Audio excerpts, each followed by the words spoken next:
The Valley of Fear by Sir Arthur Conan Doyle. Part 1. The Tragedy of Birlstone. Chapter 1. The Warning. "I'm inclined to think," said I. "I should do so," Sherlock Holmes remarked impatiently. "I believe that I am one of the most long-suffering of mortals. But I'll admit that I was annoyed at the sardonic interruption. "Really, Holmes," said I severely, "you are a little trying at times." He was too much absorbed with his own thoughts to give any immediate answer to my remonstrance. He leaned upon his hand, with his untasted breakfast before him, and he stared at the slip of paper which he had just drawn from its envelope. Then he took the envelope itself, held it up to the light, and very carefully studied both the exterior and the flap. "It is Porlock's writing," said he thoughtfully. "I can hardly doubt that it is Porlock's writing, though I have seen it only twice before. The Greek E, with a peculiar top flourish, is distinctive. But if it is Porlock, then it must be something of the very first importance." He was speaking to himself rather than to me, but my vexation disappeared in the interest which the words awakened. "Who then is Porlock?" I asked. "Porlock, Watson, is a nom de plume, a mere identification mark, but behind it lies a shifty and evasive personality. In a former letter he frankly informed me that the name was not his own, and defied me ever to trace him among the teeming millions of this great city. Porlock is important, not for himself, but for the great man with whom he is in touch. Picture to yourself the pilot-fish with the shark, the jackal with the lion. Anything that is insignificant in companionship with that is formidable. Not only formidable, Watson, but sinister. In the highest degree sinister. That is where he comes within my purview. You have heard me speak of Professor Moriarty?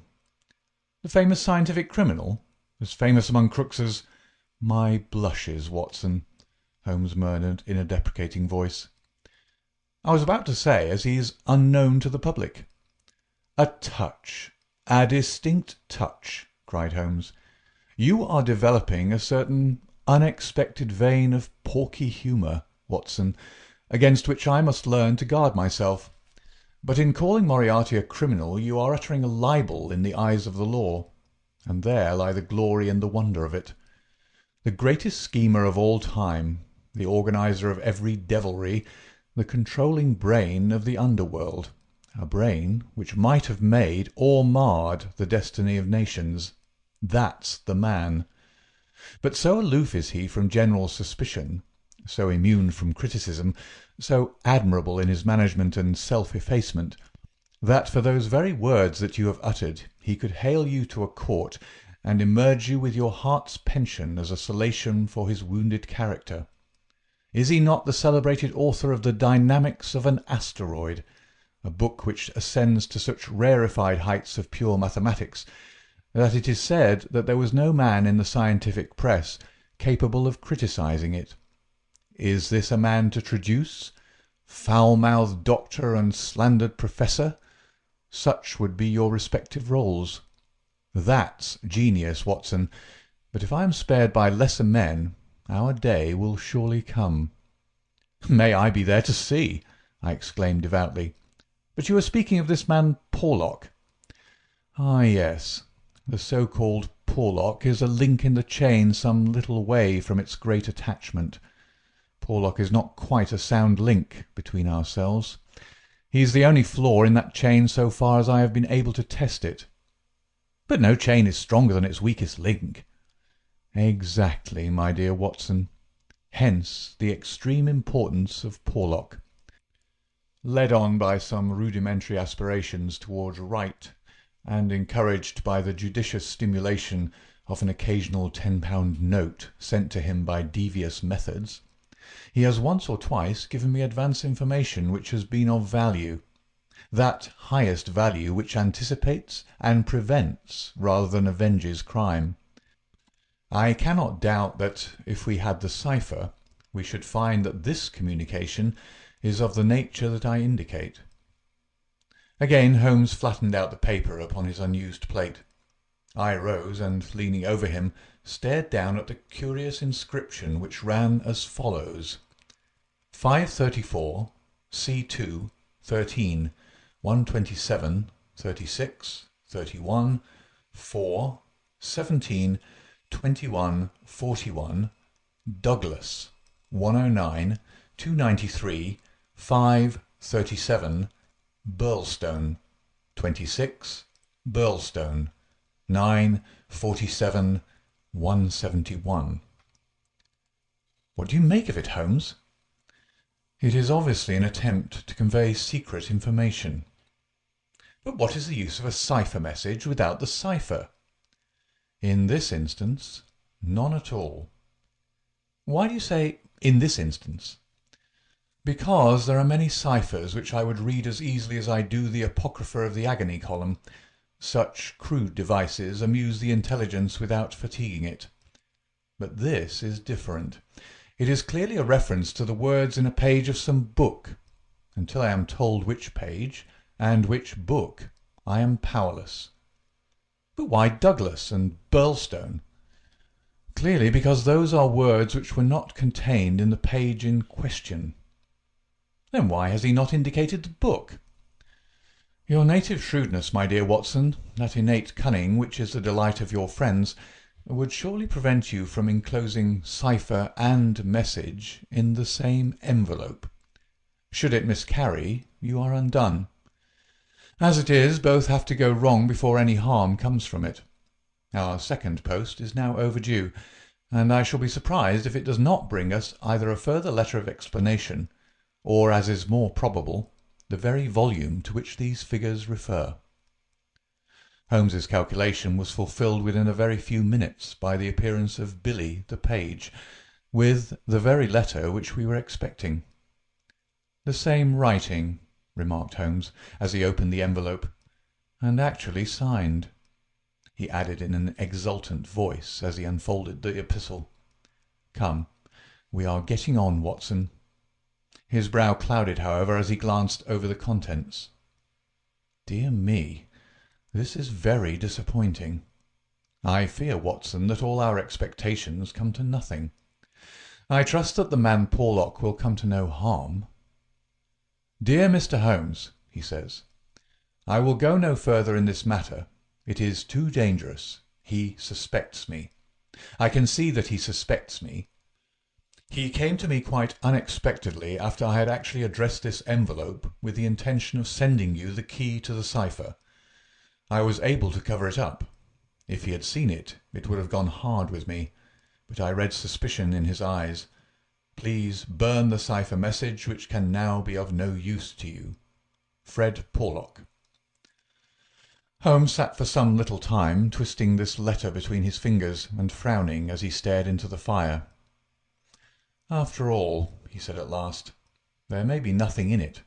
It may be only his guilty conscience.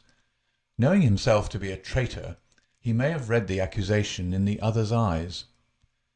The other being, I presume, Professor Moriarty?" "No less. When any of that party talk about 'he,' you know whom they mean.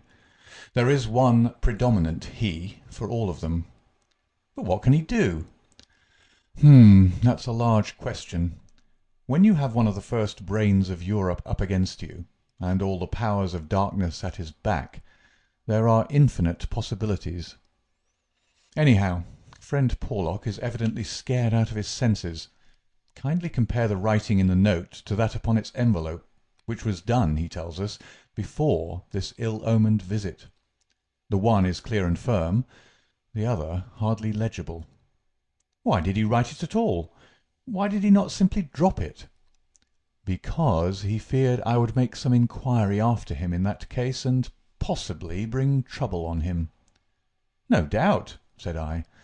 "Of course." I had picked up the original cipher message and was bending my brows over it. "It's pretty maddening to think that an important secret may lie here on this slip of paper, and that it is beyond human power to penetrate it." Sherlock Holmes had pushed away his untasted breakfast and lit the unsavoury pipe, which was the companion of his deepest meditations. "I wonder," said he, leaning back and staring at the ceiling, Perhaps there are points which have escaped your Machiavellian intellect. Let us consider the problem in the light of pure reason. This man's reference is to a book. That is our point of departure. A somewhat vague one. Let us see then if we can narrow it down. As I focus my mind upon it, it seems rather less impenetrable. What indications have we as to this book? None. Well, well, it is surely not quite so bad as that. The cipher message begins with a large 534, does it not? We may take it as a working hypothesis that 534 is the particular page to which the cipher refers. So our book has already become a large book, which is surely something gained. What other indications have we as to the nature of this large book? The next sign is C2. What do you make of that, Watson? Chapter the second, no doubt.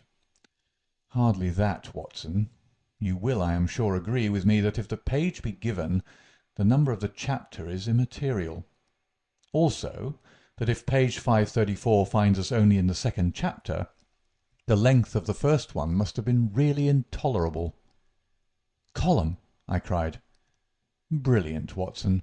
You are scintillating this morning. If it is not column, then I am very much deceived. So now, you see, we begin to visualize a large book printed in double columns which are each of a considerable length, since one of the words is numbered in the document as the 293rd. Have we reached the limits of what reason can supply? I fear that we have. Surely you do yourself an injustice. One more coruscation, my dear Watson. Yet another brain-wave? Had the volume been an unusual one, he would have sent it to me. Instead of that, he had intended, before his plans were nipped, to send me the clue in this envelope. He says so in this note. This would seem to indicate that the book is one which he thought I would have no difficulty in finding for myself. He had it, and he imagined that I would have it too. In short, Watson, it is a very common book. What you say certainly sounds plausible. So, we have contracted our field of search to a large book printed in double columns and in common use. The Bible! I cried triumphantly. Good, Watson, good. But not, if I may say so, quite good enough. Even if I accepted the compliment for myself, I could hardly name any volume which would be less likely to lie at the elbow of one of Moriarty's associates. Besides, the editions of Holy Writ are so numerous that he could hardly suppose that two copies would have the same pagination. This is clearly a book which is standardized.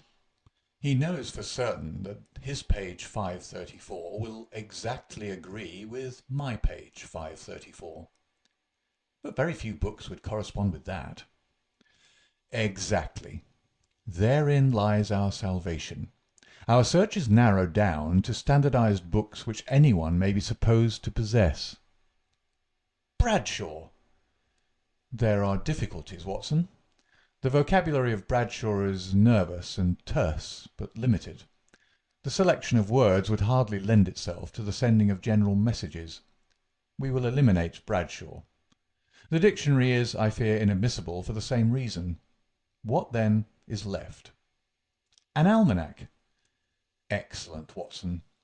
I am very much mistaken if you have not touched the spot. An almanac. Let us consider the claims of Whitaker's almanac. It is in common use. It has the requisite number of pages. It is in double column. Though reserved in its earlier vocabulary, it becomes, if I remember right, quite garrulous towards the end. He picked the volume from his desk. Here is page 534, column 2. A substantial block of print dealing, I perceive, with the trade and resources of British India. Jot down the words, Watson. Number 13 is Mahratta. Not, I fear, a very auspicious beginning.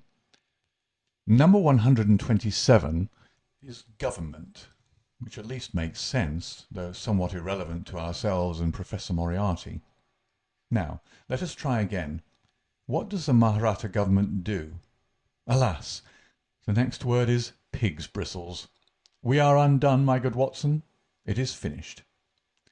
He had spoken in jesting vein, but the twitching of his bushy eyebrows bespoke his disappointment and irritation. I sat helpless and unhappy, staring into the fire. A long silence was broken by a sudden exclamation from Holmes, who dashed at a cupboard from which he emerged with a second yellow-covered volume in his hand. "We pay the price, Watson, for being too up-to-date," he cried. "We are before our time and suffer the usual penalties. Being the 7th of January, we have very properly laid in the new almanac. It is more than likely that Porlock took his message from the old one. No doubt he would have told us so had his letter of explanation been written. Now, let us see what page 534 has in store for us. Number 13 is there, which is much more promising. Number 127 is. There is. Holmes's eyes were gleaming with excitement, and his thin, nervous fingers twitched as he counted the words. Danger! Ha, ha! Capital! Put that down, Watson. There is danger. May come very soon. 1. Then we have the name Douglas. Rich country. Now. At Birlstone House. Birlstone.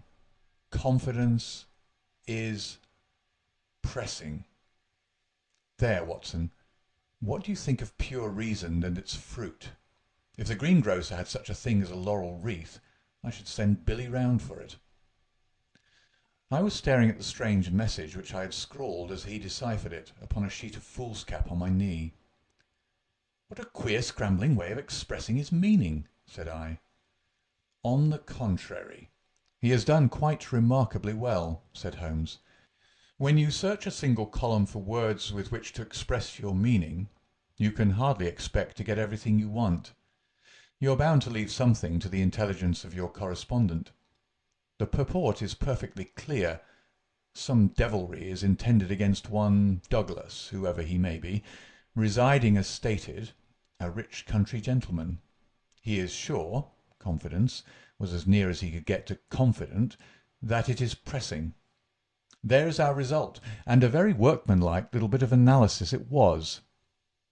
Holmes had the impersonal joy of the true artist in his better work, even as he mourned darkly when it fell below the high level to which he aspired. He was still chuckling over his success when Billy swung open the door, and Inspector MacDonald of Scotland Yard was ushered into the room. Those were the early days at the end of the 80s, when Alec MacDonald was far from having attained the national fame which he has now achieved. He was a young but trusted member of the detective force, who had distinguished himself in several cases which had been entrusted to him. His tall, bony figure gave promise of exceptional physical strength, while his great cranium and deep-set, lustrous eyes spoke no less clearly of the keen intelligence which twinkled out from behind his bushy eyebrows. He was a silent, precise man, with a dour nature and a hard Aberdonian accent. Twice already in his career had Holmes helped him to attain success, his own sole reward being the intellectual joy of the problem. For this reason the affectation and respect of the Scotchman for his amateur colleague were profound, and he showed them by the frankness with which he consulted Holmes in every difficulty. Mediocrity knows nothing higher than itself, but talent instantly recognizes genius, and MacDonald had talent enough for his profession to enable him to perceive that there was no humiliation in seeking the assistance of one who already stood alone in Europe, both in his gifts and in his experience. Holmes was not prone to friendship, but he was tolerant of the big Scotchman, and smiled at the sight of him. "You are an early bird, Mr. Mac," said he. "I wish you luck with your worm. I fear this means that there is some mischief afoot." "If you said hope instead of fear, it would be nearer the truth, I'm thinking, Mr. Holmes," the inspector answered with a knowing grin. "Well, Maybe a wee nip would keep out the raw morning chill. No, I won't smoke, I thank you. I'll have to be pushing on my way, for the early hours of a case are the precious ones, as no man knows better than your own self. But... The inspector had stopped suddenly, and was staring with a look of absolute amazement at a paper upon the table. It was the sheet upon which I had scrawled the enigmatic message. Douglas, he stammered. Birlstone? What's this, Mr. Holmes? Man, it's witchcraft. Where's the name of all that is wonderful did you get these names? It is a cipher that Dr. Watson and I have had occasion to solve. But why? What's amiss with the names?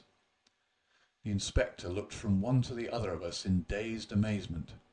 Just this, said he, that Mr. Douglas of Birlstone Manor House was horribly murdered last night. End of chapter 1. Chapter 2. Sherlock Holmes' Discourses. It was one of those dramatic moments for which my friend existed. It would be an overstatement to say that he was shocked or even excited by the amazing announcement. Without having a tinge of cruelty in his singular composition, he was undoubtedly callous from long overstimulation. Yet, if his emotions were dulled, his intellectual perceptions were exceedingly active.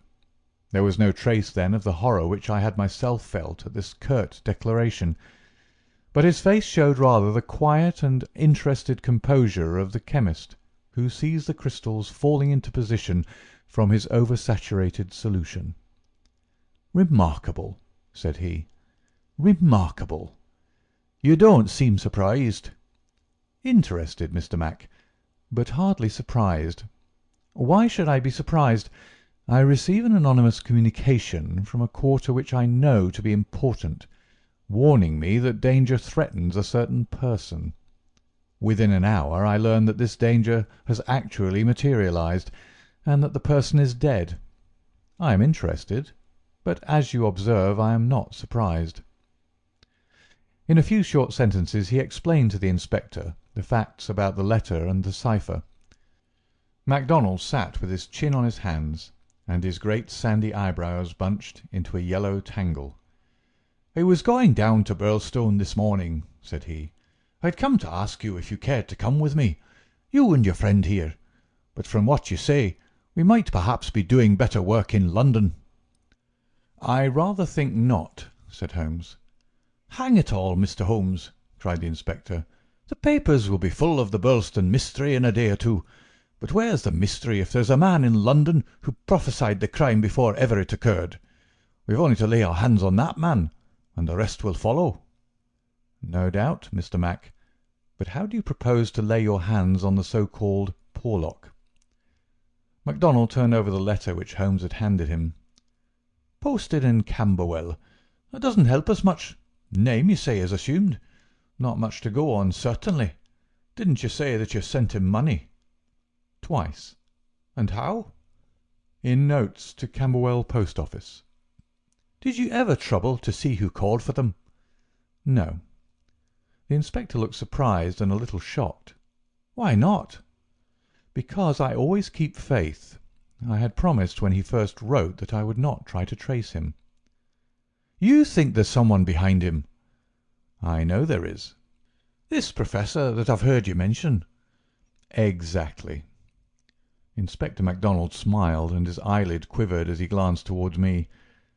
"I won't conceal from you, Mr. Holmes, that we think in the C.I.D. that you have a wee bit of a bee in your bonnet over this professor. I made some inquiries myself about the matter. He seems to be a very respectable, learned and talented sort of man." "I am glad you've got so far as to recognise the talent." "Man, you can't but recognise it after I heard your view. I made it my business to see him. I had a chat with him on eclipses. How the talk got that way I canna think, but he had out a reflector lantern and a globe, and he made it all clear in a minute. He lent me a book, but I don't mind saying that it was a bit above my head, though I had a good Aberdeen upbringing. He'd have made a grand minister with his thin face and grey hair and solemn-like way of talking. When he put his hand on my shoulder, As we were parting, it was like a father's blessing before you go out into the cold, cruel world." Holmes chuckled and rubbed his hands. "Great," he said. "Great. Tell me, friend MacDonald, this pleasing and touching interview was, I suppose, in the Professor's study?" "That's so." "A fine room, is it not?" "Very fine. Very handsome indeed, Mr. Holmes." "You sat in front of his writing desk?" "Just so." "Sun in your eyes, and his face in the shadow?" "Well, it was evening, but I mind that the lamp was turned on my face." "It would be. Did you happen to observe a picture over the Professor's head?" "I don't miss much, Mr. Holmes. Maybe I learned that from you. Yes, I saw the picture. A young woman with her head on her hands, peeping at you sideways." "That painting was by Jean-Baptiste Greuze." The inspector endeavoured to look interested. "Jean-Baptiste Greuze," Holmes continued, joining his fingertips and leaning well back in his chair, "was a French artist who flourished between the years 1750 and 1800. I allude, of course, to his working career. Modern criticism has more than endorsed the high opinion formed of him by his contemporaries."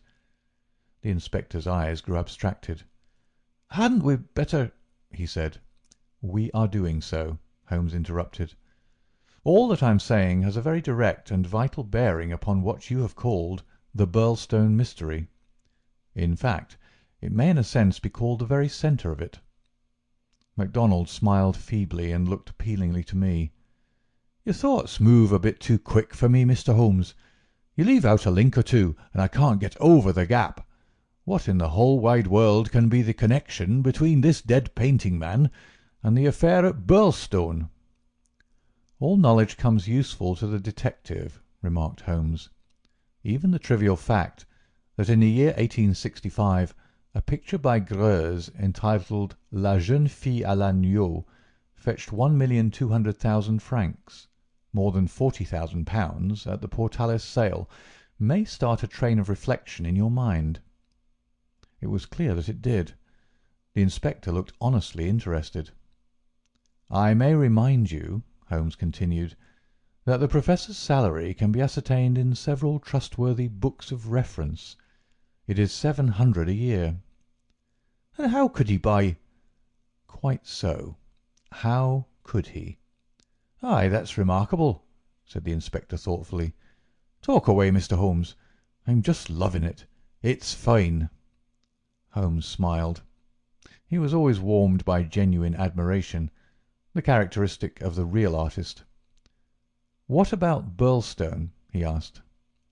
"We've time yet," said the inspector, glancing at his watch. "I've a cab at the door, and it won't take us 20 minutes to Victoria. But about this picture. I thought you told me once, Mr. Holmes, that you had never met Professor Moriarty." "No, I never have." "And how do you know about his rooms?" "Ah, that's another matter. I have been 3 times in his rooms, twice waiting for him under different pretexts and leaving before he came. Once—well, I can hardly tell about the once to an official detective. It was on the last occasion that I took the liberty of running over his papers, with the most unexpected results." "You found something compromising?" "Absolutely nothing. That was what amazed me. However, you have now seen the point of the picture. It shows him to be a very wealthy man. How did he acquire wealth? He is unmarried. His younger brother is a station master in the west of England. His chair is worth 700 a year, and he owns a Greuze." "Well?" "Surely the inference is plain." "You mean that he has a great income, and that he must earn it in an illegal fashion?" "Exactly. Of course, I have other reasons for thinking so. Dozens of exiguous threads which lead vaguely up towards the centre of the web where the poisonous, motionless creature is lurking. I only mention the Greuze because it brings the matter within the range of your own observation." "Well, Mr. Holmes, I admit that what you say is interesting. It's more than interesting. It's just wonderful. But let us have it a little clearer if you can. Is it forgery, coining, burglary? Where does the money come from?" "Have you ever read of Jonathan Wild?" "Well, the name has a familiar sound. Someone in a novel, was he not? I don't take much stock of detectives in novels. Chaps that do things and never let you see how they do them. That's just inspiration, not business. Jonathan Wild wasn't a detective, and he wasn't in a novel. He was a master criminal, and he lived last century, 1750 or thereabouts. Then he's no use to me. I'm a practical man. Mr. Mac, the most practical thing that you ever did in your life would be to shut yourself up for 3 months and read 12 hours a day at the annals of crime. Everything comes in circles, even Professor Moriarty. Jonathan Wild was the hidden force of the London criminals, to whom he sold his brains and his organisation on a 15% commission. The old wheel turns and the same spoke comes up. It's all been done before and will be again. I'll tell you 1 or 2 things about Moriarty which may interest you. You'll interest me right enough. I happen to know who is the first link in his chain. A chain with this Napoleon gone wrong at one end and 100 broken fighting men, pickpockets, blackmailers and card sharpers at the other, with every sort of crime in between. His chief of staff is Colonel Sebastian Moran, as aloof and guarded and inaccessible to the law as himself. What do you think he pays him? I'd like to hear. 6,000 a year. That's paying for brains. You see, the American business principle. I learned that detail quite by chance. It's more than the Prime Minister gets. That gives you an idea of Moriarty's gains and of the scale on which he works. Another point, I made it my business to hunt down some of Moriarty's cheques lately. Just common innocent cheques that he pays his household bills with. They were drawn on 6 different banks. Does that make any impression on your mind? Queer, certainly. But what do you gather from it? That he wanted no gossip about his wealth. No single man should know what he had. I have no doubt that he has 20 banking accounts, the bulk of his fortune abroad in the Deutsche Bank or the Crédit Lyonnais, as likely as not. Some time, when you have a year or 2 to spare, I commend to you the study of Professor Moriarty. Inspector MacDonald had grown steadily more impressed as the conversation proceeded. He had lost himself in his interest. Now his practical Scotch intelligence brought him back with a snap to the matter in hand. "He can keep, anyhow," said he. "You've got us side-tracked with your interesting anecdotes, Mr. Holmes. What really counts is your remark that there is some connection between the Professor and the crime, that you get from the warning received through the man Porlock. Can we, for our present practical needs, get any further than that?" "We may form some conception as to the motives of the crime. It is, as I gather from your original remarks, an inexplicable, or at least an unexplained murder. Now, presuming that the source of the crime is as we suspect it to be, there might be 2 different motives. In the first place, I may tell you that Moriarty rules with a rod of iron over his people.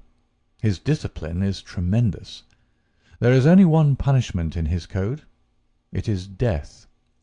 Now we might suppose that this murdered man, this Douglas, whose approaching fate was known by one of the arch-criminal's subordinates, had in some way betrayed the chief. His punishment followed, and would be known to all, if only to put the fear of death into them. Well, that is one suggestion, Mr. Holmes. The other is that it has been engineered by Moriarty in the ordinary course of business. Was there any robbery?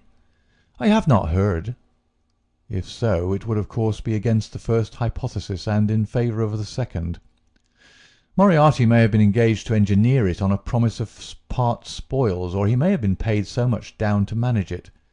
Either is possible, but whichever it may be, or if it's some third combination, it is down at Birlstone that we must seek the solution. I know our man too well to suppose that he has left anything up here which may lead us to him. "Then to Birlstone we must go," cried MacDonald, jumping from his chair. "My word, it's later than I thought. I can give you gentlemen 5 minutes for preparation, and that is all." "And ample for us both," said Holmes, as he sprang up and hastened to change from his dressing-gown to his coat. "While we are on our way, Mr. Mac, I will ask you to be good enough to tell me all about it." All about it proved to be disappointingly little, and yet there was enough to assure us that the case before us might well be worthy of the expert's closest attention.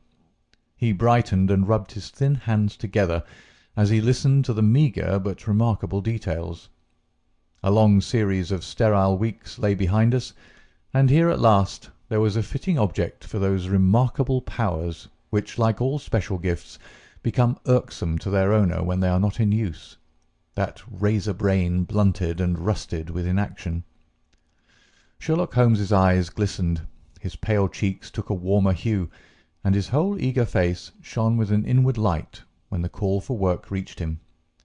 Leaning forward in the cab, he listened intently to MacDonald's short sketch of the problem which awaited us in Sussex. The inspector was himself dependent, as he explained to us, upon a scribbled account forwarded to him by the milk train in the early hours of the morning. White Mason, the local officer, was a personal friend, and hence MacDonald had been notified much more promptly than is usual at Scotland Yard when provincials need their assistance. It is a very cold scent upon which the metropolitan expert is generally asked to run. "Dear Inspector MacDonald," said the letter which he read to us, "official requisition for your services is in separate envelope. This is for your private eye. Wire me what train in the morning you can get for Birlstone, and I will meet it, or have it met if I am too occupied. This case is a snorter. Don't waste a moment in getting started. If you can bring Mr. Holmes, please do so, for he will find something after his own heart. We would think the whole had been fixed up for theatrical effect, if there wasn't a dead man in the middle of it. My word, it is a snorter." "Your friend seems to be no fool," remarked Holmes. "No, sir. White Mason is a very live man, if I'm any judge."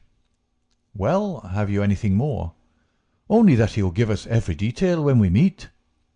"Then how did you get at Mr. Douglas and the fact that he had been horribly murdered?" "That was in the enclosed official report. It didn't say horrible. That's not a recognised official term. It gave the name John Douglas. It mentioned that his injuries had been in the head from the discharge of a shotgun. It also mentioned the hour of the alarm, which was close on to midnight last night. It added that the case was undoubtedly one of murder, but that no arrest had been made, and that the case was one which presented some very perplexing and extraordinary features. That's absolutely all we have at present, Mr. Holmes." "Then, with your permission, we will leave it at that, Mr. Mac.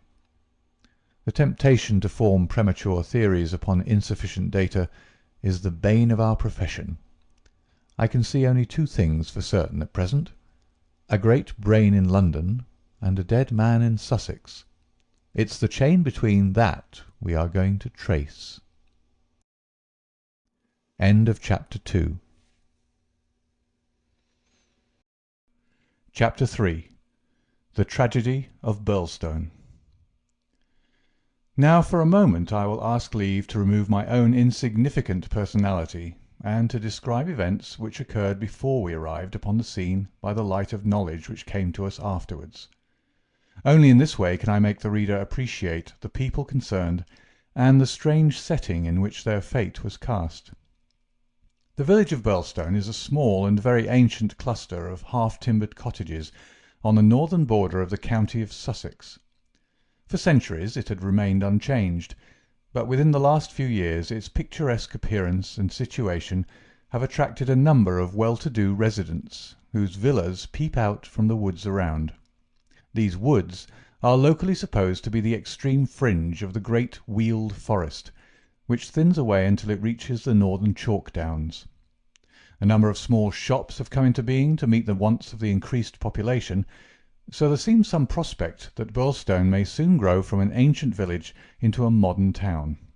It is the centre for a considerable area of country, since Tunbridge Wells, the nearest place of importance, is 10 or 12 miles to the eastward, over the borders of Kent. About half a mile from the town, standing in an old park famous for its huge beech trees, is the ancient manor house of Birlstone. part of this venerable building, dates back to the time of the First Crusade, when Hugo de Capus built a fortalice in the centre of the estate, which had been granted to him by the Red King. This was destroyed by fire in 1543, and some of its smoke-blackened cornerstones were used when, in Jacobean times, a brick country house rose upon the ruins of the feudal castle. The manor house, with its many gables and its small diamond-paned windows, was still much as the builder had left it in the early 17th century. Of the double moats which had guarded its more warlike predecessor, the outer had been allowed to dry up, and served the humble function of a kitchen garden. The inner one was still there, and lay 40 feet in breadth, though now only a few feet in depth round the whole house. A small stream fed it, and continued beyond it, so that the sheet of water, though turbid, was never ditch-like or unhealthy. The ground-floor windows were within a foot of the surface of the water. The only approach to the house was over a drawbridge, the chains and windlass of which had long been rusted and broken. The latest tenants of the manor house had, however, with characteristic energy, set this right, and the drawbridge was not only capable of being raised, but actually was raised every evening and lowered every morning. By thus renewing the custom of the old feudal days, the manor house was converted into an island during the night, a fact which had very direct bearing upon the mystery which was soon to engage the attention of all England. The house had been untenanted for some years, and was threatening to moulder into a picturesque decay when the Douglases took possession of it. This family consisted of only 2 individuals, John Douglas and his wife. Douglas was a remarkable man, both in character and in person. In age he may have been about 50, with a strong-jawed, rugged face, a grizzling moustache, peculiarly keen grey eyes, and a wiry, vigorous figure which had lost nothing of the strength and activity of youth. He was cheery and genial to all, but somewhat off-hand in his manners, giving the impression that he had seen life in social strata on some far lower horizon than the county society of Sussex.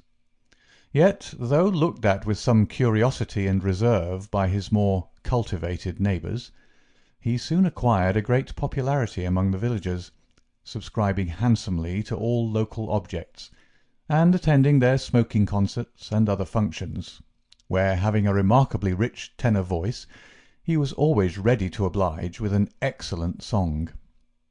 He appeared to have plenty of money, which was said to have been gained in the California gold-fields, and it was clear from his own talk and that of his wife that he had spent a part of his life in America.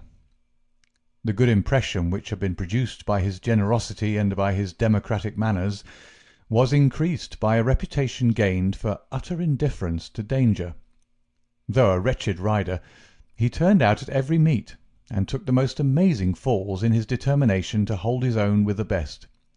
When the vicarage caught fire, he distinguished himself also by the fearlessness with which he re-entered the building to save property, after the local fire brigade had given it up as impossible. Thus it came about that John Douglas of the manor house had within 5 years won himself quite a reputation in Birlstone.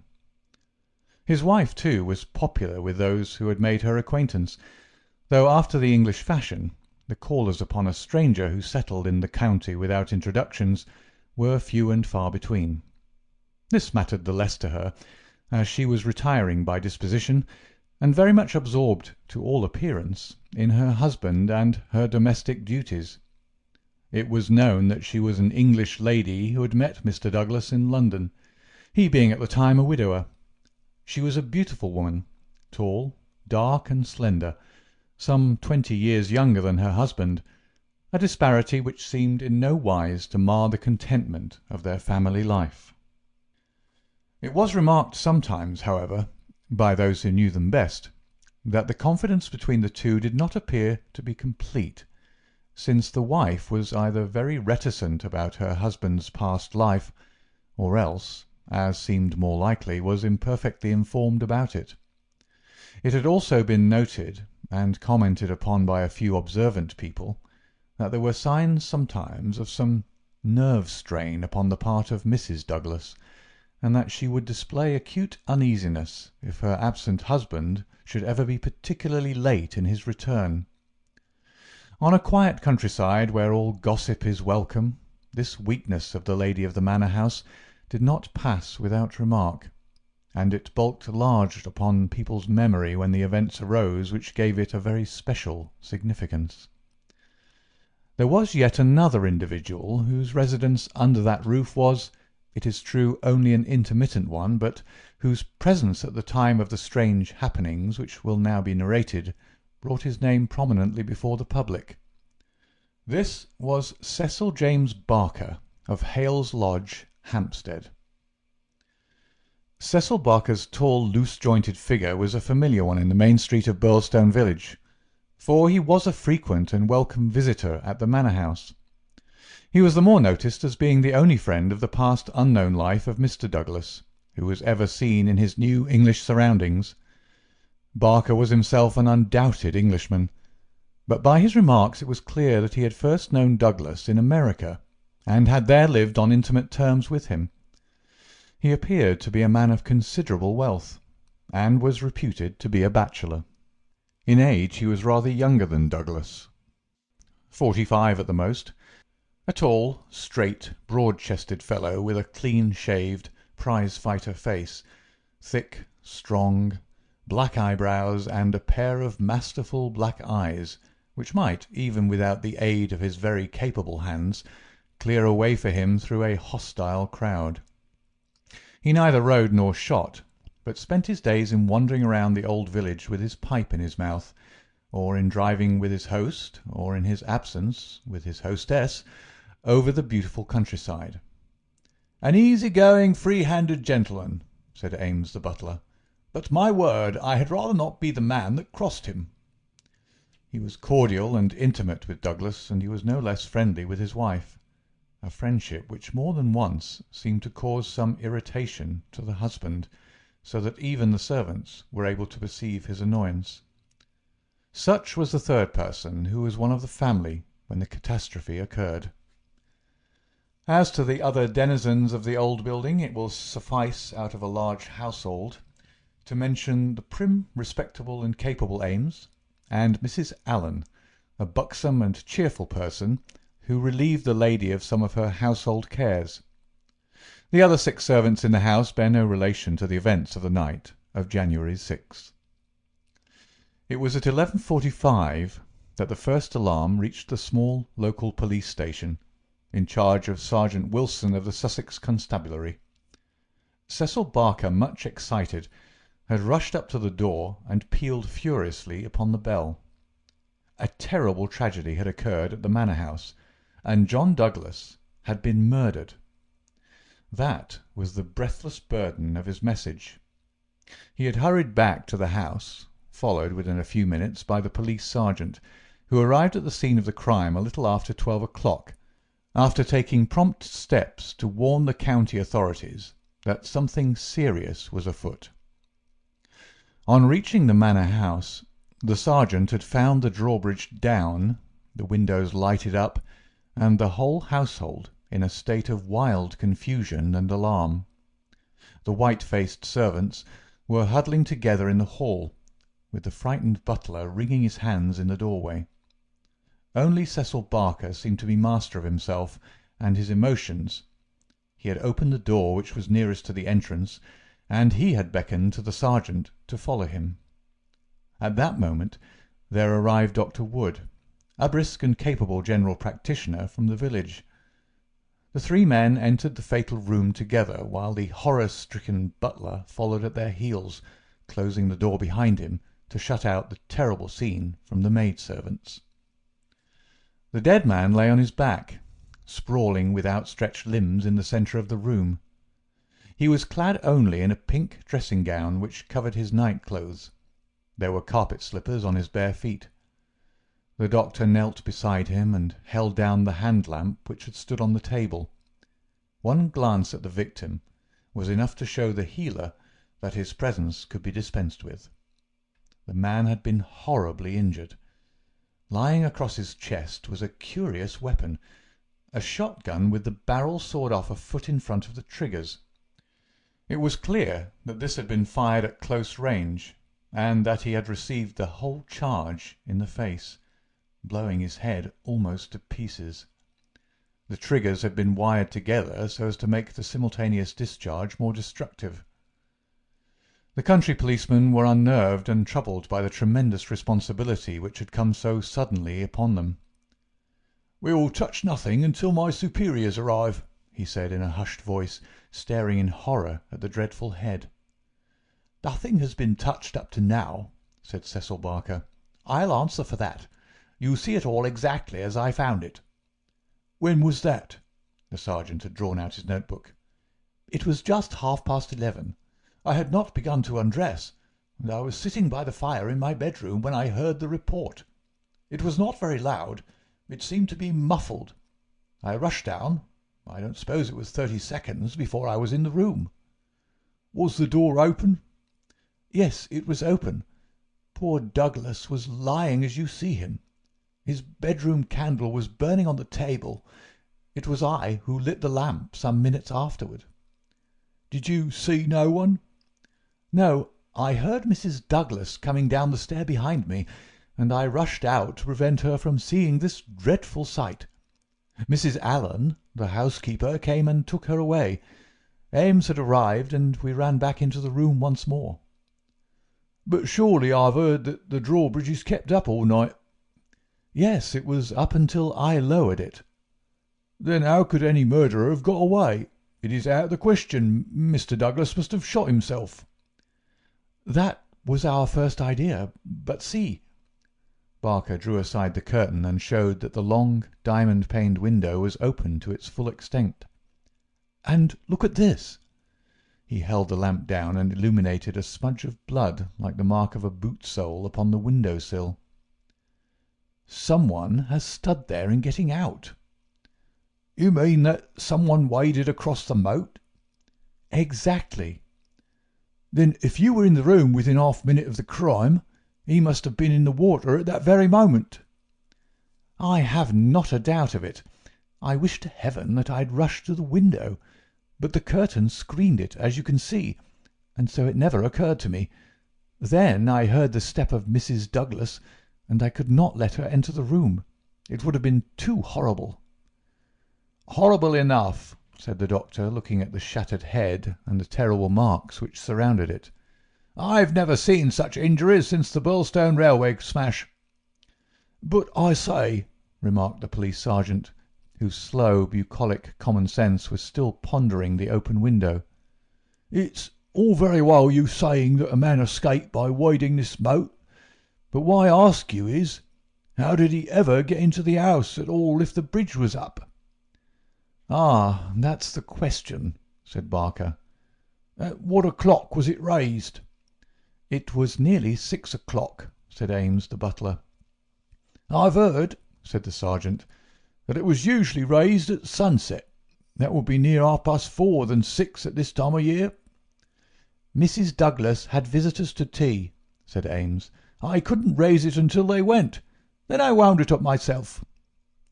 "Then it comes to this," said the sergeant.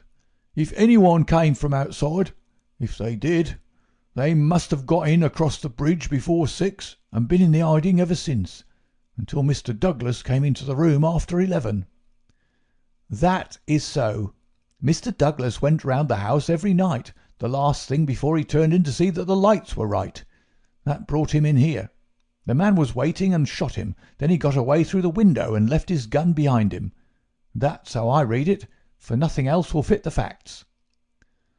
The sergeant picked up a card which lay beside the dead man on the floor. The initials V.V. and under them the number 341 were rudely scrawled in ink upon it. "What's this?" he asked, holding it up. Barker looked at it with curiosity. "I never noticed it before," he said. "The murderer must have left it behind him." "V.V. 341. I can make no sense of that." The sergeant kept turning it over in his big fingers. "What's V.V.? Somebody's initials, maybe. What have you got there, Dr. Wood?" It was a good-sized hammer which had been lying on the rug in front of the fireplace, a substantial workmanlike hammer. Cecil Barker pointed to a box of brass-headed nails upon the mantelpiece. "Mr. Douglas was altering the pictures yesterday," he said. "I saw him myself, standing upon that chair and fixing the big picture above it. That accounts for the hammer." "We'd best put it back on the rug where we found it," said the sergeant, scratching his puzzled head in his perplexity.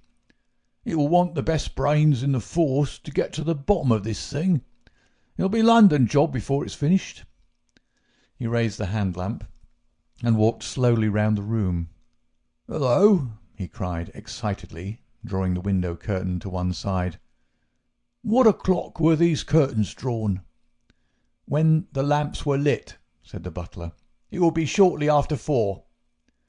"Someone had been hiding here, sure enough." He held down the light, and the marks of muddy boots were very visible in the corner. "I'm bound to say this bears out your theory, Mr. Barker.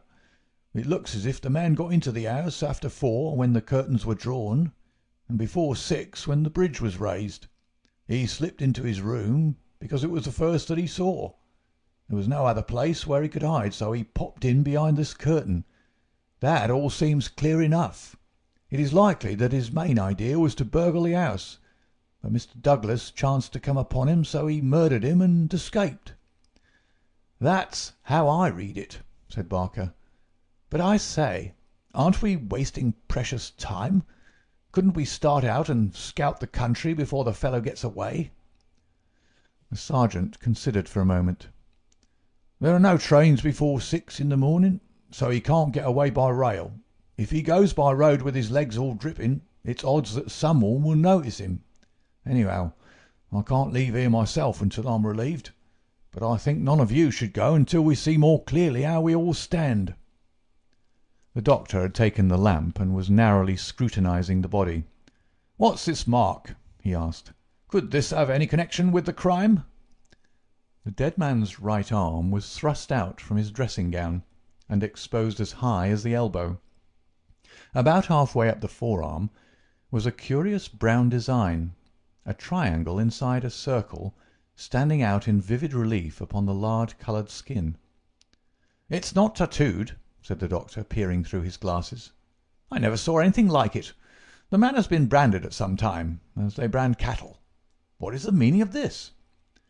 "I don't profess to know the meaning of it," said Cecil Barker, "but I have seen the mark on Douglas many times this last 10 years. "And so have I," said the butler.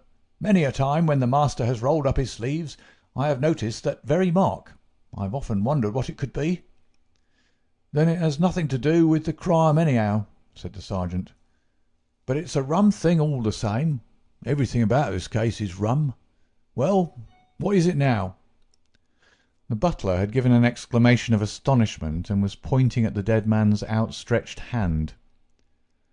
"They've taken his wedding ring," he gasped. "What?" "Yes, indeed. Master always wore his plain gold wedding ring on the little finger of his left hand. That ring with the saw nugget on it was above it, and the twisted snake ring on the third finger. There's the nugget and there's the snake, but the wedding ring is gone." "He's right," said Barker. "Do you tell me," said the sergeant, "that the wedding ring was below the other?" "Always." "Then the murderer, or whoever it was, first took off this ring you call the nugget ring, then the wedding ring, and afterwards put the nugget ring back again." "That is so." The worthy country policeman shook his head. "Seems to me the sooner we get London onto this case the better," said he. "White Mason is a smart man. No local job has ever been too much for White Mason. It won't be long now before he's here to help us. But I expect we'll have to look to London before we're through. Anyhow, I'm not ashamed to say that it's a deal too thick for the likes of me." End of chapter 3. Chapter 4. Darkness. At 3 in the morning, the chief Sussex detective, obeying the urgent call from Sergeant Wilson of Birlstone, arrived from headquarters in a light dog-cart behind a breathless trotter. By the 5:40 train in the morning he had sent his message to Scotland Yard, and he was at the Birlstone station at 12 o'clock to welcome us. White Mason was a quiet, comfortable-looking person in a loose tweed suit, with a clean-shaved, ruddy face, a stoutish body, and powerful bandy legs, adorned with gaiters, looking like a small farmer, a retired gamekeeper, or anything upon earth except a very favourable specimen of the provincial criminal officer. "A real downright snorter, Mr. MacDonald," he kept repeating. "We'll have the pressmen down like flies when they understand it. I'm hoping we'll get our work done before they get poking their noses into it and messing up all the trails. There's been nothing like this that I can remember. There are some bits that will come home to you, Mr. Holmes, or I'm mistaken. And you also, Dr. Watson, for the medicos will have a word to say before we finish. Your room is at the Westville Arms. There's no other place, but I hear that it is clean and good. The man will carry your bags. This way, gentlemen, if you please." He was a very bustling and genial person, this Sussex detective. In 10 minutes we had all found our quarters. In 10 more we were seated in the parlour of the inn, and being treated to a rapid sketch of those events which have been outlined in the previous chapter. MacDonald made an occasional note, while Holmes sat absorbed with the expression of surprised and reverent admiration with which the botanist surveys the rare and precious bloom. "Remarkable," he said, when the story was unfolded. "Most remarkable. I can hardly recall any case where the features have been more peculiar." "I thought you would say so, Mr. Holmes," said White Mason in great delight. "We're well up with the times in Sussex. I've told you now how matters were up to the time when I took over from Sergeant Wilson between 3 and 4 this morning. My word, I made the old mare go, but I need not have been in such a hurry as it turned out, for there was nothing immediate that I could do. Sergeant Wilson had all the facts. I checked them and considered them, and maybe added a few of my own." "What were they?" asked Holmes eagerly. "Well, I first had the hammer examined. There was Dr. Wood there to help me. We found no signs of violence upon it. I was hoping that if Mr. Douglas defended himself with the hammer, he might have left his mark upon the murderer before he dropped it on the mat. But there was no stain." "That, of course, proves nothing at all," remarked Inspector MacDonald. "There has been many a hammer murder, and no trace on the hammer." "Quite so. It doesn't prove it wasn't used. But there might have been stains, and that would have helped us. As a matter of fact, there were none. Then I examined the gun. They were buckshot cartridges, and, as Sergeant Wilson pointed out, the triggers were wired together so that if you pulled on the hinder one, both barrels were discharged. Whoever fixed that up had made up his mind that he was going to take no chances of missing his man. The sword gun was not more than 2 feet long. One could carry it easily under one's coat. There was no complete maker's name, but the printed letters P.E.N. were on the fluting between the barrels, and the rest of the name had been cut off by the saw. "A big P with a flourish above it, E and N smaller?" asked Holmes. "Exactly." "Pennsylvania Small Arms Company, well-known American firm," said Holmes. White Mason gazed at my friend as the little village practitioner looks at the Harley Street specialist, who by a word can solve the difficulties that perplex him. "That is very helpful, Mr. Holmes. No doubt you're right. Wonderful, wonderful. Do you carry the names of all the gunmakers in the world in your memory?" Holmes dismissed the subject with a wave. "No doubt it is an American shotgun," White Mason continued. "I seem to have read that a sawed-off shotgun is a weapon used in some parts of America. Apart from the name upon the barrel, the idea had occurred to me. There is some evidence, then, that this man who entered the house and killed its master was an American." MacDonald shook his head. "Man, you're surely travelling over fast," said he. "I've heard no evidence yet that any stranger was ever in the house at all." "The open window, the blood on the sill, the queer card, the marks of boots in the corner, the gun? Nothing there that could have been arranged. Mr. Douglas was an American, or had lived long in America. So had Mr. Barker. You don't need to import an American from outside in order to account for American doings." "Ames, the butler.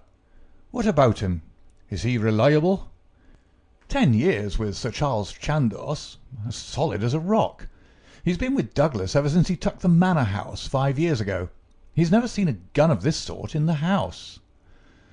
"The gun was made to conceal. That's why the barrels were sawed. It would fit into any box. How could he swear there was no such gun in the house?" "Well, anyhow, he had never seen one." MacDonald shook his obstinate Scotch head. "I'm not convinced yet that there was ever anyone in the house," said he. "I'm asking you to consider." His accent became more Aberdonian as he lost himself in his argument. "I'm asking you to consider what it involves if you suppose that his gun is ever brought into the house, and that all these strange things were done by a person from outside. Oh, man, it's just inconceivable. It's clean against common sense. I put it to you, Mr. Holmes, judging it by what we've heard." "Well, state your case, Mr. Mac," said Holmes in his most judicial style. "The man is not a burglar, supposing that he ever existed.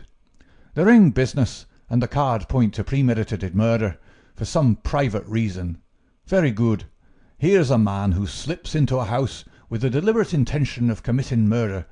He knows, if he knows anything, that he'll have a difficulty in making his escape, as the house is surrounded with water. What weapon would he choose? You'd say the most silent in the world. Then he would hope, when the deed was done, to slip quickly from the window, to wade the moat, and to get away at his leisure. That's understandable. But is it understandable that he should go out of his way to bring with him the most noisy weapon he could select, knowing well that it will fetch every human being in the house to the spot as quick as he could run, and that it is all odds that he will be seen before he can go across the moat? Is that credible, Mr. Holmes?" "Well, you put the case strongly," my friend replied thoughtfully. "It certainly needs a good deal of justification. May I ask, Mr. White Mason, whether you examined the farther side of the moat at once to see if there were any signs of the man having climbed out from the water?" "There were no signs, Mr. Holmes, but it is a stone ledge, and one could hardly expect them." "No tracks or marks?" "None." "Ha! Would there be any objection, Mr. White Mason, to our going down to the house at once? There may possibly be some small point which might be suggestive." "I was going to propose it, Mr. Holmes, but I thought it well to put you in touch with all the facts before we go. I suppose if anything should strike you—" White Mason looked doubtfully at the amateur. "I have worked with Mr. Holmes before," said Inspector MacDonald. "He plays the game." "My own idea of the game, at any rate," said Holmes with a smile.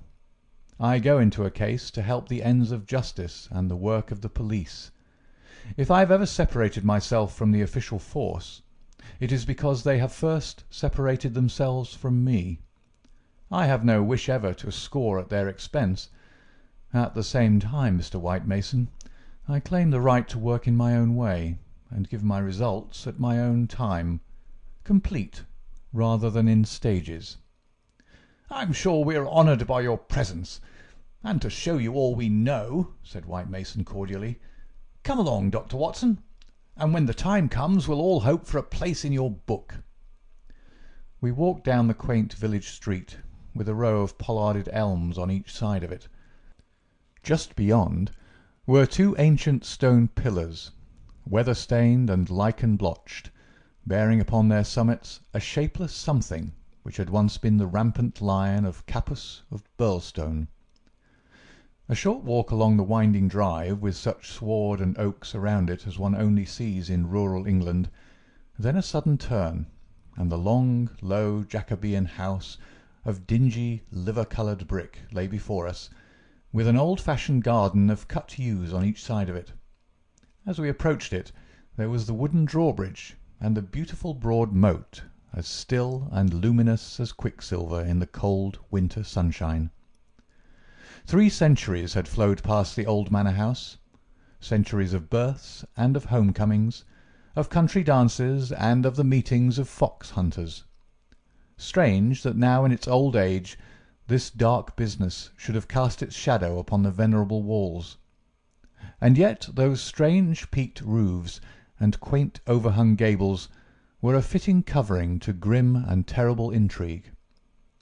As I looked at the deep-set windows and the long sweep of the dull-coloured water-lapped front, I felt that no more fitting scene could be set for such a tragedy. "That's the window," said White Mason. "That one on the immediate right of the drawbridge. It's open just as it was found last night." "It looks rather narrow for a man to pass." "Well, it wasn't a fat man, anyhow. We don't need your deductions, Mr. Holmes, to tell us that. But you or I could squeeze through all right." Holmes walked to the edge of the moat and looked across. Then he examined the stone ledge and the grass border beyond it. "I've had a good look, Mr. Holmes," said White Mason. "There's nothing there. No sign that anyone has landed. But why should he leave any sign?" "Exactly. Why should he? Is the water always turbid?"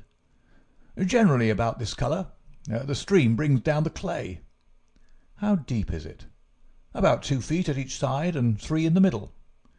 "So we can put aside all idea of the man having been drowned in crossing." "No, a child could not be drowned in it."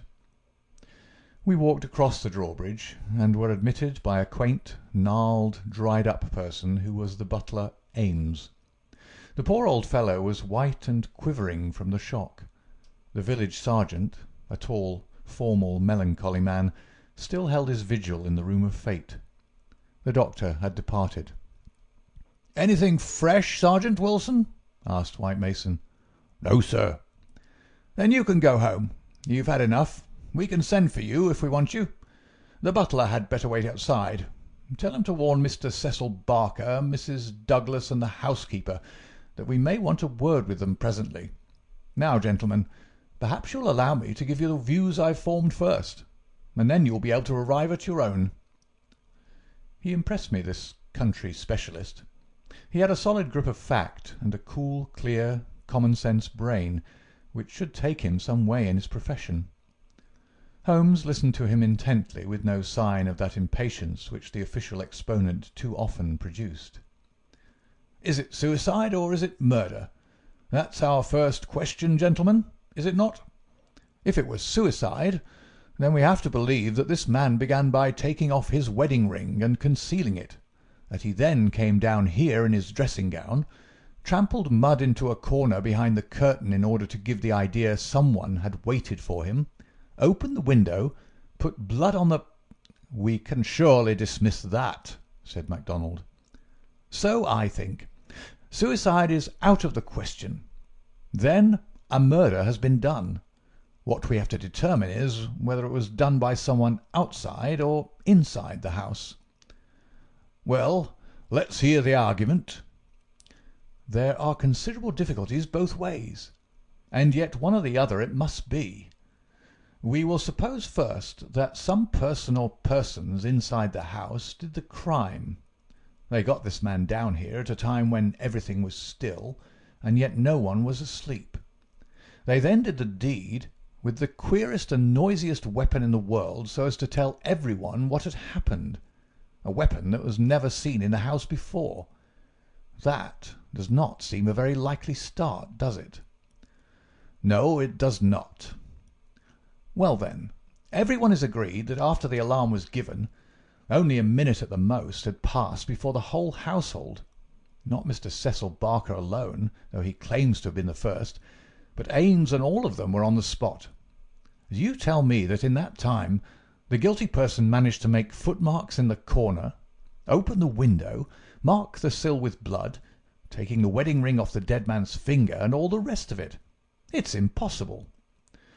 "You put it very clearly," said Holmes. "I am inclined to agree with you."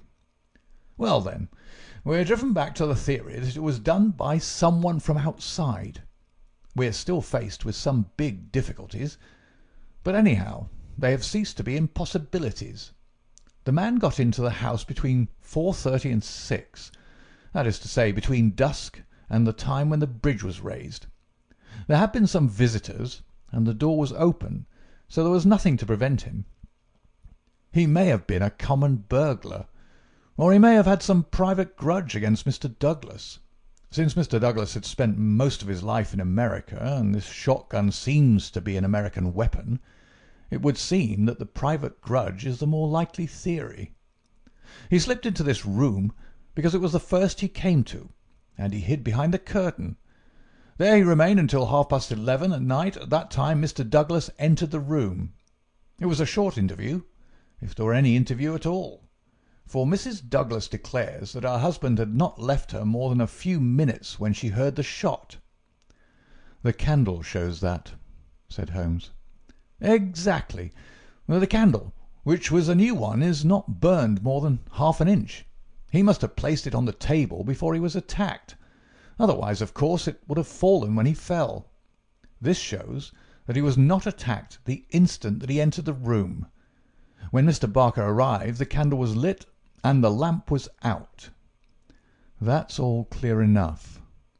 "Well now, we can reconstruct things on those lines. Mr. Douglas enters the room. He puts down the candle. A man appears from behind the curtain. He's armed with this gun. He demands the wedding ring. Heaven only knows why, but so it must have been. Mr. Douglas gave it up. Then, either in cold blood or in the course of a struggle, Douglas may have gripped the hammer that was found upon the mat. He shot Douglas in this horrible way. He dropped his gun, and also, it would seem, this queer card, VV 341, whatever that may mean, and he made his escape through the window and across the moat at the very moment when Cecil Barker was discovering the crime. How's that, Mr. Holmes?" "Very interesting, but just a little unconvincing." "Man, it would be absolute nonsense if it wasn't that anything else is even worse," cried MacDonald.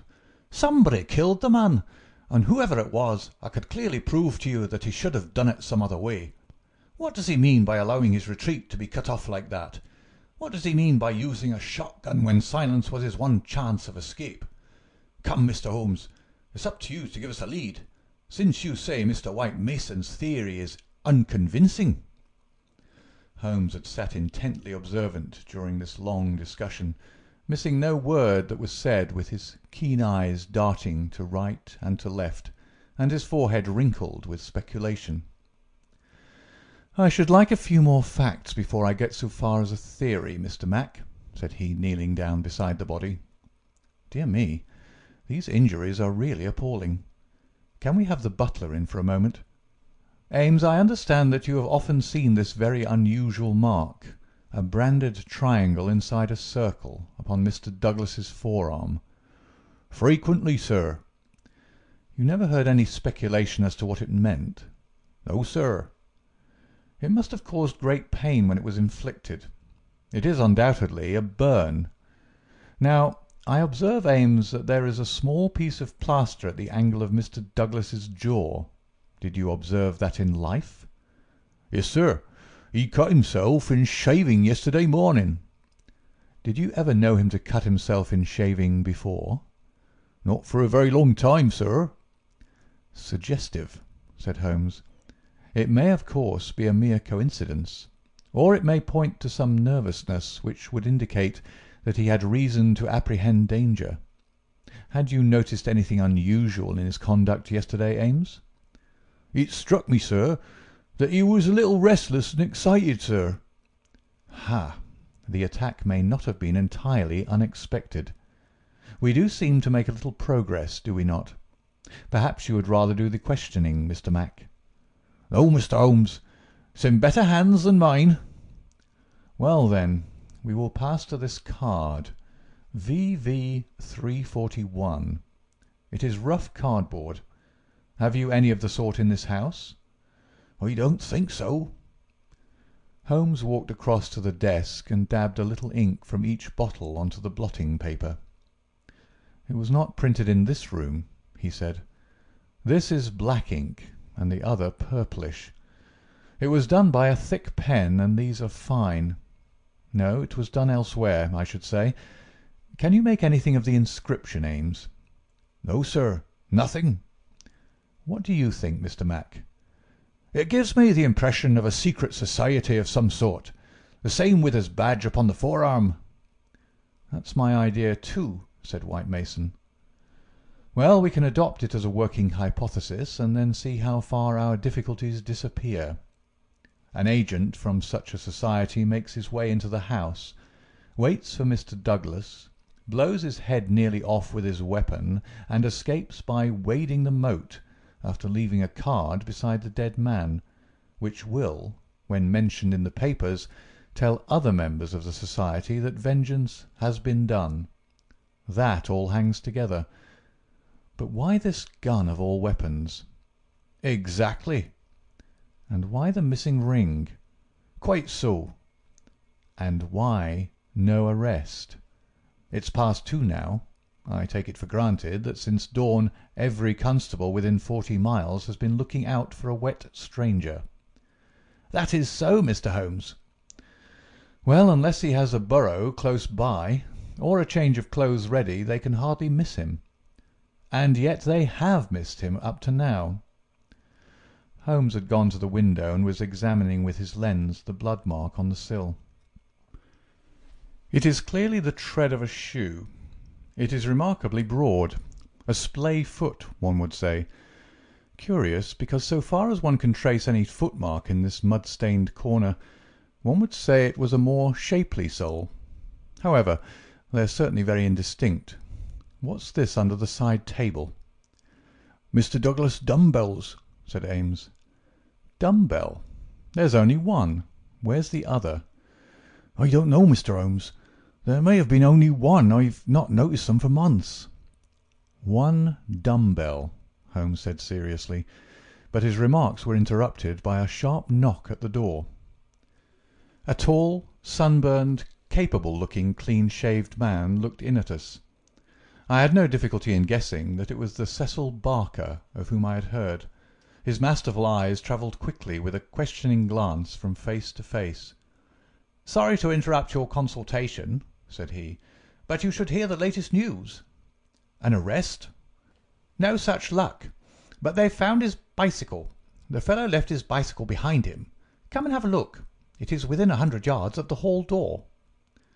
We found 3 or 4 grooms and idlers standing in the drive, inspecting a bicycle which had been drawn out from a clump of evergreens in which it had been concealed. It was a well-used Rudge Whitworth, splashed as from a considerable journey. There was a saddle-bag with a spanner and oil can, but no clue as to the owner. "It would be a grand help to the police," said the inspector, "if these things were numbered and registered, but we must be thankful for what we've got. If we can't find where he went to, at least we're likely to get where he came from. But what in the name of all that is wonderful made the fellow leave it behind, and how in the world has he got away without it? We don't seem to get a gleam of light in the case, Mr. Holmes."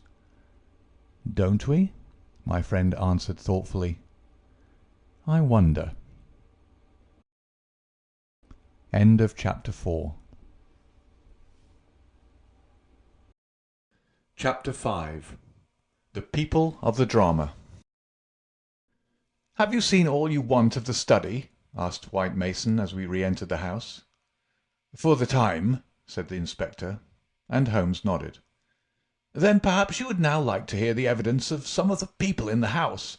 We could use the dining room. Ames, please come yourself first and tell us what you know." The butler's account was a simple and a clear one, and he gave a convincing impression of sincerity. He had been engaged 5 years before, when Douglas first came to Birlstone. He understood that Mr. Douglas was a rich gentleman who had made his money in America. He had been a kind and considerate employer.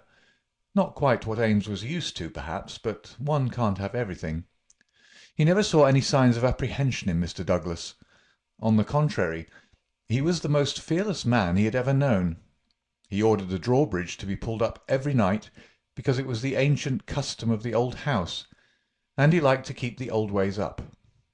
Mr. Douglas seldom went to London or left the village, but on the day before the crime he had been shopping at Tunbridge Wells.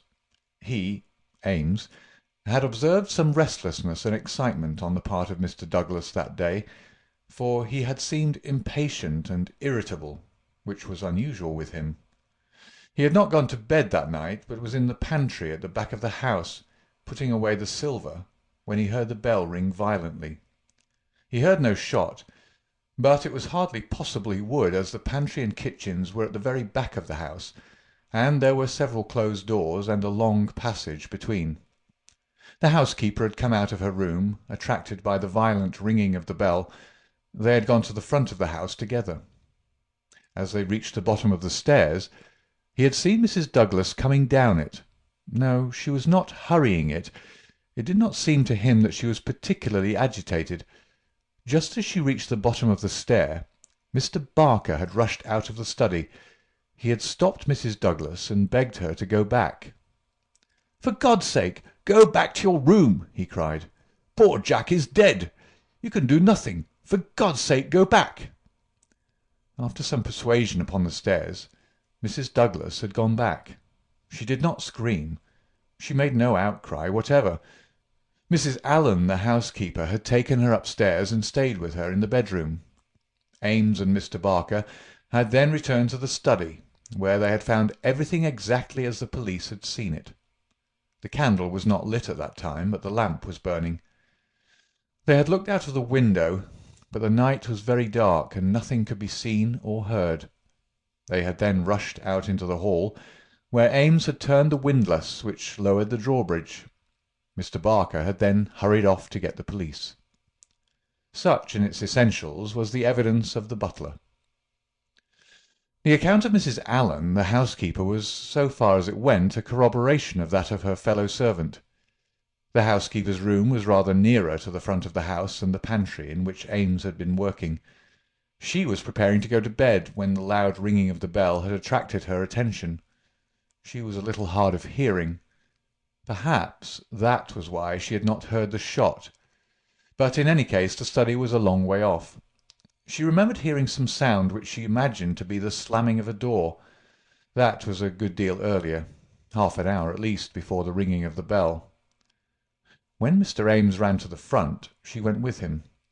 She saw Mr. Barker, very pale and excited, come out of the study. He intercepted Mrs. Douglas, who was coming down the stairs. He entreated her to go back, and she answered him, but what she said could not be heard. "Take her up! Stay with her!" he had said to Mrs. Allen. She had therefore taken her to the bedroom, and endeavoured to soothe her. She was greatly excited, trembling all over, but made no other attempt to go downstairs. She just sat in her dressing-gown by her bedroom fire, with her head sunk in her hands. Mrs. Allen stayed with her most of the night. As to the other servants, they had all gone to bed, and the alarm did not reach them until just before the police arrived. They slept at the extreme back of the house, and could not possibly have heard anything. So far the housekeeper could add nothing on cross-examination save lamentations and expressions of amazement. Cecil Barker succeeded Mrs. Allen as a witness. As to the occurrences of the night before, he had very little to add to what he had already told the police. Personally, he was convinced that the murderer had escaped by the window. The bloodstain was conclusive, in his opinion, on that point. Besides, as the bridge was up, there was no other possible way of escaping. He could not explain what had become of the assassin, or why he had not taken his bicycle, if it were indeed his. He could not possibly have been drowned in the moat, which was at no place more than 3 feet deep. In his own mind he had a very definite theory about the murder. Douglas was a reticent man, and there were some chapters in his life of which he never spoke. He had emigrated to America when he was a very young man. He had prospered well, and Barker had first met him in California, where they had become partners in a successful mining claim at a place called Benito Canyon. They had done very well, but Douglas had suddenly sold out and started for England. He was a widower at that time. Barker had afterwards realized his money and come to live in London. Thus they had renewed their friendship.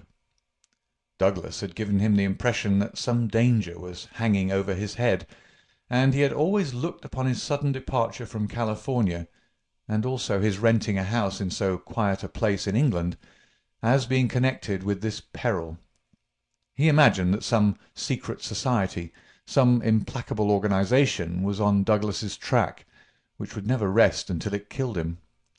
Some remarks of his had given him this idea, though he had never told him what the society was, nor how he had come to offend it. He could only suppose that the legend upon the placard had some reference to this secret society. "How long were you with Douglas in California?" asked Inspector MacDonald. "5 years altogether. He was a bachelor, you say?" "A widower." "Have you ever heard where his first wife came from?" "No. I remember his saying that she was of German extraction, and I have seen her portrait. She was a very beautiful woman. She died of typhoid the year before I met him." "You don't associate his past with any particular part of America?" "I have heard him talk of Chicago. He knew that city well and had worked there. I have heard him talk of the coal and iron districts. He had travelled a good deal in his time." "Was he a politician? Had this secret society to do with politics?" "No, he cared nothing about politics." "You have no reason to think it was criminal?"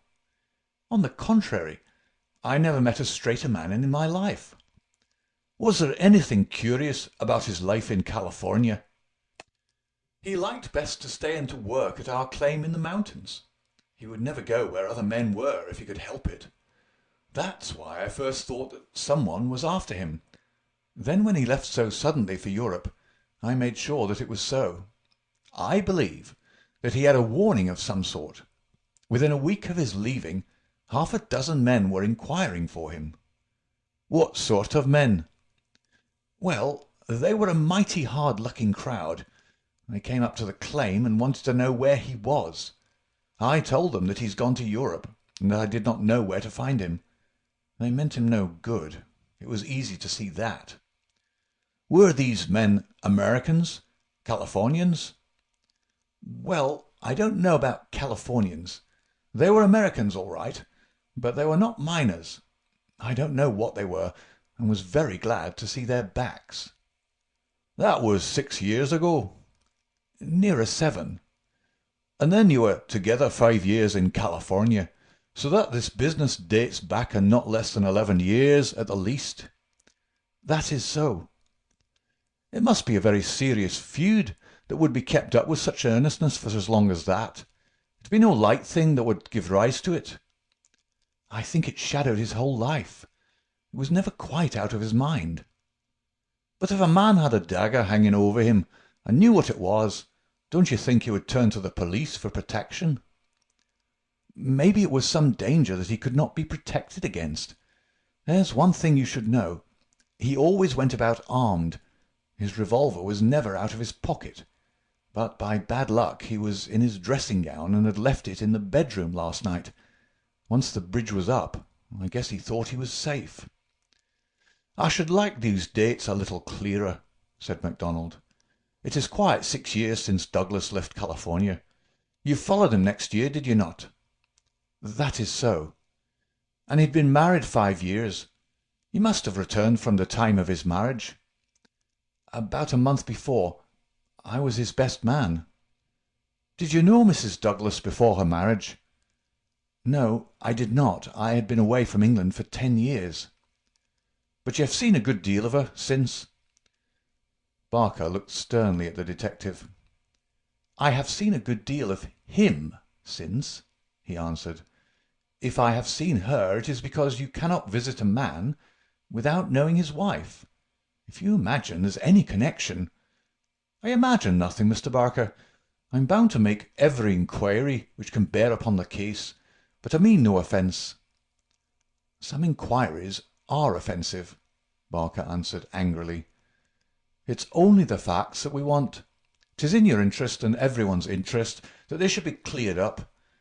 Did Mr. Douglas entirely approve your friendship with his wife?" Barker grew paler, and his great strong hands were clasped convulsively together. "You have no right to ask such questions," he cried. "What has this to do with the matter you're investigating?" "I must repeat the question." "Well, I refuse to answer." "You can refuse to answer, but you must be aware that your refusal is in itself an answer, for you would not refuse if you had nothing to conceal." Barker stood for a moment, with his face set grimly and his strong black eyebrows drawn low in intense thought. Then he looked up with a smile. "Well, I guess you gentlemen are only doing your clear duty after all, and I have no right to stand in the way of it. I'd only ask you not to worry Miss Douglas over this matter, for she has enough upon her just now. I may tell you that poor Douglas had just one fault in the world, and that was his jealousy. He was fond of me. No man could be fonder of a friend, and he was devoted to his wife. He loved me to come here, and was forever sending for me.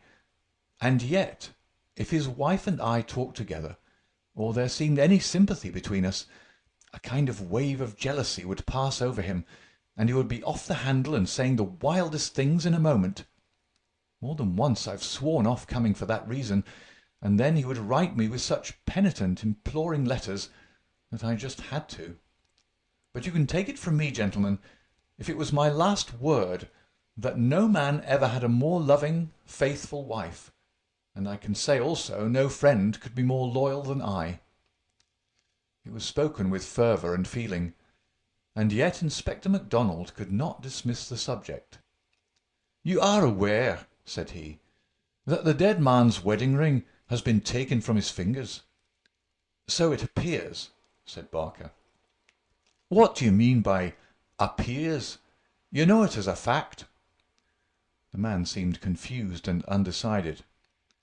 "When I said appears, I meant that it was conceivable that he had himself taken off the ring." "The mere fact that the ring should be absent, whoever may have removed it, would suggest to anyone's mind, would it not, that the marriage and the tragedy were connected?" Barker shrugged his broad shoulders. "I can't profess to say what it means," he answered, "but if you mean to hint that it could reflect in any way upon this lady's honour—" His eyes blazed for an instant, and then with an evident effort he got a grip upon his own emotions. "Well, you are on the wrong track, that's all." "I don't know that I've anything else to ask you at present," said MacDonald coldly. "There was one small point," remarked Sherlock Holmes. "When you entered the room there was only a candle lighted on the table, was there not?" "Yes, that was so." "By its light you saw that some terrible incident had occurred?" "Exactly." "You at once rang for help?" "Yes." "And it arrived very speedily?" "Within a minute or two." "And yet when they arrived they found that the candle was out and that the lamp had been lighted. That seems very remarkable." Again Barker showed some signs of indecision. "I don't see that it was remarkable, Mr. Holmes," he answered after a pause. "The candle threw a very bad light. My first thought was to get a better one. My lamp was on the table, so I lit it." "And blew out the candle?" "Exactly." Holmes asked no further question, and Barker, with a deliberate look from one to the other of us, which had, as it seemed to me, something of defiance in it, turned and left the room. Inspector MacDonald had sent up a note to the effect that he would wait upon Mrs. Douglas in her room, but she had replied that she would meet us in the dining-room. She entered now, a tall and beautiful woman of 30, reserved and self-possessed to a remarkable degree, very different from the tragic and distracted figure I had pictured. It is true that her face was pale and drawn, like that of one who had endured a great shock, but her manner was composed, and the finely moulded hand which she rested upon the edge of the table was as steady as my own. Her sad appealing eyes travelled from one to the other of us with a curiously inquisitive expression. That questioning gaze transformed itself suddenly into abrupt speech. "Have you found anything out yet?" she asked. Was it my imagination that there was an undertone of fear rather than of hope in the question? "We have taken every possible step, Mrs. Douglas," said the inspector. "You may rest assured that nothing will be neglected." "Spare no money," she said in a dead even tone. "It is my desire that every possible effort should be made." "Perhaps you can tell us something which may throw some light upon the matter." "I fear not, but all I know is at your service." We've heard from Mr. Cecil Barker that you did not actually see, that you were never in the room where the tragedy occurred." "No, he turned me back upon the stairs. He begged me to return to my room." "Quite so. You had heard the shot, and you had at once come down." "I put on my dressing gown, and then came down." "How long was it after hearing the shot that you were stopped on the stair by Mr. Barker?" "It may have been a couple of minutes. It is so hard to reckon time at such a moment. He implored me not to go on. He assured me that I could do nothing. Then Mrs. Allen, the housekeeper, led me upstairs again. It was all like some dreadful dream." "Can you give us any idea how long your husband had been downstairs before you heard the shot?" "No, I cannot say. He went from his dressing room, and I did not hear him go. He did the round of the house every night, for he was nervous of fire. It is the only thing that I have ever known him nervous of." "That is just the point which I want to come to, Mrs. Douglas. You have known your husband only in England, have you not?" "Yes, we have been married 5 years." "Have you heard him speak of anything which occurred in America, and might bring some danger upon him?" Mrs. Douglas thought earnestly before she answered. "Yes," she said at last. "I have always felt that there was a danger hanging over him. He refused to discuss it with me. It was not from want of confidence in me. There was the most complete love and confidence between us. But it was out of his desire to keep all alarm away from me. He thought I should brood over it if I knew all, and so he was silent." "How did you know it, then?" Mrs. Douglas' face lit with a quick smile. "Can a husband ever carry about a secret all his life, and a woman who loves him have no suspicion of it? I knew it by his refusal to talk about some episodes in his American life. I knew it by certain precautions he took. I knew it by certain words he let fall. I knew it by the way he looked at unexpected strangers. I was perfectly certain that he had some powerful enemies, that he believed they were on his track, and that he was always on his guard against them. I was so sure of it that for years I have been terrified if ever he came home later than was expected." "Might I ask," asked Holmes, "what the words were which attracted your attention?" "The Valley of Fear," the lady answered. "That was an expression he had used when I questioned him. I have been in the Valley of Fear. I am not out of it yet." "Are we never to get out of the Valley of Fear?" I have asked him, when I have seen him more serious than usual. "Sometimes I think that we never shall," he has answered. "Surely you asked him what he meant by the Valley of Fear?" "I did, but his face would become very grave, and he would shake his head. 'It is bad enough that one of us should have been in its shadow,' he said. 'Please God it shall never fall upon you.' It was some real valley in which he had lived, and in which something terrible had occurred to him, of that I am certain. But I can tell you no more." "And he never mentioned any names?" "Yes. He was delirious with fever once when he had his hunting accident 3 years ago. Then I remember that there was a name that came continually to his lips. He spoke it with anger and a sort of horror. McGinty was the name. Bodymaster McGinty. I asked him when he recovered who Bodymaster McGinty was, and whose body he was master of. 'Never of mine, thank God,' he answered with a laugh, and that was all I could get from him.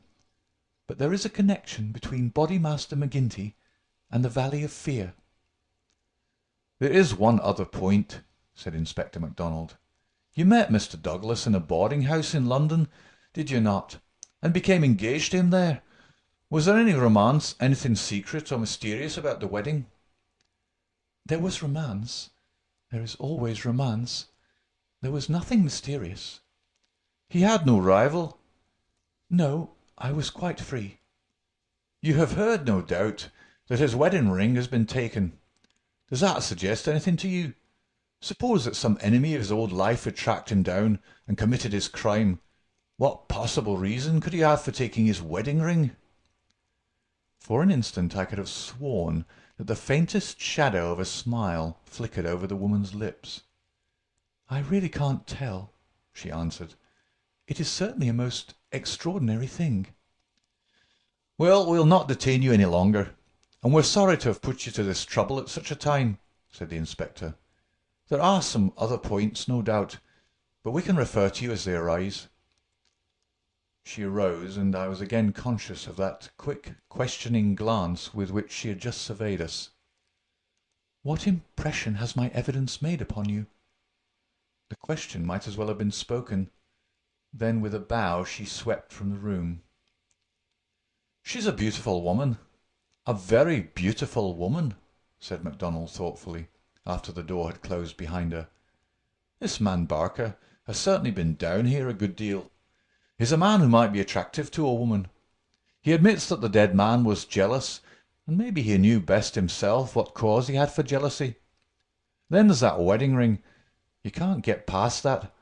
The man who tears a wedding ring off a dead man's... What do you say to that, Mr. Holmes?" My friend had sat with his head upon his hands, sunk in the deepest thought. Now he rose and rang the bell. "Ames," he said, when the butler entered, "where is Mr. Cecil Barker now?" "I'll see, sir." He came back in a moment to say that Barker was in the garden. "Can you remember, Ames, what Mr. Barker had on his feet last night when they joined him in the study?" "Yes, Mr. Holmes. He had a pair of bedroom slippers. I brought him his boots when he went for the police." "Where are the slippers now?" "They're still under the chair in the hall." "Very good, Ames. It is, of course, important for us to know which tracks may be Mr. Barker's and which from outside." "Yes, sir. I may say that I noticed that the slippers were stained with blood. So indeed were my own." "That is natural enough, considering the condition of the room. Very good, Ames. We will ring if we want you." A few minutes later we were in the study. Holmes had brought with him the carpet slippers from the hall. As Ames had observed, the soles of both were dark with blood. "Strange," murmured Holmes as he stood in the light of the window and examined them minutely. "Very strange indeed." Stooping with one of his quick feline pounces, he placed the slipper upon the blood mark on the sill. It exactly corresponded. He smiled in silence at his colleagues. The inspector was transfigured with excitement. His native accent rattled like a stick upon railings. "Man," he cried, "there's not a doubt of it. Barker has just marked the window himself. It's a good deal broader than any bootmark. I mind you said it was a splay foot, and here's the explanation. But what's the game, Mr. Holmes? What's the game?" "Aye, what's the game?" my friend repeated thoughtfully. White Mason chuckled and rubbed his fat hands together in his professional satisfaction. "I said it was a snorter," he cried, "and a real snorter it is." End of chapter 5. Chapter 6. A Dawning Light. The three detectives had many matters of detail into which to inquire, so I returned alone to our modest quarters at the village inn. But before doing so I took a stroll in the curious old-world garden which flanked the house. Rows of very ancient yew trees cut into strange designs girded it around. Inside was a beautiful stretch of lawn with an old sundial in the middle, the whole effect so soothing and restful that it was welcome to my somewhat jangled nerves. In that deeply peaceful atmosphere one could forget, or remember only as some fantastic nightmare, that darkened study with the sprawling, blood-stained figure on the floor. And yet, as I strolled round it and tried to steep my soul in its gentle balm, a strange incident occurred which brought me back to the tragedy and left a sinister impression in my mind. I have said that a decoration of yew trees circled the garden. At the end farthest from the house they thickened into a continuous hedge. On the other side of this hedge, concealed from the eyes of anyone approaching from the direction of the house, there was a stone seat. As I approached the spot I was aware of voices, some remark in the deep tones of a man answered by a little ripple of feminine laughter. An instant later I had come round the end of the hedge, and my eyes lit upon Mrs. Douglas and the man Barker before they were aware of my presence. Her appearance gave me a shock. In the dining-room she had been demure and discreet. Now all pretence of grief had passed away from her. Her eyes shone with the joy of living, and her face still quivered with amusement at some remark of her companion. He sat forward, his hands clasped and his forearms on his knees, with an answering smile upon his bold, handsome face. In an instant, but it was just one instant too late, they resumed their solemn masks as my figure came into view. A hurried word or two passed between them, and then Barker rose and came towards me. "Excuse me, sir," said he, "but am I addressing Dr. Watson?" I bowed with a coldness which showed, I dare say, very plainly the impression which had been produced upon my mind. "We thought that it was probably you, as your friendship with Mr. Sherlock Holmes is so well known. Would you mind coming over and speaking to Mrs. Douglas for one instant?" I followed him with a dour face. Very clearly I could see in my mind's eye that shattered figure on the floor. Here within a few hours of the tragedy were his wife and his nearest friend, laughing together behind a bush in the garden which had been his. I greeted the lady with reserve. I had grieved with her grief in the dining-room. Now I met her appealing gaze with an unresponsive eye. "I fear that you think me callous and hard-hearted," said she. I shrugged my shoulders. "It is no business of mine," said I. "Perhaps some day you will do me justice, if you only realized—" "There's no need why Dr. Watson should realize," said Barker quickly. "As he has himself said, it is no possible business of his." "Exactly," said I, "and so I will beg leave to resume my walk." "One moment, Dr. Watson," cried the woman in a pleading voice. "There is one question which you can answer with more authority than anyone else in the world, and it may make a very great difference to me. You know Mr. Holmes and his relations with the police better than anyone else can. Supposing that a matter were brought confidentially to his knowledge, is it absolutely necessary that he should pass it on to the detectives?" "Yes, that's it," said Barker eagerly. "Is he on his own, or is he entirely in with them?" "I really don't know that I should be justified in discussing that point." "I beg, I implore that you will, Dr. Watson. I assure you that you will be helping us, helping me greatly, if you will guide us on that point." There was such a ring of sincerity in the woman's voice that for the instant I forgot all about her levity and was moved only to do her will. "Mr. Holmes is an independent investigator," I said. "He is his own master, and would act as his own judgment directed. At the same time he would naturally feel loyalty towards the officials who were working on the same case, and he would not conceal from them anything which would help them in bringing a criminal to justice. Beyond this I can say nothing, and I would refer you to Mr. Holmes himself if you wanted fuller information." So saying, I raised my hat and went upon my way, leaving them still seated behind that concealing hedge. I looked back as I rounded the far end of it, and saw that they were still talking very earnestly together, and as they were gazing after me it was clear that it was our interview that was the subject of their debate. "I wish none of their confidences," said Holmes when I reported to him what had occurred. He had spent the whole afternoon at the manor house in consultation with his two colleagues, and returned about 5 with a ravenous appetite for a high tea which I had ordered for him. "No confidences, Watson, for they are mighty awkward if it comes to an arrest for conspiracy and murder." "You think it will come to that?" He was in his most cheerful and debonair humour. "My dear Watson, when I have exterminated that 4th egg, I shall be ready to put you in touch with the whole situation. I don't say that we have fathomed it, far from it, but when we have traced the missing dumbbell—" "The dumbbell!" "Dear me, Watson, is it possible that you have not penetrated the fact that the case hangs upon the missing dumbbell? Well, well, you need not be downcast, for between ourselves I don't think that either Inspector Mac or the excellent local practitioner has grasped the overwhelming importance of this incident. One dumbbell, Watson. Consider an athlete with one dumbbell. Picture to yourself the unilateral development, the imminent danger of a spinal curvature.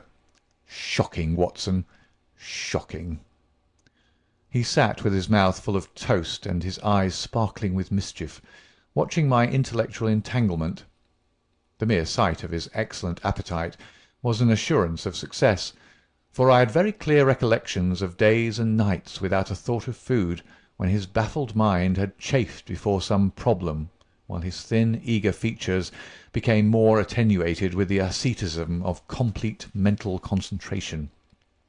Finally, he lit his pipe, and sitting in the ingle-nook of the old village inn, he talked slowly and at random about his case, rather as one who thinks aloud than as one who makes a considered statement.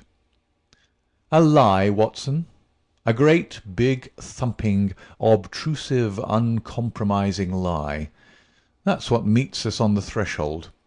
There is our starting point. The whole story told by Barker is a lie. But Barker's story is corroborated by Mrs. Douglas. Therefore, she is lying also. They are both lying, and in a conspiracy. So now we have the clear problem. Why are they lying? And what is the truth which they are trying so hard to conceal? Let us try, Watson, you and I, if we can get behind the lie and reconstruct the truth. How do I know that they are lying? Because it is a clumsy fabrication which simply could not be true. Consider. According to the story given to us, the assassin had less than a minute after the murder had been committed to take that ring, which was under another ring, from the dead man's finger, to replace the other ring, a thing which he would surely never have done, and to put that singular card beside his victim. I say that this was obviously impossible. You may argue, but I have too much respect for your judgment, Watson, to think that you will do so, that the ring may have been taken before the man was killed. The fact that the candle had been lit only a short time shows that there had been no lengthy interview. Was Douglas, from what we hear of his fearless character, a man who would be likely to give up his wedding ring at such short notice? Or could we conceive of his giving it up at all? No, no, Watson. The assassin was alone with the dead man for some time with a lamp lit. Of that I have no doubt at all. But the gunshot was apparently the cause of death. Therefore, the shot must have been fired some time earlier than we are told. But there could be no mistake about such a matter as that. We are in the presence, therefore, of a deliberate conspiracy upon the part of the two people who heard the gunshot, of the man Barker and of the woman Douglas. When on the top of this I am able to show that the blood mark on the windowsill was deliberately placed there by Barker, in order to give a false clue to the police, you will admit that the case grows dark against him. Now, we have to ask ourselves at what hour the murder actually did occur. Up to 10:30, the servants were moving about the house, so it was certainly not before that time. At 11:15 they had all gone to their rooms with the exception of Ames, who was in the pantry. I have been trying some experiments after you left us this afternoon, and I find that no noise which MacDonald can make in the study can penetrate to me in the pantry when the doors are all shut. It is otherwise, however, from the housekeeper's room. It is not so far down the corridor, and from it I could vaguely hear a voice when it was very loudly raised. The sound from a shotgun is to some extent muffled when the discharge is at very close range, as it undoubtedly was in this instance. It would not be very loud, and yet in the silence of the night it should have easily penetrated to Mrs. Allen's room. She is, as she has told us, somewhat deaf, but none the less she mentioned in her evidence that she did hear something like a door slamming half an hour before the alarm was given. Half an hour before the alarm was given would be 11:15. I have no doubt that what she heard was the report of the gun, and that this was the real instant of the murder.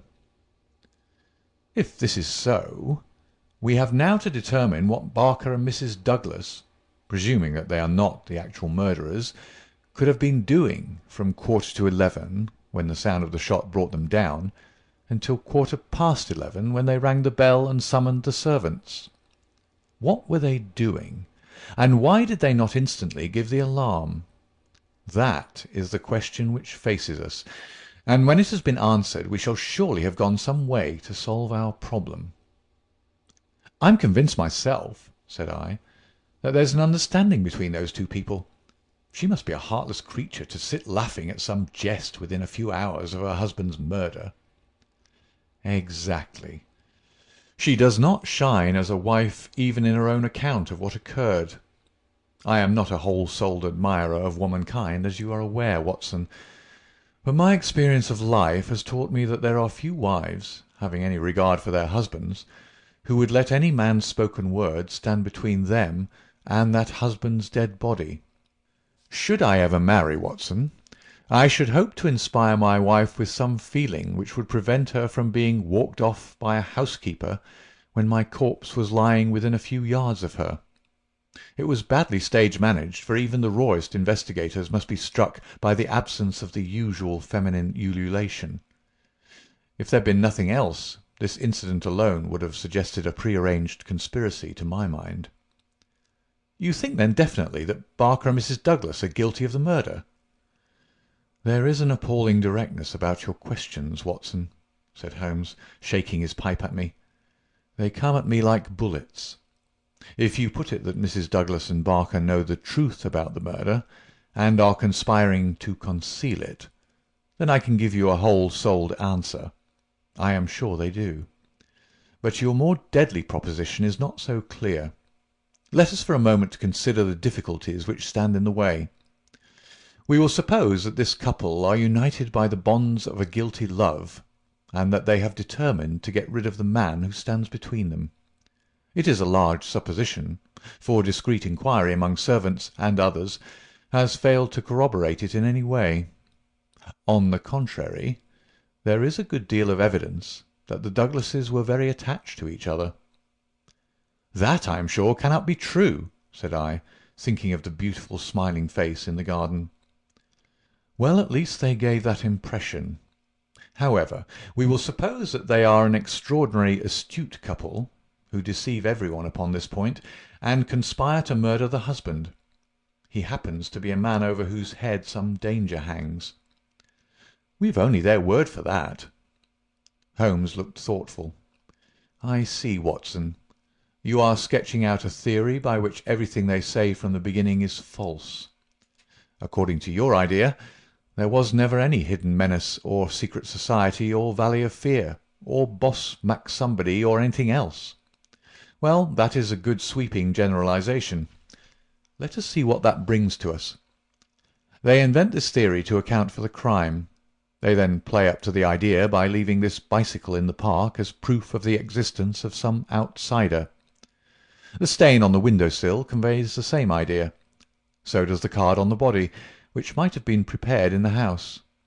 That all fits into your hypothesis, Watson. But now we come on the nasty, angular, uncompromising bits which won't slip into their places. Why a cut-off shotgun of all weapons, and an American one at that? How could they be so sure that the sound of it would not bring someone on to them? It's a mere chance, is it, that Mrs. Allen did not start out to inquire for the slamming door? Why did your guilty couple do all this, Watson?" "I confess I can't explain it." "Then again, if a woman and her lover conspire to murder a husband, are they going to advertise their guilt by ostentatiously removing his wedding ring after his death? Does that strike you as very probable, Watson?" "No, it doesn't." "And once again, if the thought of leaving a bicycle concealed outside had occurred to you, would it really have seemed worth doing, when the dullest detective would naturally say this is an obvious blind, as the bicycle is the first thing which the fugitive needed in order to make his escape?" "I can conceive of no explanation." "And yet there should be no combination of events for which the wit of man cannot conceive an explanation. simply as a mental exercise, without any assertion that it is true, let me indicate a possible line of thought. It is, I admit, mere imagination, but how often is imagination the mother of truth? We'll suppose that there was a guilty secret, a really shameful secret, in the life of this man Douglas. This leads to his murder by someone who is, we will suppose, an avenger, someone from outside.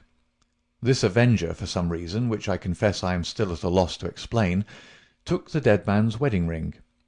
The vendetta might conceivably date back to the man's first marriage, and the ring be taken for some such reason. Before this avenger got away, Barker and the wife had reached the room. The assassin convinced them that any attempt to arrest him would lead to the publication of some hideous scandal. They were converted to this idea, and preferred to let him go. For this purpose they probably lowered the bridge, which can be done quite noiselessly, and then raised it again. He made his escape, and for some reason thought that he could do so more safely on foot than on the bicycle. He therefore left his machine where it would not be discovered until he had got safely away. So far we are within the bounds of possibility, are we not? "Well, it's possible, no doubt," said I with some reserve.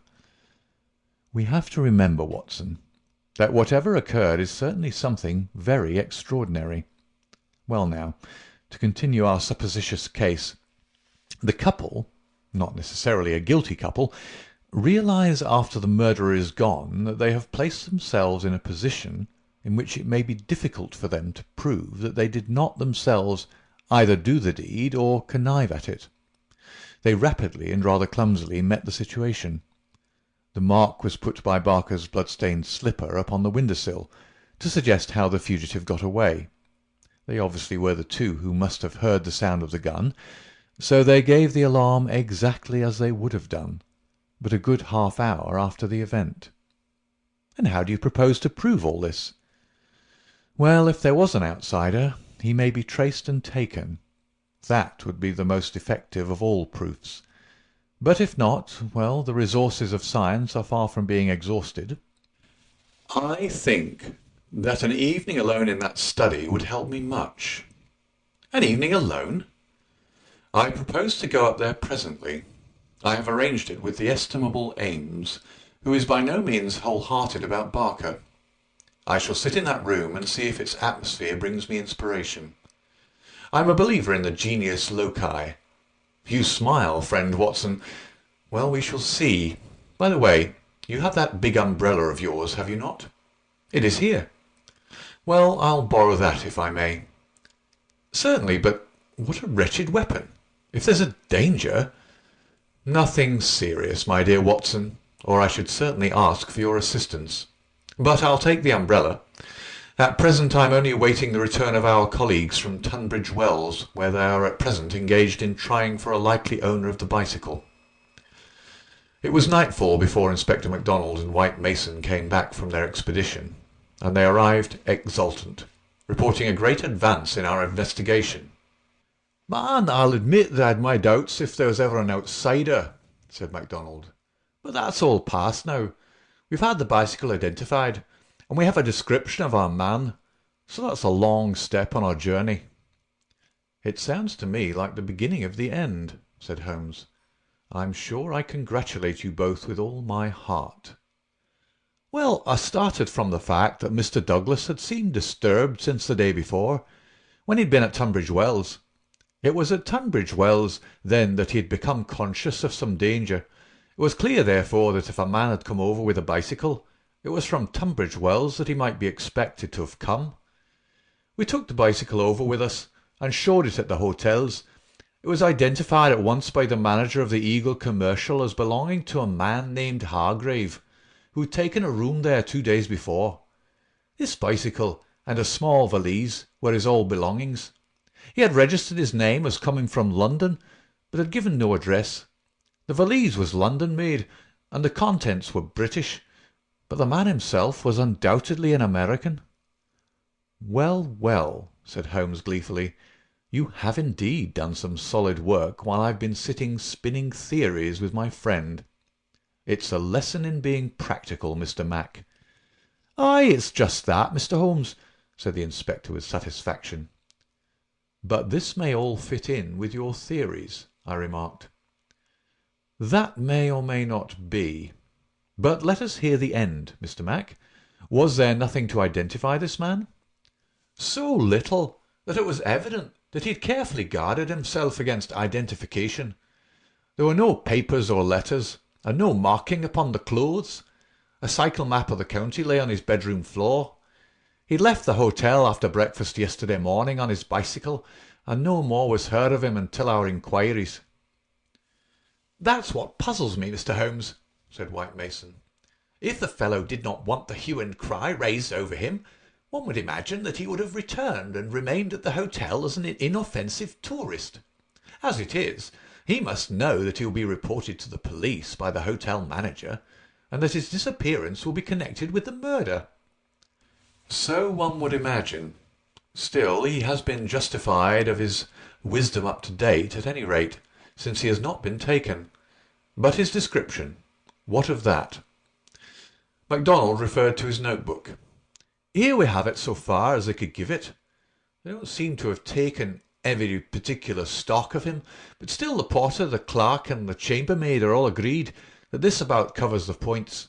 He was a man about 5'9" in height, 50 or so years of age, his hair slightly grizzled, a greyish moustache, a curved nose, and a face which all of them described as fierce and forbidding." "Well, bar the expression that might almost be a description of Douglas himself," said Holmes. "He's just over 50, with grizzled hair and moustache, and about the same height. Did you get anything else?" "He was dressed in a heavy grey suit, with a reefer jacket, and he wore a short yellow overcoat and a soft cap." "What about the shotgun?" "It is less than 2 feet long. It could very well have fitted into his valise. He could have carried it inside his overcoat without difficulty." "And how do you consider that all this bears upon the general case?" "Well, Mr. Holmes," said MacDonald, "when we've got our man, and you may be sure that I had his description on the wires within 5 minutes of hearing it, we shall be better able to judge it. But even as it stands, we've surely gone a long way. We know that an American, calling himself Hargrave, came to Tunbridge Wells 2 days ago with bicycle and valise. In the latter was a sawed-off shotgun, so he came with a deliberate purpose of crime. Yesterday morning he set off for this place on his bicycle with his gun concealed in his overcoat. No one saw him arrive, so far as we can learn, but he need not pass through the village to reach the park gates, and there are many cyclists upon the road. Presumably he at once concealed his cycle among the laurels where it was found, and possibly lurked there himself, with his eye on the house, waiting for Mr. Douglas to come out. A shotgun is a strange weapon to use inside a house, but he had intended to use it outside, and there it has very obvious advantages, as it would be impossible to miss with it, and the sound of shots is so common in an English sporting neighbourhood that no particular notice would be taken."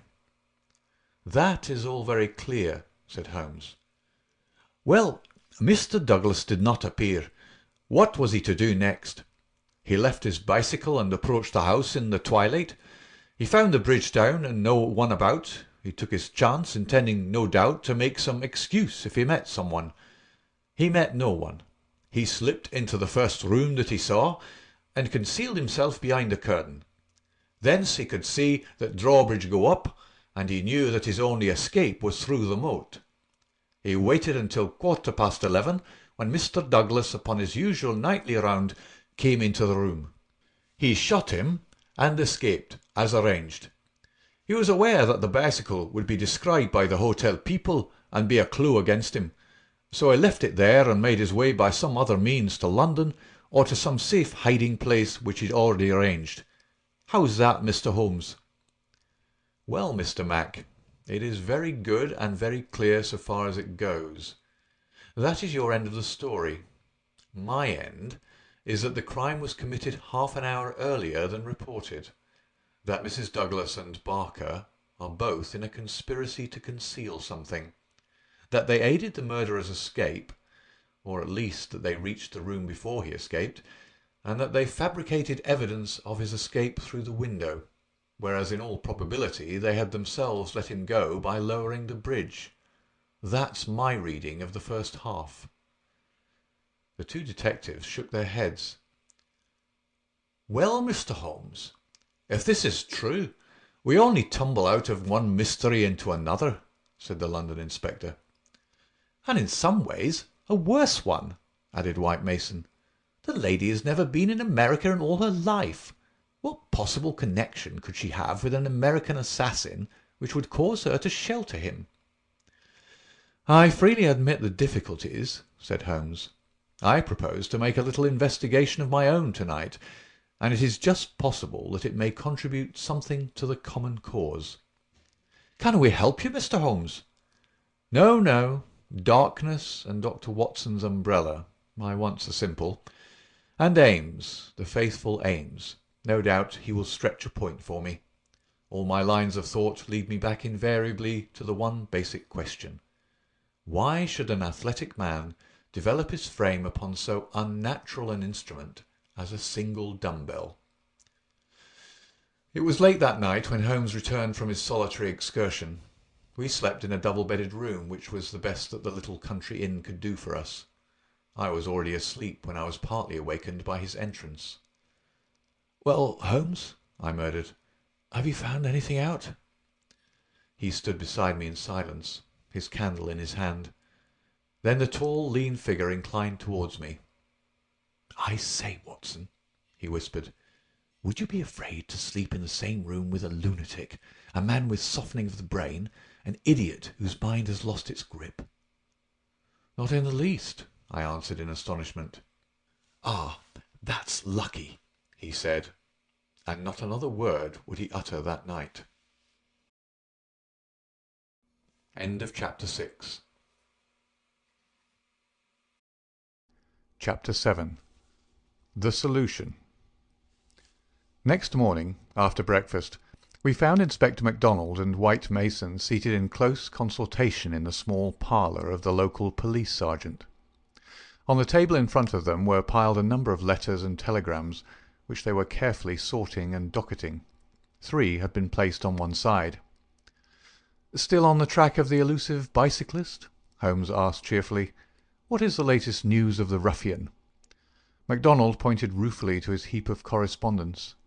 "He is at present reported from Leicester, Nottingham, Southampton, Derby, East Ham, Richmond, and 14 other places. In 3 of them, East Ham, Leicester, and Liverpool, there is a clear case against him, and he has actually been arrested. This country seems to be full of the fugitives with yellow coats." "Dear me," said Holmes sympathetically. "Now, Mr. Mac, and you, Mr. White Mason, I wish to give you a very earnest piece of advice. When I went into this case with you, I bargained, as you will no doubt remember, that I should not present you with half-proved theories, but that I should retain and work out my own ideas until I had satisfied myself that they were correct. For this reason, I am not at the present moment telling you all that is in my mind. On the other hand, I said that I would play the game fairly by you, and I do not think it is a fair game to allow you for one unnecessary moment to waste your energies upon a profitless task.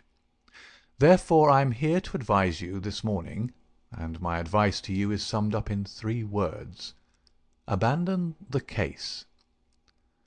MacDonald and White Mason stared in amazement at their celebrated colleague.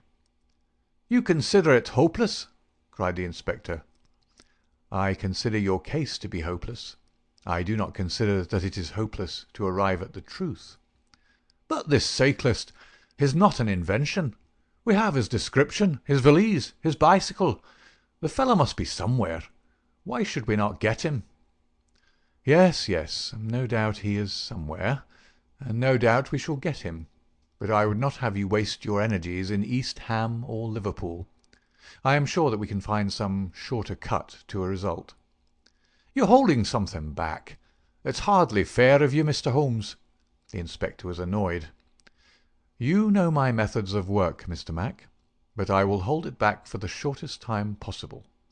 I only wish to verify my details in one way, which can very readily be done, and then I make my bow and returned to London, leaving my results entirely at your service. I owe you too much to act otherwise, for in all my experience I cannot recall any more singular and interesting study." "This is clean beyond me, Mr. Holmes. We saw you when we returned from Tunbridge Wells last night, and you are in general agreement with our results. What has happened since then to give you a completely new idea of the case?" "Well, since you ask me, I spent, as I told you that I would, some hours last night at the Manor House." "Well, what happened?" I can only give you a very general answer to that for the moment. By the way, I have been reading a short but clear and interesting account of the old building, purchasable at the modest sum of 1 penny from the local tobacconist. Here Holmes drew a small tract, embellished with a rude engraving of the ancient manor house, from his waistcoat pocket. "It immensely adds to the zest of an investigation, my dear Mr. Mac, when one is in conscious sympathy with the historical atmosphere of one's surroundings.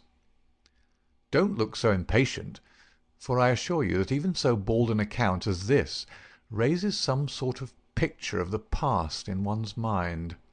Permit me to give you an example.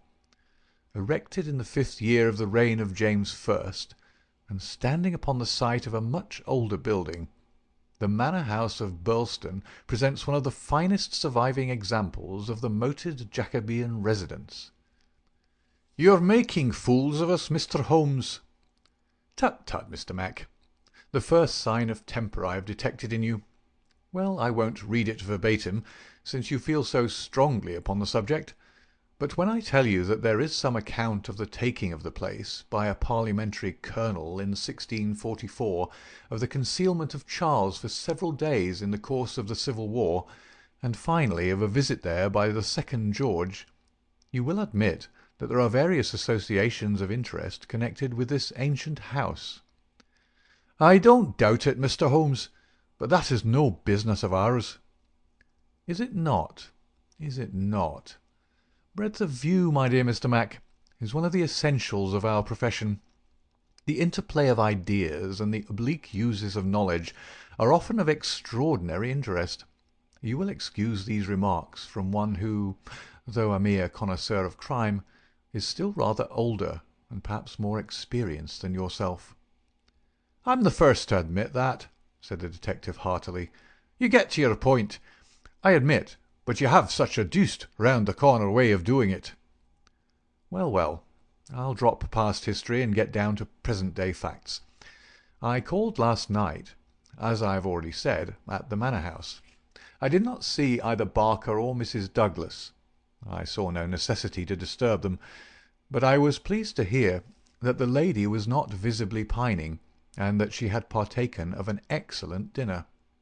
My visit was specially made to the good Mr. Ames, with whom I exchanged some amiabilities which culminated in his allowing me, without reference to anyone else, to sit alone for a time in the study." "What, with that?" I ejaculated. "No, no, everything is now in order. You gave permission for that, Mr. Mac. As I am informed, the room was in its normal state, and in it I passed an instructive quarter of an hour." "What were you doing?" "Well, not to make a mystery of so simple a matter, I was looking for the missing dumb-bell. It has always bulked rather large in my estimate of the case. I ended by finding it." "Where?" "Ah, there we come to the edge of the unexplored. Let me go a little further, a very little further, and I will promise that you shall share everything that I know." "Well, we're bound to take you on your own terms," said the inspector. "But when it comes to telling us to abandon the case, why in the name of goodness should we abandon the case?" "For the simple reason, my dear Mr. Mac, that you have not got the first idea what it is that you are investigating." "We are investigating the murder of Mr. John Douglas of Birlstone Manor." "Yes, yes, so you are. But don't trouble to trace the mysterious gentleman upon the bicycle. I assure you that it won't help." "Then what do you suggest we do?" I will tell you exactly what to do, if you will do it."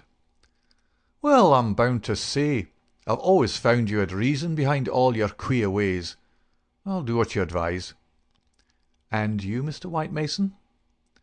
The country detective looked helplessly from one to the other. Holmes and his methods were new to him. "Well, if it is good enough for the inspector, it's good enough for me," he said at last. "Capital," said Holmes. "Well, then, I should recommend a nice, cheery country walk for both of you. They tell me that the views from Birlstone Ridge over the Weald are very remarkable. No doubt lunch could be got at some suitable hostelry, though my ignorance of the country prevents me from recommending one. In the evening, tired but happy—" "Man, this is getting past a joke," cried MacDonald, rising angrily from his chair. "Well, well, spend the day as you like," said Holmes, patting him cheerfully upon the shoulder. "Do what you like, and go where you will. But meet me here before dusk without fail. Without fail, Mr. Mac." "That sounds more like sanity." "All of it was excellent advice, but I don't insist so long as you are here when I need you. But now, before we part, I want you to write a note to Mr. Barker." "Well?" "I'll dictate it if you like. Ready? Dear Sir, it has struck me that it is our duty to drain the moat, in the hope that we might find some—" "It's impossible," said the inspector. "I've made inquiry." "Tut, tut, my dear sir. Please do what I ask you." "We'll go on." "In the hope that we might find something which may bear upon our investigation.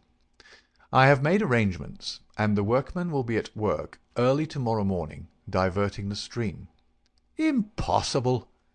"Diverting the stream, so I thought it best to explain matters beforehand. Now, sign that and send it by hand about 4 o'clock. At that hour we shall meet again in this room. Until then we may each do what we like, for I can assure you that this inquiry has come to a definite pause." Evening was drawing in when we reassembled.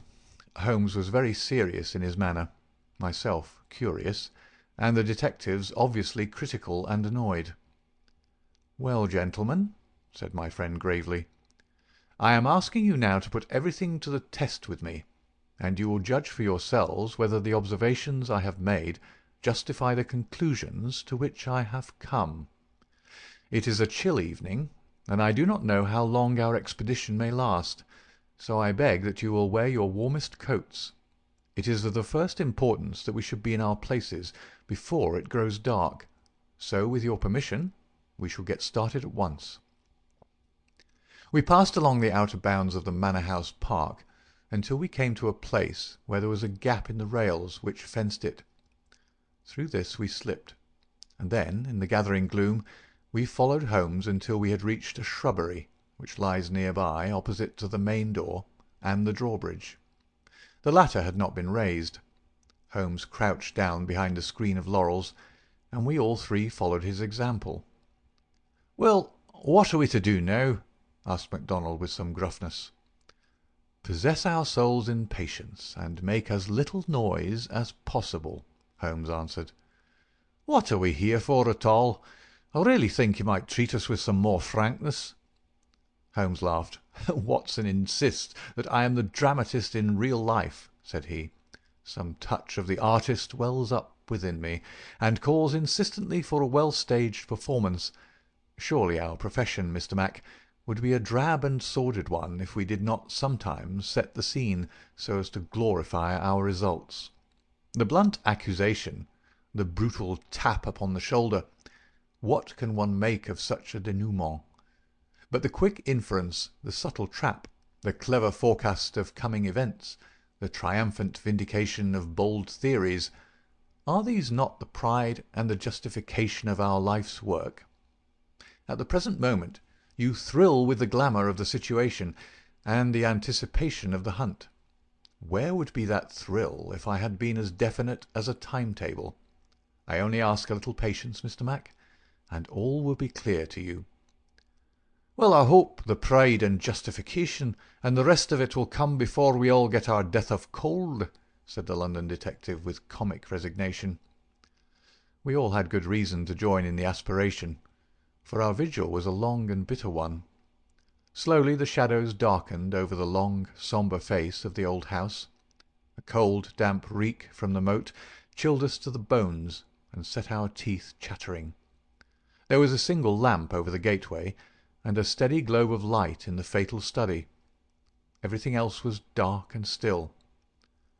"How long is this to last?" asked the inspector finally.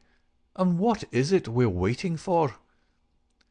"I have no more notion than you how long it is to last," Holmes answered with some asperity. "If criminals would always schedule their movements like railway trains, it would certainly be more convenient for all of us. As to what it is well, that's what we're watching for."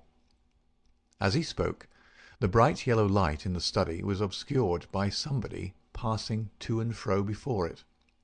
The laurels among which we lay were immediately opposite the window, and not more than 100 feet from it. Presently it was thrown open with a whining of hinges, and we could dimly see the dark outline of a man's head and shoulders looking out into the gloom. For some minutes he peered forth in furtive, stealthy fashion, as one who wishes to be assured that he is unobserved. Then he leaned forward, and in the intense silence we were aware of the soft lapping of agitated water. He seemed to be stirring up the moat with something which he held in his hand. Then suddenly he hauled something in as a fisherman lands a fish, some large round object which obscured the light as it was dragged through the open casement. "Now!" cried Holmes. "Now!" We were all upon our feet, staggering after him with our stiffened limbs, while he ran swiftly across the bridge and rang violently at the bell.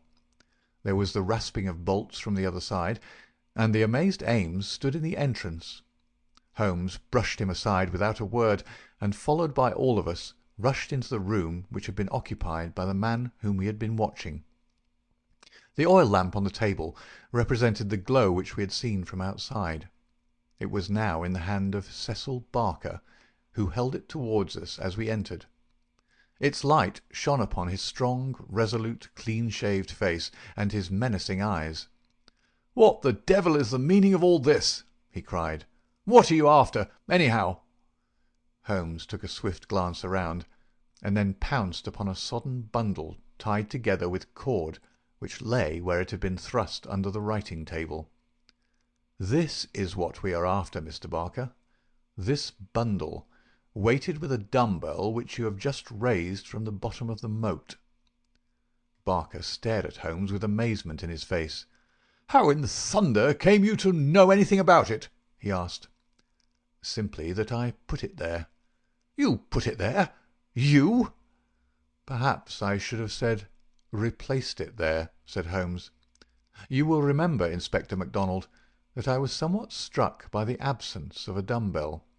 I drew your attention to it, but with the pressure of other events you had hardly the time to give it the consideration which would have enabled you to draw deductions from it.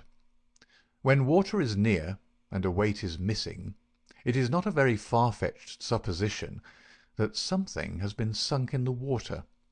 The idea was at least worth testing, so with the help of Ames, who admitted me to the room, and the crook of Dr. Watson's umbrella, I was able last night to fish up and inspect this bundle. It was of the first importance, however, that we should be able to prove who placed it there. This we accomplished by the very obvious device of announcing that the moat would be dried to-morrow, which had of course the effect that whoever had hidden the bundle would most certainly withdraw it the moment that darkness enabled him to do so. We have no less than 4 witnesses as to who it was who took advantage of the opportunity, and so, Mr. Barker, I think the word lies now with you." Sherlock Holmes put the sopping bundle upon the table beside the lamp, and undid the cord which bound it. From within he extracted a dumbbell, which he tossed down to its fellow in the corner. Next he drew forth a pair of boots. "American, as you perceive," he remarked, pointing to the toes. Then he laid upon the table a long, deadly, sheathed knife. Finally he unravelled a bundle of clothing comprising a complete set of underclothes, socks, a grey tweed suit, and a short yellow overcoat. "The clothes are commonplace," remarked Holmes, "save only the overcoat, which is full of suggestive touches." He held it tenderly towards the light. "Here, as you perceive, is the inner pocket prolonged into the lining in such a fashion as to give ample space for the truncated fowling piece. The tailor's tab is on the back. Neil Outfitter, Vermissa, USA. I've spent an instructive afternoon in the rector's library, and have enlarged my knowledge by adding the fact that Vermissa is a flourishing little town at the head of one of the best-known coal and iron valleys in the United States. I have some recollection, Mr. Barker, that you associated the coal districts with Mr. Douglas's first wife, and it would surely not be too far-fetched an inference that the V.V. upon the card by the dead body might stand for Vermissa Valley, or that this very valley, which sends forth emissaries of murder, may be that valley of fear which we have heard. So much is fairly clear. And now, Mr. Barker, I seem to be standing rather in the way of your explanation." It was a sight to see Cecil Barker's expressive face during this exposition of the great detective. Anger, amazement, consternation, and indecision swept over it in turn. Finally he took refuge in a somewhat acrid irony. "You know such a lot, Mr. Holmes. Perhaps you had better tell us some more," he sneered. "I have no doubt that I could tell you a great deal more, Mr. Barker, but it would come with a better grace from you." "Oh, you think so, do you? Well, all I can say is that if there's any secret here, it's not my secret, and I am not the man to give it away." "Well, if you take that line, Mr. Barker," said the inspector quietly, "we must just keep you in sight until we have the warrant and can hold you." "You can do what you damn please about that," said Barker defiantly. The proceedings seemed to have come to a definite end, so far as he was concerned, for one had only to look at that granite face to realize that no peine forte or dure would ever force him to plead against his will. The deadlock was broken, however, by a woman's voice. Mrs. Douglas had been standing listening at the half-open door, and now she entered the room. "You have done enough for now, Cecil," said she. "Whatever comes of it in the future, you have done enough." "Enough and more than enough," remarked Sherlock Holmes gravely. "I have every sympathy with you, madam, and should strongly urge you to have some confidence in the common sense of our jurisdiction, and to take the police voluntarily into your complete confidence. It may be that I am myself at fault for not following up the hint which you conveyed to me through my friend Dr. Watson, but at that time I had every reason to believe that you were directly concerned in the crime. Now I am assured that this is not so. At the same time there is much that is unexplained, and I should strongly recommend that you ask Mr. Douglas to tell us his own story." Mrs. Douglas gave a cry of astonishment at Holmes's words. The detectives and I must have echoed it when we were aware of a man who seemed to have emerged from the wall, who advanced now from the gloom of the corner in which he had appeared. Mrs. Douglas turned, and in an instant her arms were round him. Barker had seized his outstretched hand. "It's best this way, Jack," his wife repeated. "I'm sure that it is best." "Indeed, yes, Mr. Douglas," said Sherlock Holmes. "I am sure that you will find it best." The man stood blinking at us with the dazed look of one who comes from the dark into the light. It was a remarkable face, bold grey eyes, a strong, short-clipped, grizzled moustache, a square projecting chin, and a humorous mouth. He took a good look at us all, and then, to my amazement, he advanced to me and handed me a bundle of paper. "I've heard of you," said he in a voice which was not quite English and not quite American, but was altogether mellow and pleasing. You are the historian of this bunch. Well, Dr. Watson, you've never had such a story as that pass through your hands before, and I'll lay my last dollar on that. Tell it your own way, but there are the facts, and you can't miss the public so long as you have those. I've been cooped up 2 days, and I've spent the daylight hours, as much daylight as I could get in that rat trap, in putting the thing into words. You're welcome to them, you and your public. There's the story of the Valley of Fear." "That's the past, Mr. Douglas," said Sherlock Holmes quietly. "What we desire now is to hear your story of the present."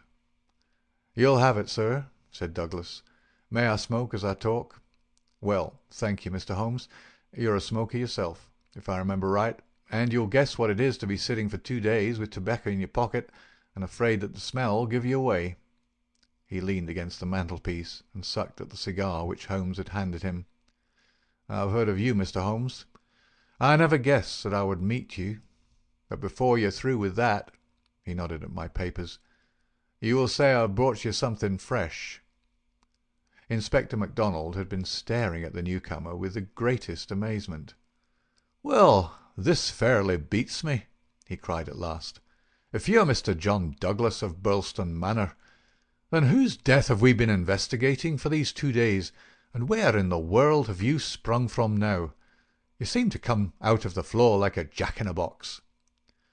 "Ah, Mr. Mac," said Holmes, shaking a reproving forefinger, "you would not read that excellent local compilation which described the concealment of King Charles.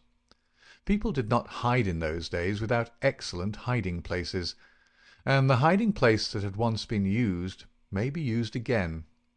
I had persuaded myself that we should find Mr. Douglas under this roof."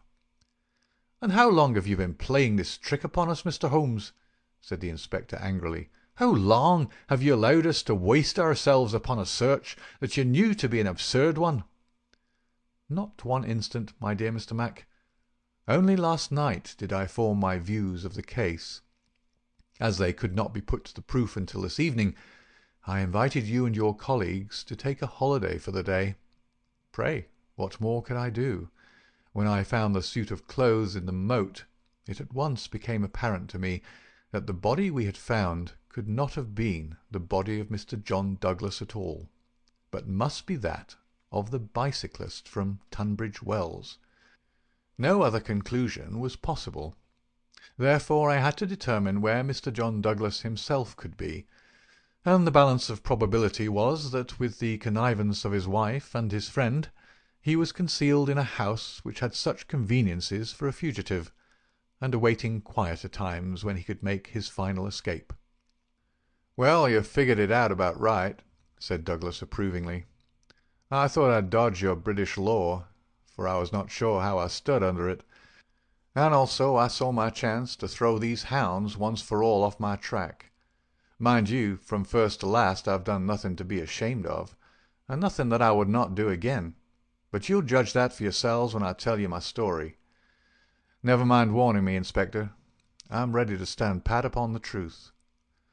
I'm not going to begin at the beginning, that's all there." He indicated my bundle of papers. "And a mighty queer yarn you'll find it. It all comes down to this, that there are some men that have good cause to hate me and would give their last dollar to know that they had got to me. So long as I'm alive and they are alive, there is no safety in this world for me. They hunted me from Chicago to California, then they chased me out of America. But when I married and settled down in this quiet spot, I thought my last years were going to be peaceable. I never explained to my wife how things were. Why should I pull her into it?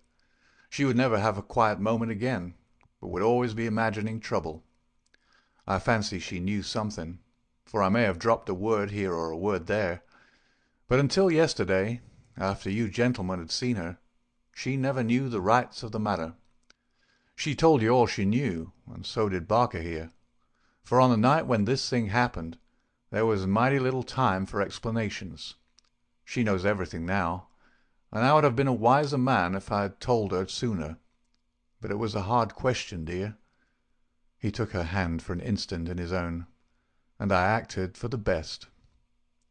"Well, gentlemen, the day before these happenings I was over in Tunbridge Wells, and I got a glimpse of a man in the street. It was only a glimpse, but I have a quick eye for these things, and I never doubted who it was. It was the worst enemy I had among them all, one who has been after me like a hungry wolf after a caribou all these years. I knew there was trouble coming, and I came home and made ready for it.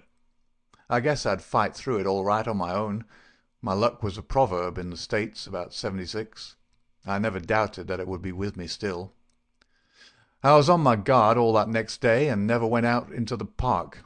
It's as well, or he'd have had the drop on me with that buckshot gun of his before ever I could draw on him. After the bridge was up, my mind was always more restful when that bridge was up in the evenings. I put the thing clear out of my head. I never dreamed of his getting into the house and waiting for me. But when I made my round in my dressing gown, as was my habit, I had no sooner entered the study than I scented danger. I guess when a man has had dangers in his life, and I've had more than most in my time, there is a kind of sixth sense that waves the red flag. I saw the signal clear enough, and yet I couldn't tell you why. Next instant I spotted a boot under the window curtain, and then I saw why plain enough. I'd just the one candle that was in my hand, but there was a good light from the hall lamp through the open door. I put down the candle and jumped for a hammer that I'd left on the mantel. At the same moment he sprang at me. I saw the glint of a knife, and I lashed at him with the hammer. I got him somewhere, for the knife tinkled down on the floor. He dodged around the table as quick as an eel, and a moment later he'd got his gun from under his coat. I heard him cock it, but I got hold of it before he could fire. I had it by the barrel, and we wrestled for it all ends up for a minute or more. It was death to the man that lost his grip. He never lost his grip, but he got it butt downward for a moment too long. Maybe it was I that pulled the trigger. Maybe we just jolted it off between us. Anyhow, he got both barrels in the face, and there I was, staring down at all that was left of Ted Baldwin. I'd recognized him in the township, and again when he sprang for me, but his own mother wouldn't recognize him as I saw him then. I'm used to rough work, but I fairly turned sick at the sight of him. I was hanging on the side of the table when Barker came hurrying down. I heard my wife coming, and I ran to the door and stopped her. It was no sight for a woman. I promised I'd come to her soon. I said a word or two to Barker. He took it all in at a glance, and we waited for the rest to come along. But there was no sign of them. Then we understood that they could hear nothing, and that all that had happened was known only to ourselves. It was at that instant that the idea came to me. I was fairly dazzled by the brilliance of it. The man's sleeve had slipped up, and there was the branded mark of the lodge upon his forearm. See here. The man whom we had known as Douglas turned up his own coat and cuff to show a brown triangle within a circle, exactly like that which we'd seen upon the dead man. It was the sight of that which started me on it. I seemed to see it all clear at a glance. There were his height and hair and figure about the same as my own. No one could swear to his face, poor devil. I brought down this suit of clothes, and in a quarter of an hour Barker and I had put my dressing gown on him, and he lay as you found him. We tied all things into a bundle, and I weighted them with the only weight I could find, and put them through the window. The card he'd meant to lay upon my body was lying beside his own. My rings were put on his finger, but when it came to the wedding ring, he held out his muscular hand. You can see for yourselves that I had struck the limit. I have not moved it since the day I was married, and it would have taken a file to get it off. I don't know, anyhow, that I should have cared to part with it, but if I'd wanted to, I couldn't. So we just had to leave that detail to take care of itself. On the other hand, I brought a bit of plaster down and put it where I'm wearing one myself at this instant. You slipped up there, Mr. Holmes, clever as you are, for if you had chanced to take off that plaster, you'd have found no cut underneath it. Well, that was the situation. If I could lie low for a while and then get away, where I could be joined by my widow, we should have a chance at last of living in peace for the rest of our lives. These devils would give me no rest so long as I was above ground, But if they saw in the papers that Baldwin had got his man, there would be an end of all my troubles. I hadn't much time to make it all clear to Barker and to my wife, but they understood enough to be able to help me. I knew all about this hiding-place, so did Ames, but it never entered his head to connect it with the matter. I retired into it, and it was up to Barker to do the rest. I guess you can fill in for yourselves what he did. He opened the window and made the mark on the sill, to give an idea of how the murderer escaped. It was a tall order, that, but as the bridge was up there was no other way. Then, when everything was fixed, he rang the bell for all he was worth. What happened afterward you know. And so, gentlemen, you can do what you please, but I've told you the truth and the whole truth, so help me God.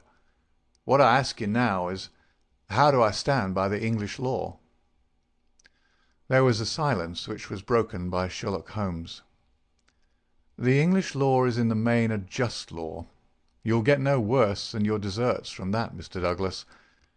But I would ask you, how did this man know that you lived here, or how to get into your house, or where to hide to get you?" "I know nothing of this." Holmes's face was very white and grave. "The story is not over yet, I fear," said he. "You may find worse dangers than the English law, or even than your enemies from America. I see trouble before you, Mr. Douglas. You'll take my advice and still be on your guard. And now, my long-suffering readers, I'll ask you to come away with me for a time, far from the Sussex manor house of Birlstone, and far also from the year of grace in which we made our eventful journey, which ended with the strange story of the man who had been known as John Douglas. I wish you to journey back some 20 years in time, and westward some thousands of miles in space, that I may lay before you a singular and terrible narrative, so singular and so terrible that you may find it hard to believe that even as I tell it, even so did it occur. Do not think that I intrude one story before another is finished. As you read on you will find that this is not so. And when I have detailed those distant events, and you have solved this mystery of the past, we shall meet once more in those rooms on Baker Street, where this, like so many other wonderful happenings, will find its end. End of Chapter 7 and Part 1 of The Valley of Fear. Part 2. The Scowrers. Chapter 1. The Man. It was the 4th of February in the year 1875. It had been a severe winter, and the snow lay deep in the gorges of the Gilmerton Mountains. The steam ploughs had, however, kept the railroad open, and the evening train, which connects the long line of coal-mining and iron-working settlements, was slowly groaning its way up the steep gradients which led from Stagville on the plain to Vermissa, the central township which lies at the head of Vermissa Valley. From this point the track sweeps downward to Barton's Crossing, Helmdale, and the purely agricultural county of Merton. It was a single-track railroad, but at every siding, and they were numerous, long lines of trucks piled with coal and iron ore told of the hidden wealth which had brought a rude population and a bustling life to this most desolate corner of the United States of America. For desolate it was. Little could the first pioneer who had traversed it have ever imagined that the fairest prairies and the most lush water pastures were valueless compared to this gloomy land of black crag and tangled forest. Above the dark and often scarcely penetrable woods upon their flanks, the high, bare crowns of the mountains, white snow and jagged rock, towered upon each flank, leaving a long, winding, tortuous valley in the centre. Up this the little train was slowly crawling. The oil lamps had just been lit in the leading passenger car, a long, bare carriage, in which some 20 or 30 people were seated. The greater number of these were workmen returning from their day's toil in the lower part of the valley. At least a dozen, by their grimed faces and the safety lanterns which they carried, proclaimed themselves miners. These sat smoking in a group and conversed in low voices, glancing occasionally at two men on the opposite side of the car, whose uniforms and badges showed them to be policemen. Several women of the labouring class and one or two travellers who might have been small local storekeepers made up the rest of the company, with the exception of one young man in a corner by himself. It is with this man that we are concerned. Take a good look at him, for he is worth it. He's a fresh-complexioned, middle-sized young man, not far, one would guess, from his 30th year. He has large, shrewd, humorous grey eyes, which twinkle inquiringly from time to time as he looks round through his spectacles at the people about him. It is easy to see that he is of a sociable and possibly simple disposition, anxious to be friendly to all men. Anyone could pick him at once as gregarious in his habits and communicative in his nature, with a quick wit and a ready smile. And yet the man who studied him more closely might discern a certain firmness of jaw and grim tightness about the lips which would warn him that there were depths beyond, and that this pleasant, brown-haired young Irishman might conceivably leave his mark for good or evil upon any society to which he was introduced. Having made one or two tentative remarks to the nearest miner, and receiving only short, gruff replies, the traveller resigned himself to uncongenial silence, staring moodily out of the window at the fading landscape. It was not a cheering prospect. Through the growing gloom there pulsed the red glow of the furnaces on the sides of the hills. Great heaps of slag and dumps of cinders loomed up on each side, with the high shafts of the collieries towering above them. Huddled groups of mean wooden houses, the windows of which were beginning to outline themselves in light, were scattered here and there along the line, and the frequent halting-places were crowded with their swarthy inhabitants. The iron and coal valleys of the Vermissa district were no resorts for the leisured or the cultured. Everywhere there were stern signs of the crudest battle of life, the rude work to be done, and the rude, strong workers who did it. The young traveller gazed out into this dismal country with a face of mingled repulsion and interest, which showed that the scene was new to him. At intervals he drew from his pocket a bulky letter to which he referred, and on the margins of which he scribbled some notes. Once, from the back of his waist, he produced something which one would hardly have expected to find in the possession of so mild-mannered a man. It was a navy revolver of the largest size. As he turned it slantwise to the light, the glint upon the rims of the copper shells within the drum showed that it was fully loaded. He quickly restored it to his secret pocket, but not before it had been observed by a working man who had seated himself upon the adjoining bench. "Hello, mate," said he. "You seem heeled and ready." The young man smiled with an air of embarrassment. "Yes," said he, "we need them sometimes in the place I come from." "And where may that be?" "I'm last from Chicago." "A stranger in these parts?" "Yes." "You may find you need it here," said the workman. "Ah, is that so?" The young man seemed interested. "Have you heard nothing of doings hereabouts?" "Nothing out of the way." "Why, I thought the country was full of it. You'll hear quick enough. What made you come here?" "I heard there was always work for a willing man."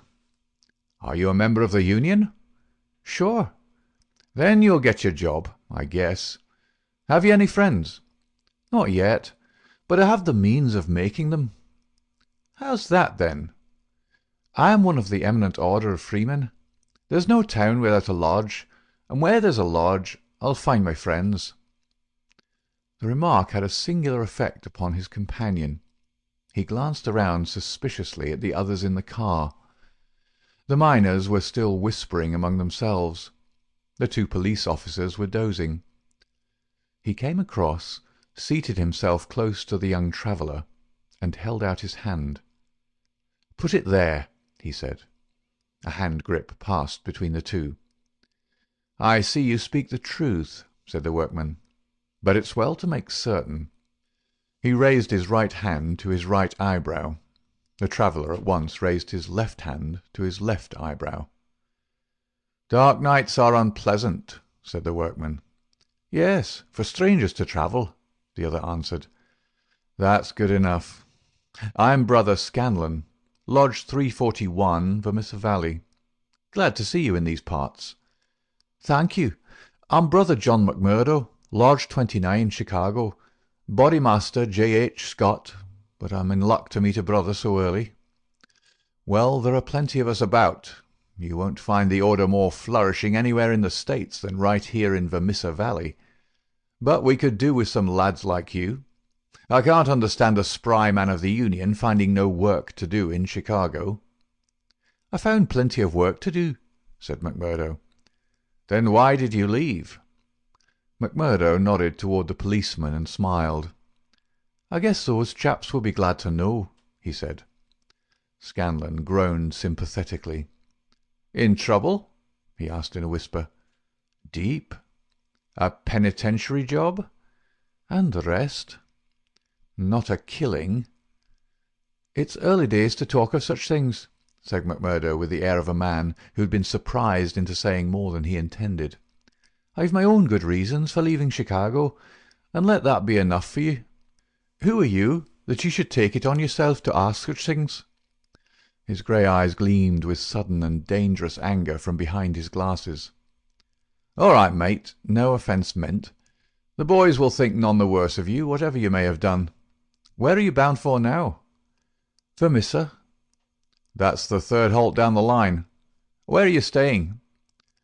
McMurdo took out an envelope and held it close to the murky oil lamp. "Here is the address. Jacob Shafter, Sheridan Street. It's a boarding-house that was recommended by a man I know in Chicago." "Well, I don't know it, but Vermissa is out of my beat. I live at Hobson's Patch, and that's here where we're drawing up to now. But say, there's one bit of advice I'll give you before we part. If you're in trouble in Vermissa, go straight to the Union House and see Boss McGinty.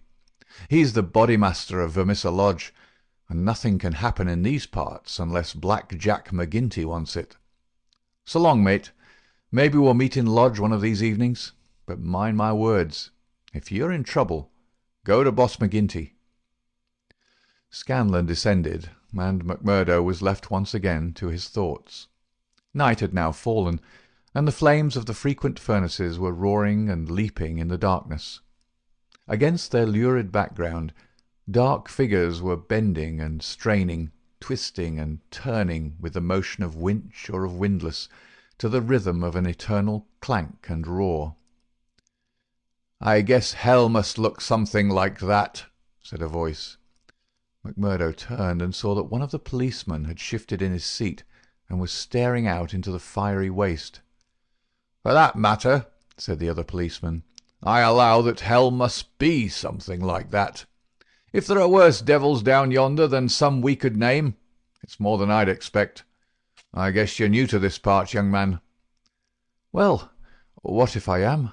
McMurdo answered in a surly voice. "Just this, mister, that I should advise you to be careful in choosing your friends. I don't think I'd begin with Mike Scanlon or his gang if I were you."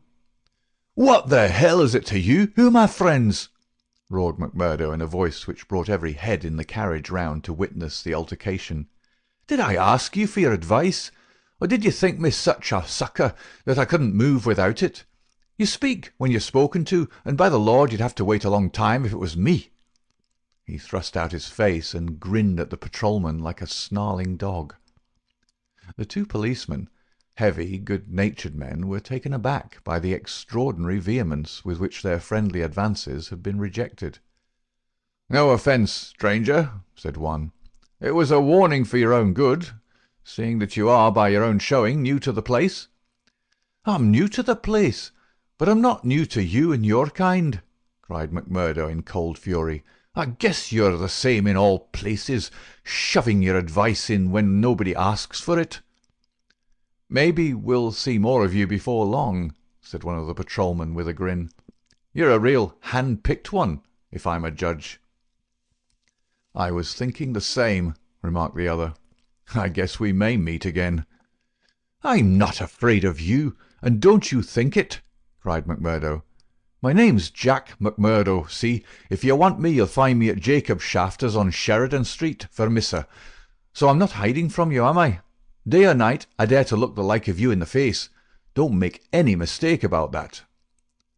There was a murmur of sympathy and admiration from the miners at the dauntless demeanour of the newcomer, while the two policemen shrugged their shoulders and renewed a conversation between themselves.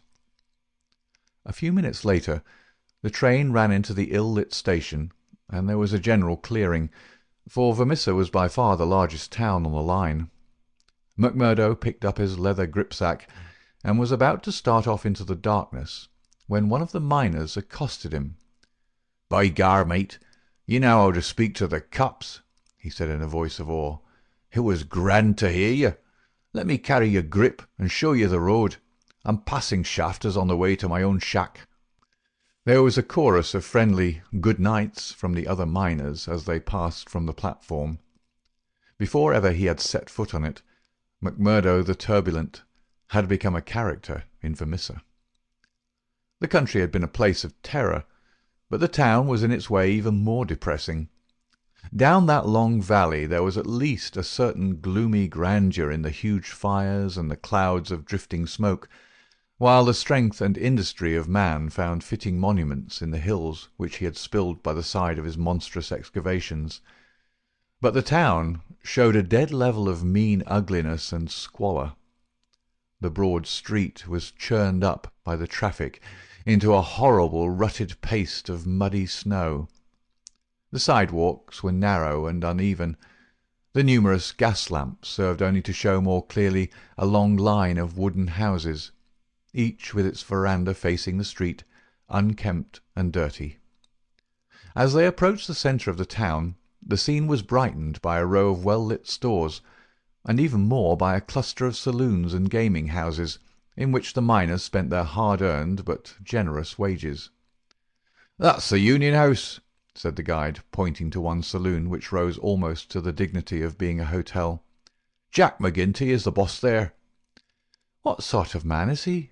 McMurdo asked. "What? Have you never heard of the boss?" "How could I have heard of him, when you know that I'm a stranger in these parts?" "Well, I thought his name was known clear across the country. It's been in the papers often enough." "What for?" "Well," the miner lowered his voice, "over the affairs." "What affairs?" "Good Lord, mister, you are queer. If I must say it without offence, there's only one set of affairs that you'll hear of in these parts, and that's the affairs of the Scowrers." "Why, I seem to have read of the Scowrers in Chicago. A gang of murderers, are they not?" "Hush, on your life!" cried the miner, standing still in alarm and gazing in amazement at his companion. "Man, you won't live long in these parts if you speak in the open street like that. Many a man has had the life beaten out of him for less." "Well, I know nothing about them. It's only what I've read." "And I'm not saying that you've not read the truth." The man looked nervously round him as he spoke, peering into the shadows as if he feared to see some lurking danger. "If killing is murder, then God knows there's a murderer to spare. But don't you dare to breathe the name of Jack McGinty in connection with it, stranger, for every whisper goes back to him, and he's not one that is likely to let it pass. Now, that's the house you're after, that one, standing back from the street. You'll find old Jacob's Shafter that runs it as honest a man as lives in this township."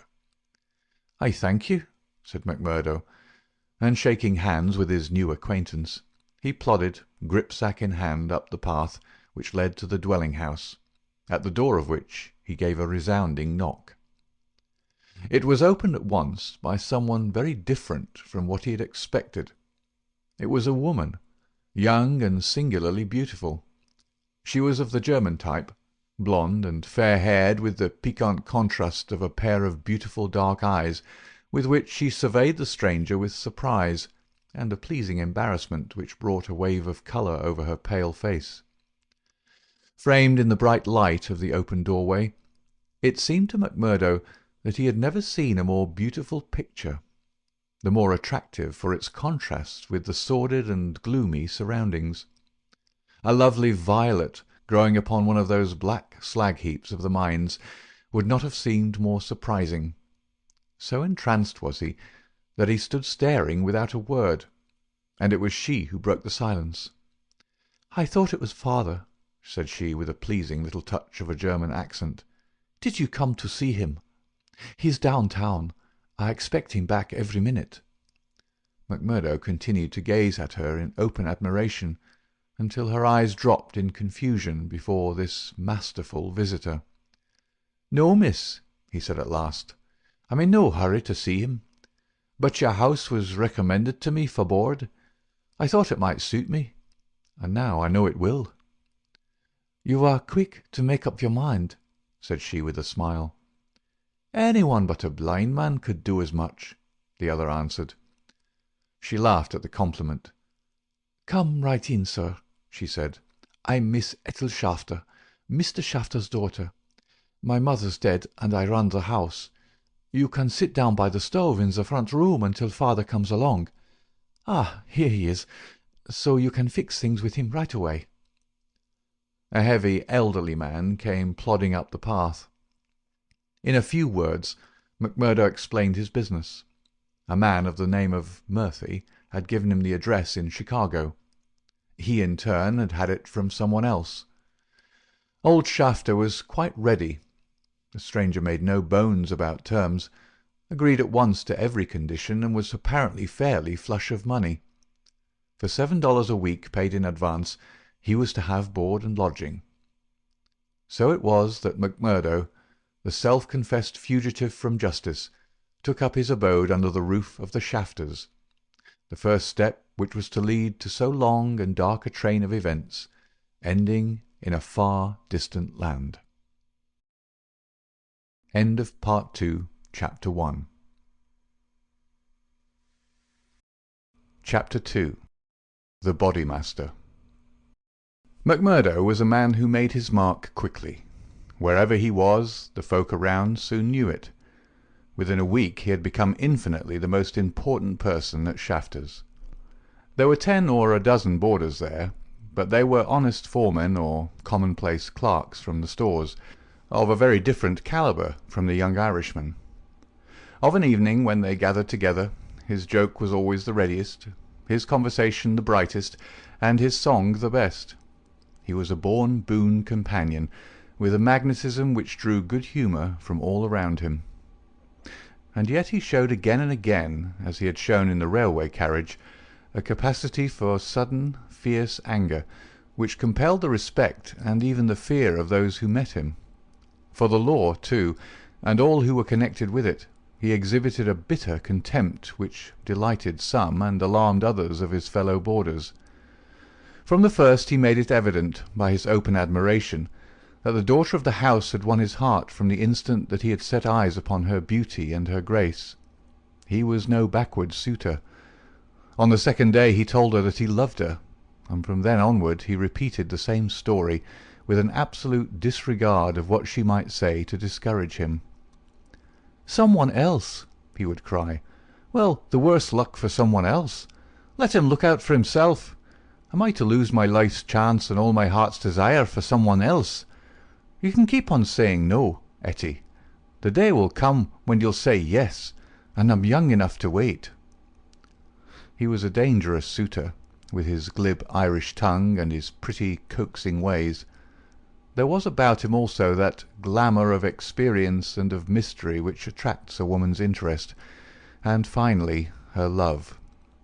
He could talk of the sweet valleys of County Monaghan, from which he came, of the lovely distant island, the low hills and green meadows of which seemed the more beautiful when imagination viewed them from this place of grime and snow. Then he was versed in the life of the cities of the north, of Detroit, and of the lumber camps of Michigan, and finally of Chicago, where he had worked in a planing mill. And afterwards came the hint of romance, the feeling that strange things had happened to him in that great city, so strange and so intimate that they might not be spoken of.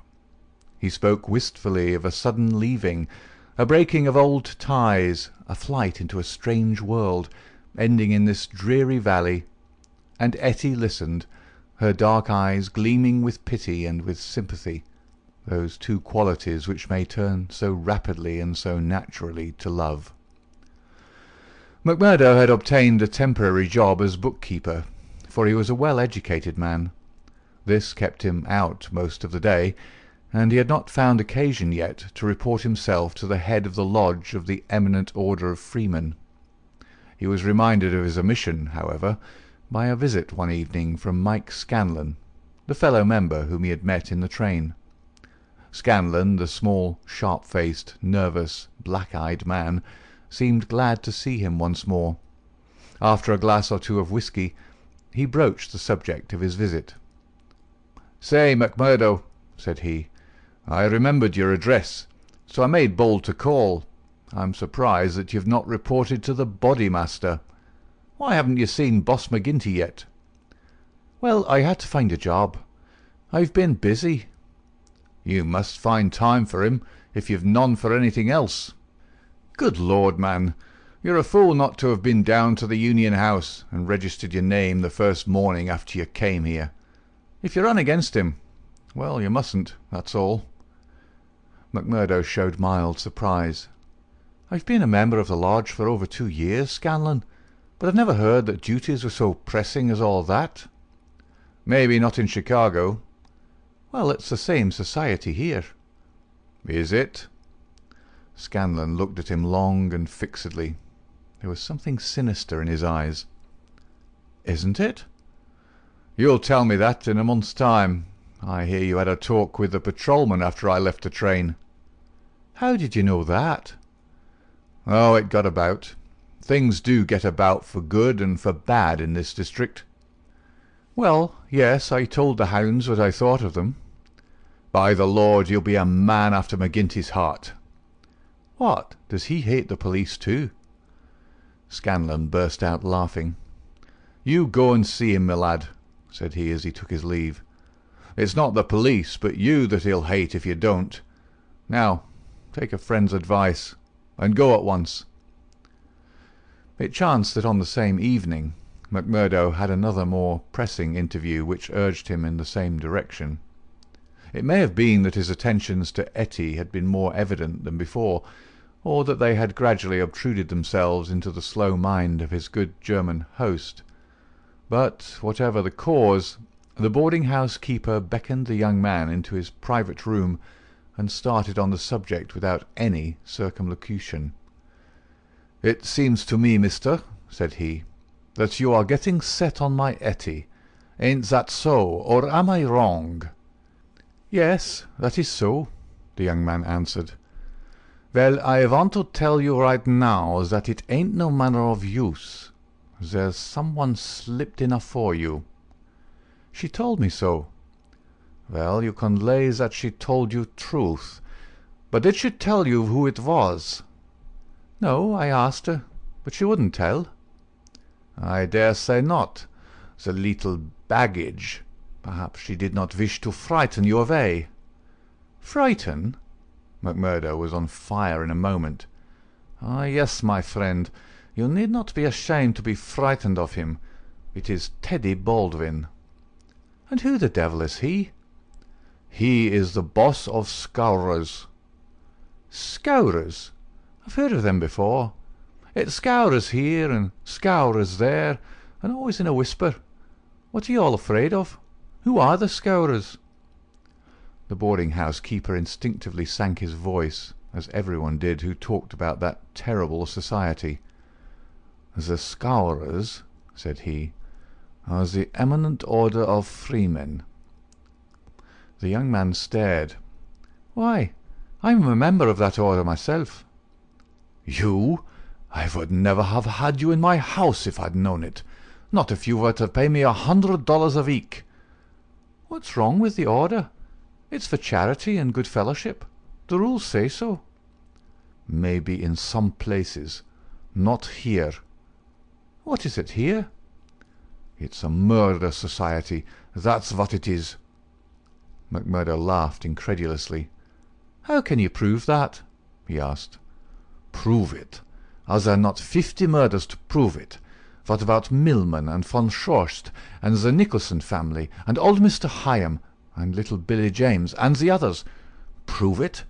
Is there a man or a woman in this valley that does not know it? See here, said McMurdo earnestly, I want you to take back what you said, or else make it good. One or the other you must do before I quit this room. Put yourself in my place. Here I am, a stranger in the town. I belong to a society that I know only as an innocent one. You'll find it through the length and breadth of the States, but always as an innocent one. Now, when I'm counting upon joining it here, you tell me that it's the same as a murder society called the Scowrers. I guess you owe me either an apology, or else an explanation, Mr. Shafter. I can but tell you what the whole world knows, mister. The bosses of the one are the bosses of the other. If you offend the one, it is the other that will strike you. We have proved it too often. That's just gossip. I want proof, said McMurdo. If you live here long, you will get your proof. But I forget that you are yourself one of them. You will soon be as bad as the rest. But you will find other lodgings, mister. I cannot have you here. Is it not bad enough that one of these people come courting my Etty, and that I dare not turn him down, and that I should have another for my boarder? Yes, indeed, you shall not sleep here after tonight. McMurdo found himself under sentence of banishment, both from his comfortable quarters and from the girl whom he loved. He found her alone in the sitting-room that same evening, and he poured his troubles into her ear. "Sure your father is after giving me notice," he said. "It's little I would care if it was just my room, but indeed, Etty, though it's only a week that I've known you, you're the very breath of life to me, and I can't live without you." "Oh, hush, Mr. McMurdo, don't speak so," said the girl. "I've told you, have I not, that you're too late. There's another, and if I have not promised to marry him at once, at least I can promise no one else." "Suppose I had been first, Etty? Would have had a chance." The girl sank her face into her hands. "I wish to heaven that you had been first," she sobbed. McMurdo was down on his knees before her in an instant. "For God's sake, Etty, let it stand at that," he cried. "Will you ruin your life and my own for the sake of this promise? Follow your heart, acushla. 'Tis a safer guide than any promise before you knew what it was that you were saying." He had seized Etty's white hand between his own strong brown ones. "Say that you'll be mine, and we'll face it out together." "Not here." "Yes, here." "No, no, Jack." His arms were round her now. "It could not be here. Could you take me away?" A struggle passed for a moment over McMurdo's face, but it ended by setting like granite. "No, here," he said. "I'll hold you against the world, Etty, right here where we are."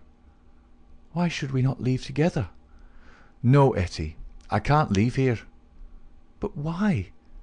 "I'd never hold my head up again if I felt that I'd been driven out. Besides, what is there to be afraid of? Are we not free folks in a free country?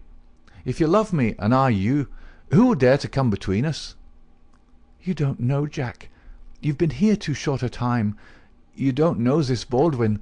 You don't know how McGinty and his Scowrers—" "No, I don't know them, and I don't fear them, and I don't believe in them," said McMurdo. "I've lived among rough men, my darling, and instead of fearing them, it has always ended that they feared me. Always, Etty. It's mad on the face of it. If these men, as your father says, have done crime after crime in the valley, and if everyone knows them by name, how come is that none are brought to justice? You answer me that, Etty." "Because no witness dares to appear against them. He would not live a month if he did. Also because they have always their own men to swear that the accused one was far from the scene of the crime. But surely, Jack, you must have read all this. I had understood that every paper in the United States was writing about it." "Well, I've read something, it is true, but I thought it was a story. Maybe these men have some reason in what they do. Maybe they're wronged and have no other way to help themselves." "Oh, Jack, don't let me hear you speak or so. That is how he speaks, the other one." "Baldwin? He speaks like that, does he?" "And that is why I loathe him so. Oh, Jack, how can I tell you the truth? I loathe him with all my heart, but I fear him also.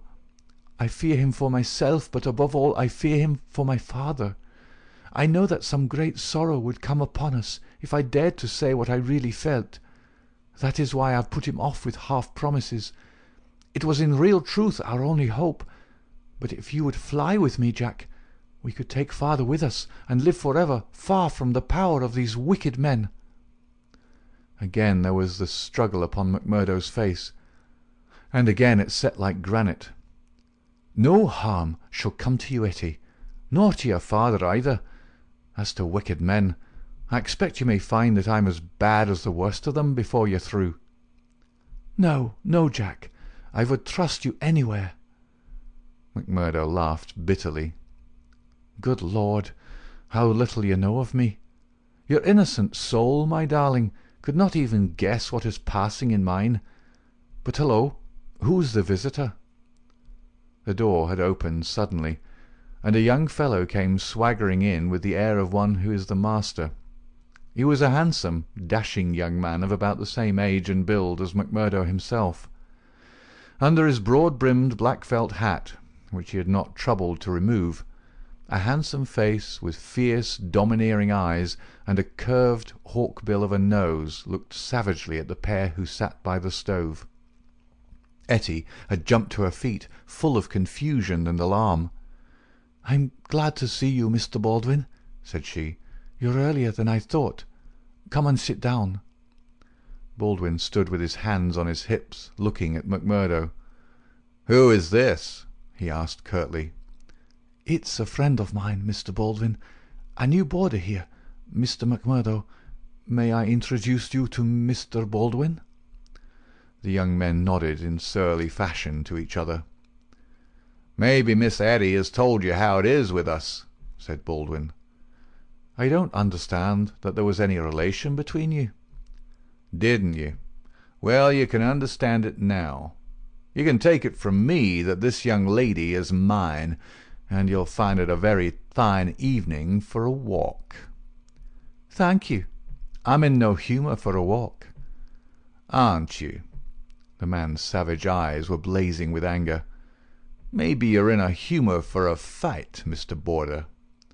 "That I am," cried McMurdo, springing to his feet. "You never said a more welcome word." "For God's sake, Jack! Oh, for God's sake, Jack!" cried poor distracted Etty. "Oh, Jack, Jack, he'll hurt you." "Oh, it's Jack, is it?" said Baldwin with an oath. "You've come to that already, have you?" "Oh, Ted, be reasonable, be kind. For my sake, Ted. If ever you loved me, be big-hearted and forgiving." "I think, Etty, that if you were to leave us alone, we could get this thing settled," said McMurdo quietly. "Or maybe, Mr. Baldwin, you'll take a turn down the street with me. It's a fine evening, and there's some open ground beyond the next block." "I'll get even with you without needing to dirty my hands," said his enemy. "You'll wish you'd never set foot in this house before I'm through with you." "No time like the present," cried McMurdo. "I'll choose my own time, mister. You can leave the time to me. See here."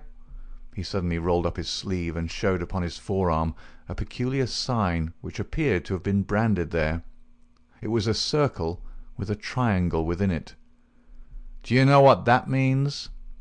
"I neither know nor care." "Well, you will know. I'll promise you that. You won't be much older, either. Perhaps Miss Etty can tell you something about it.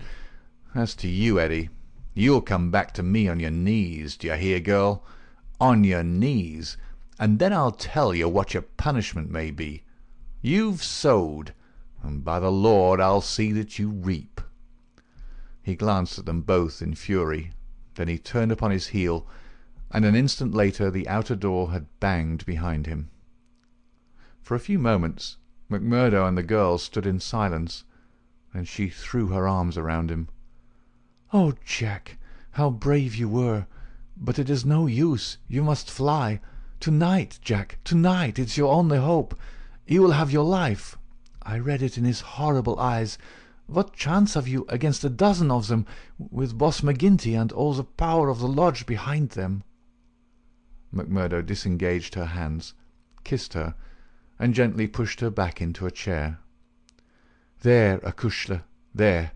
Don't be disturbed or fear for me. I'm a free man myself. I'm after telling your father about it.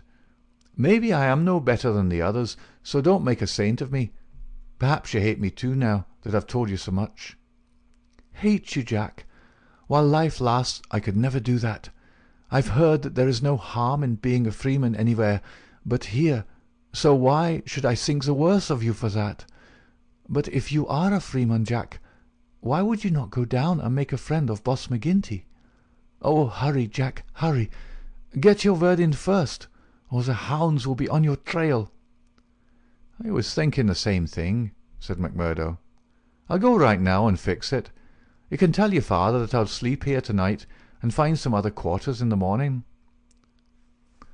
The bar of McGinty's saloon was crowded as usual, for it was the favourite loafing place of all the rougher elements of the town.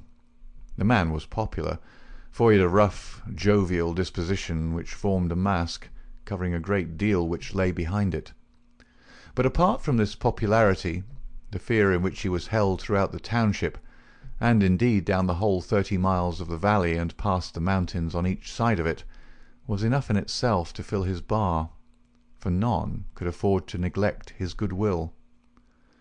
Besides those secret powers which it was universally believed that he exercised in so pitiless a fashion, he was a high public official, a municipal councillor, and a commissioner of roads, elected to the office through the votes of the ruffians who in turn expected to receive favours at his hands.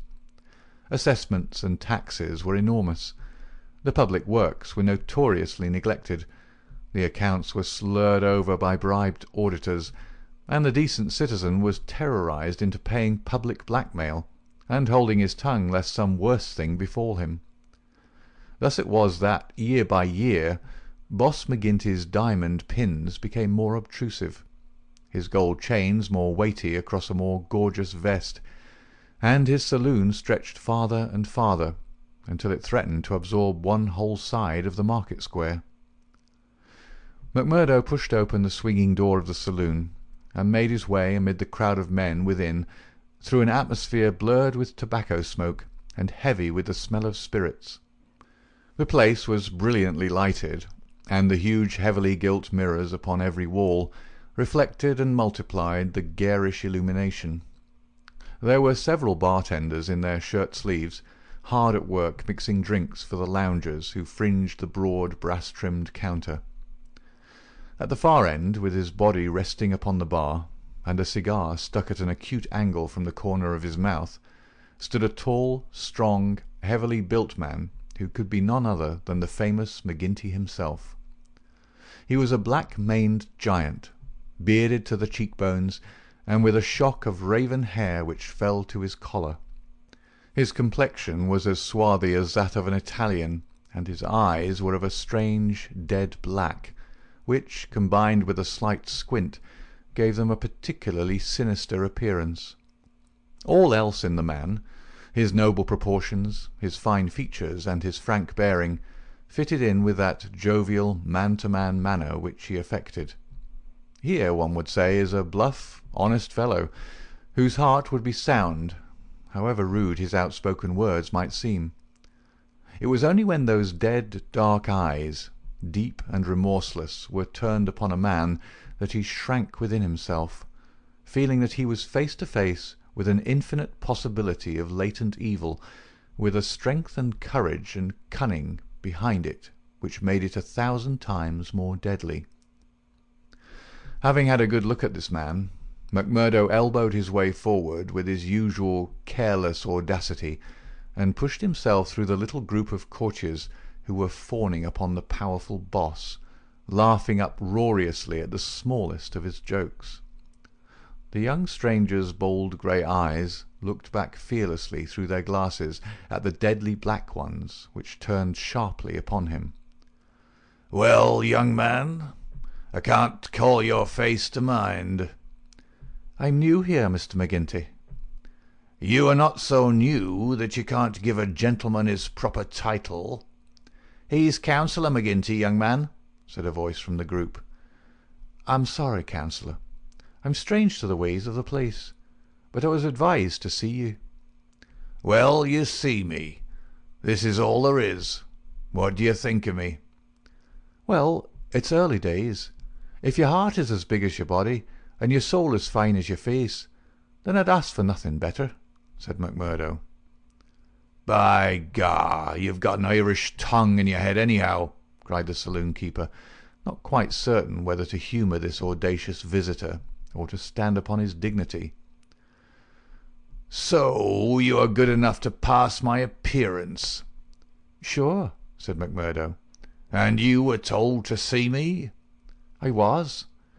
"And who told you?" "Brother Scanlon, of Lodge 341, Vermissa. I drink your health, Counsellor, and to our better acquaintance." He raised a glass with which he had been served to his lips and elevated his little finger as he drank it. McGinty, who had been watching him narrowly, raised his thick black eyebrows. "Oh, it's like that, is it?" said he. "I'll have to look a bit closer into this, Mr. McMurdo." "A bit closer, Mr. McMurdo, for we don't take folk on trust in these parts, nor believe all we're told neither. Come in here for a moment, behind the bar." There was a small room there, lined with barrels. McGinty carefully closed the door, and then seated himself on one of them, biting thoughtfully on his cigar and surveying his companion with those disquieting eyes. For a couple of minutes he sat in complete silence. McMurdo bore the inspection cheerfully, one hand in his coat pocket, the other twisting his brown moustache. Suddenly McGinty stooped and produced a wicked-looking revolver. "See here, my joker," said he. "If I thought you were playing any game on us, it would be short work for you." "This is a strange welcome," McMurdo answered with some dignity, "for the Bodymaster of a lodge of freemen to give to a stranger brother." "Aye, but it's just the same that you've to prove," said McGinty, "and God help you if you fail. Where were you made?" "Lodge 29, Chicago." "When?" "June 24th, 1872. "What Bodymaster?" "James H. Scott." "Who is your district ruler?" "Bartholomew Wilson." You seem glib enough in your tests. What are you doing here?" "Working, the same as you, but a poorer job." "You have your back answer quick enough?" "Yes, I was always quick of speech." "Are you quick of action?" "I have had that name among those that knew me best." "Well, we may try you sooner than you think. Have you heard anything of the lodge in these parts?" "I've heard that it takes a man to be a brother." "True for you, Mr. McMurdo. Why did you leave Chicago?" "I'm damned if I'll tell you that." McGinty opened his eyes. He was not used to being answered in such fashion, and it amused him. "Why won't you tell me?" "Because no brother may tell another a lie." "Then the truth is too bad to tell?" "You can put it that way if you like." "See here, mister. You can't expect me as Bodymaster to pass into the lodge a man for whose past he can't answer." McMurdo looked puzzled. Then he took a worn newspaper cutting from an inner pocket. "You wouldn't squeal on a fellow," said he.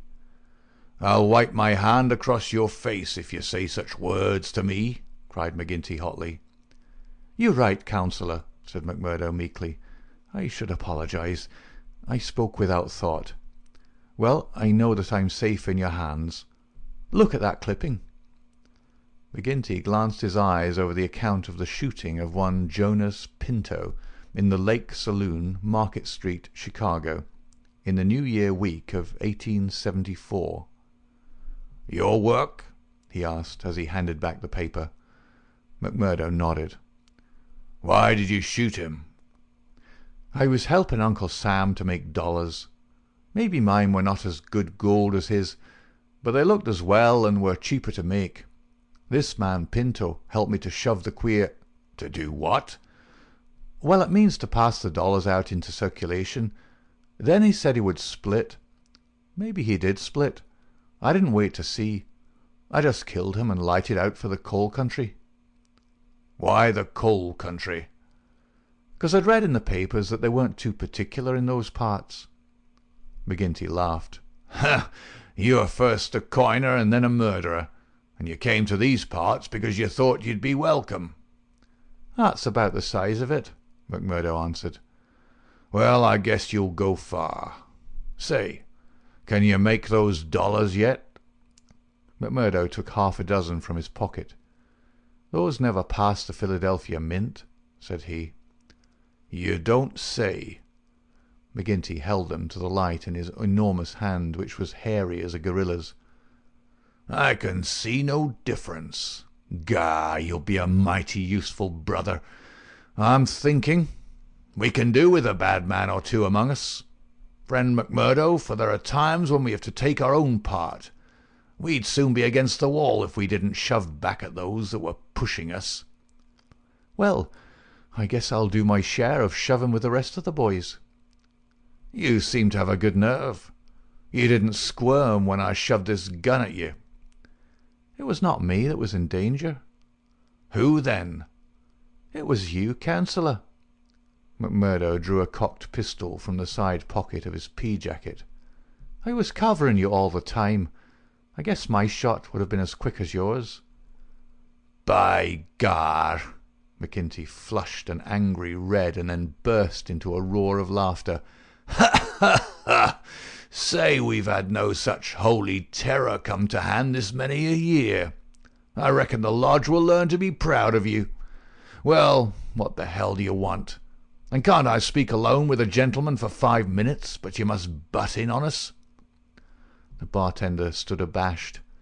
"I'm sorry, Councillor, but it's Ted Baldwin. He says he must see you this very minute." The message was unnecessary, for the set, cruel face of the man himself was looking over the servant's shoulder. He pushed the bartender out and closed the door on him. "So," said he with a furious glance at McMurdo, "you got here first, did you? I've a word to say to you, Councillor, about this man." "Then say it here and now before my face," cried McMurdo. "I'll say it at my own time, in my own way." "Tut, tut," said McGinty, getting off his barrel. "This will never do. We have a new brother here, Baldwin, and it's not for us to greet him in such fashion. Hold out your hand, man, and make it up." "Never!" cried Baldwin in a fury. "I've offered to fight him if he thinks I've wronged him," said McMurdo. "I'll fight him with fists, or if that won't satisfy him, I'll fight him any other way he chooses. Now I'll leave it to you, Councillor, to judge between us, as a Bodymaster should." "What is it, then?" "A young lady. She's free to choose for herself." "Is she?" cried Baldwin. "As between two brothers of the lodge, I should say that she was," said the boss. "Oh, that's your ruling, is it?" "Yes, it is, Ted Baldwin," said McGinty, with a wicked stare. "Is it you that would dispute it?" "You would throw over one that has stood by you this 5 years in favour of a man that you never saw before in your life? You're not Bodymaster for life, Jack McGinty, and by God, when next it comes to a vote—" The Councillor sprang at him like a tiger. His hand closed round the other's neck, and he hurled him back across one of the barrels. In his mad fury he would have squeezed the life out of him if McMurdo had not interfered. "Easy, Councillor! For heaven's sake, go easy!" he cried as he dragged him back. McGinty released his hold, and Baldwin, cowed and shaken, gasping for breath and shivering in every limb, as one who has looked over the very edge of death, sat up on the barrel over which he had been hurled. "You've been asking for it this many a day, Ted Baldwin. Now you've got it," cried McGinty, his huge chest rising and falling. Maybe you think if I was voted down from Bodymaster, you'd find yourself in my shoes. It's for the lodge to say that, but so long as I'm the chief, I'll have no man lift his voice against me or my rulings." "I have nothing against you," mumbled Baldwin, feeling his throat. "Well, then," cried the other, relapsing in a moment into a bluff joviality, "we're all good friends again, and there's an end of the matter." He took a bottle of champagne down from the shelf and twisted out the cork. "See now," he continued as he filled 3 high glasses, "let us drink the quarrelling toast of the lodge. After that, as you know, there can be no bad blood between us. Now then, the left hand on the apple of my throat. I say to you, Ted Baldwin, what is the offence, sir?" "The clouds are heavy," answered Baldwin. "But they will forever brighten." "And this I swear." The men drank their glasses, and the same ceremony was performed between Baldwin and McMurdo.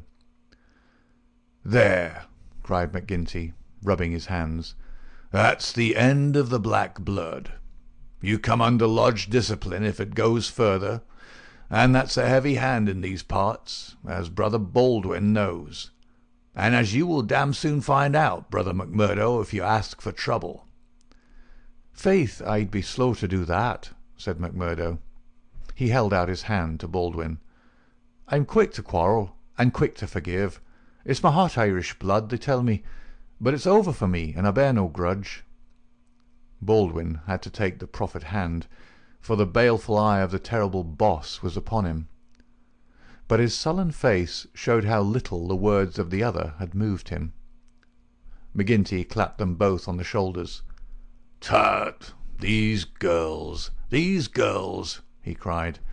"To think that the same petticoat should come between 2 of my boys. It's the devil's own luck. Well, it's the colleen inside of them that must settle the question, for it's outside the jurisdiction of a Bodymaster, and the Lord be praised for that.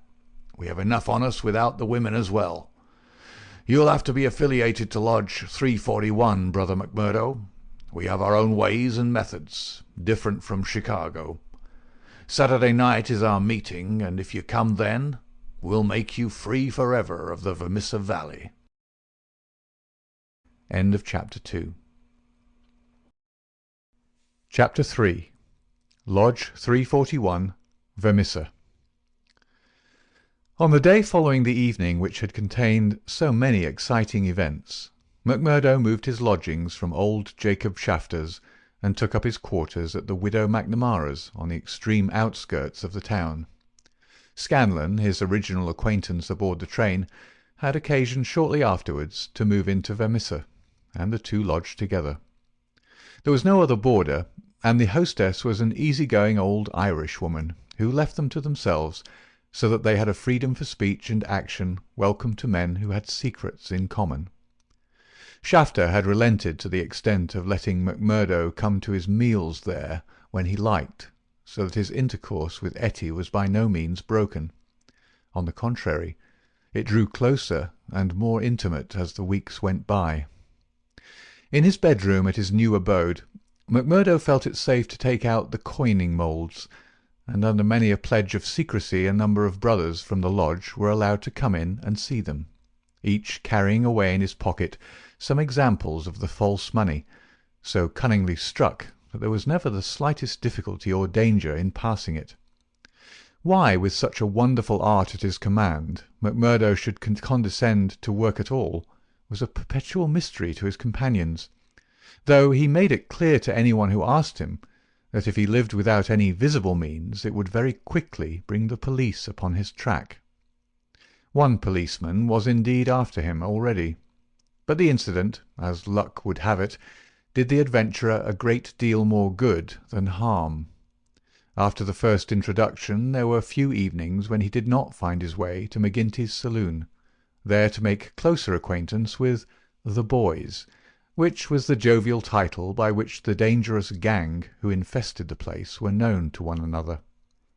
His dashing manner and fearlessness of speech made him a favourite with them all, while the rapid and scientific way in which he polished off his antagonist in an all-in barroom scrap earned the respect of that rough community. Another incident, however, raised him even higher in their estimation. Just at the crowded hour one night, the door opened, and a man entered with the quiet blue uniform and peaked cap of the mine police. This was a special body, raised by the railways and colliery owners to supplement the efforts of the ordinary civil police, who were perfectly helpless in the face of the organised ruffianism which terrorised the district. There was a hush as he entered, and many a curious glance was cast at him, but the relations between policemen and criminals are peculiar in some parts of the States, and McGinty himself, standing behind his counter, showed no surprise when the policeman enrolled himself among his customers. "A straight whisky for the night is bitter," said the police officer. "I don't think we've met before, councillor."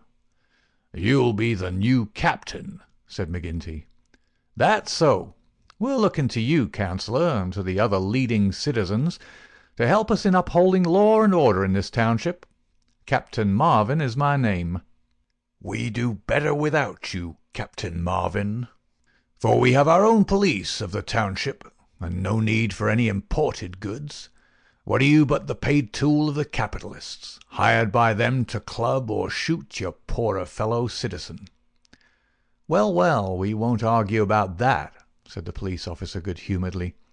"I expect we all do our duty same as we see it, but we can't all see it the same." He'd drunk off his glass and had turned to go when his eyes fell upon the face of Jack McMurdo, who was scowling at his elbow.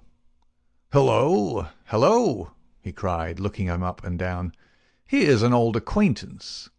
McMurdo shrank away from him. "I was never a friend to you, nor any other cursed copper in my life," said he. "An acquaintance isn't always a friend," said the police captain, grinning. "You're Jack McMurdo of Chicago, right enough, and don't you deny it." McMurdo shrugged his shoulders. "I'm not denying it," said he. "Do you think I'm ashamed of my own name?" "You've got good cause to be, anyhow." "What the devil do you mean by that?" he roared with his fist clenched. "No, no, Jack, bluster won't do with me.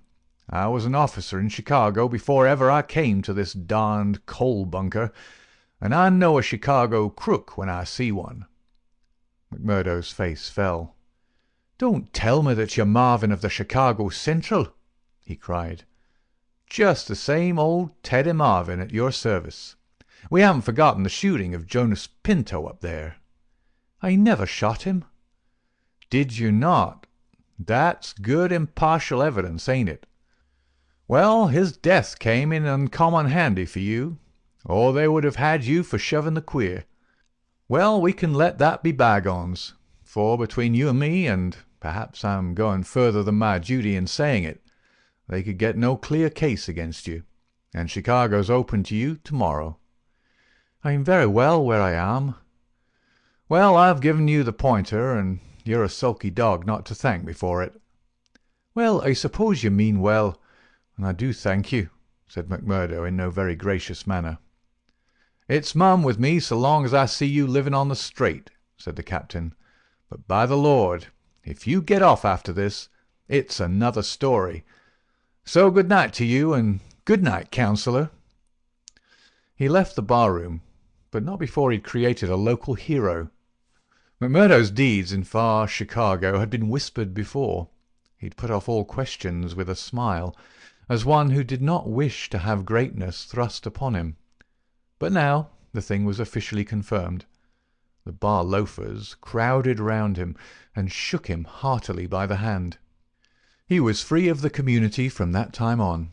He could drink hard and show little trace of it. But that evening, had his mate Scanlon not been at hand to lead him home, the fated hero would surely have spent his night under the bar. On a Saturday night McMurdo was introduced to the lodge. He had thought to pass in without ceremony as being an initiate of Chicago, but there were particular rites in Vermissa of which they were proud, and these had to be undergone by every postulant. The assembly met in a large room reserved for such purposes at the Union House. Some 60 members assembled at Vermissa, but that by no means represented the full strength of the organisation, for there were several other lodges in the valley, and others across the mountains on each side, who exchanged members when any serious business was afoot, so that a crime might be done by men who were strangers to the locality. Altogether, there were not less than 500 scattered over the coal district. In the bare assembly room, the men were gathered round a long table. At the side was a second one, laden with bottles and glasses, on which some members of the company were already turning their eyes. McGinty sat at the head, with a flat black velvet cap upon his shock of tangled black hair, and a coloured purple stole round his neck, so that he seemed to be a priest presiding over some diabolical ritual. To right and left of him were the higher lodge officials, the cruel, handsome face of Ted Baldwin among them.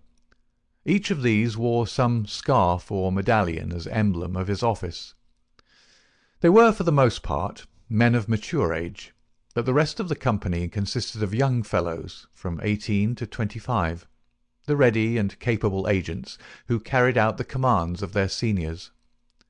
Among the older men were many whose features showed the tigerish, lawless souls within, but looking at the rank and file, it was difficult to believe that these eager and open-faced young fellows were in very truth a dangerous gang of murderers, whose minds had suffered such complete moral perversion that they took a horrible pride in their proficiency at the business, and looked with deepest respect at the men who had the reputation of making what they called a clean job. To their contorted natures it had become a spirited and chivalrous thing to volunteer for service against some man who had never injured them, and whom in many cases they had never seen in their lives. The crime committed, they quarrelled as to who had actually struck the fatal blow, and amused one another and the company by describing the cries and contortions of the murdered man. At first they had shown some secrecy in their arrangements, but at the time which this narrative describes, their proceedings were extraordinarily open, for the repeated failure of the law had proved to them that on the one hand no one would dare to witness against them, and on the other they had an unlimited number of staunch witnesses upon whom they could call, and a well-filled treasure chest from which they could draw the funds to engage the best legal talent in the state. In 10 long years of outrage there had been no single conviction, and the only danger that ever threatened the Scowrers lay in the victim himself, who, however outnumbered and taken by surprise, might and occasionally did leave his mark upon his assailants. MacMurdo had been warned that some ordeal lay before him, but no one would tell him in what it consisted. He was led now into an outer room by 2 solemn brothers. Through the plank partition he could hear the murmur of many voices from the assembly within. Once or twice he caught the sound of his own name, and he knew that they were discussing his candidacy. Then there entered an inner guard with a green and gold sash across his chest. "The Bodymaster orders that he shall be trussed, blinded, and entered," said he. The 3 of them removed his coat, turned up the sleeve of his right arm, and finally passed a rope around above the elbows and made it fast. They next placed a thick black cap right over his head and the upper part of his face, so that he could see nothing. He was then led into the assembly hall. It was pitch dark, and very oppressive under his hood. He heard the rustle and murmur of the people round him, and then the voice of McGinty sounded dull and distant through the covering of his ears. "John McMurdo," said the voice, "are you already a member of the ancient order of freemen?" He bowed his assent. "Is your lodge number 29, Chicago?" He bowed again. "Dark nights are unpleasant," said the voice. "Yes, for strangers to travel," he answered. "The clouds are heavy." "Yes, a storm is approaching." "Are the brethren satisfied?" asked the Bodymaster. There was a general murmur of assent.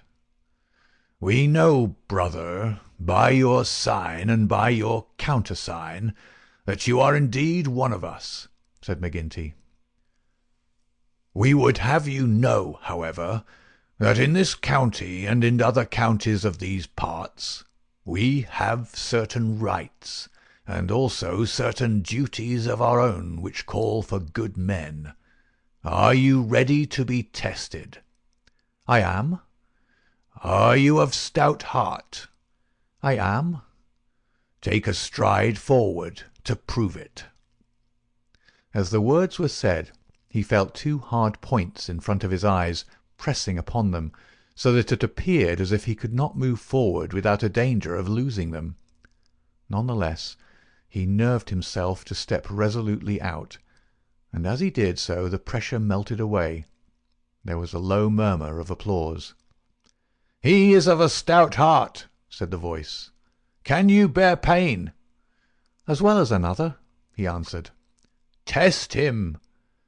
It was all he could do to keep himself from screaming out, for an agonizing pain shot through his forearm. He nearly fainted at the sudden shock of it, but he bit his lip and clenched his hands to hide his agony. "I can take more than that," said he. This time there was loud applause.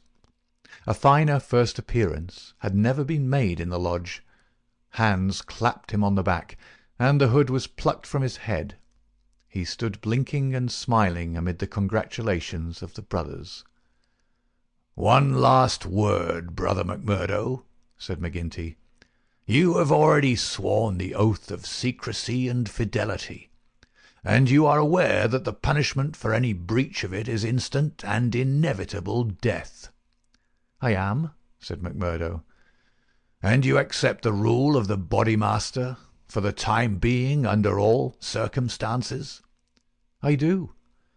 "Then, in the name of Lodge 341 Vermissa, I welcome you to its privileges and debates.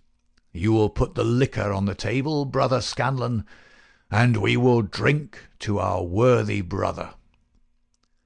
McMurdo's coat had been brought to him, but before putting it on he examined his right arm, which still smarted heavily. There on the flesh of the forearm was a circle with a triangle within it, deep and red as the branding iron had left it. One of the two of his neighbours pulled up their sleeves and showed their own lodge marks. "We've all had it," said one, "but not all as brave as you over it." "Tut, it was nothing," said he, but it burned and ached all the same. When the drinks which followed the ceremony of initiation had all been disposed of, the business of the lodge proceeded. McMurdo, accustomed only to the prosaic performances of Chicago, listened with open ears and more surprise than he ventured to show to what followed. "The first business on the agenda paper," said McGinty, "is to read the following letter from Division Master Windle of Merton County Lodge 249. He says, 'Dear Sir, there is a job to be done on Andrew Ray, of Ray and Sturmish, coal owners near this place.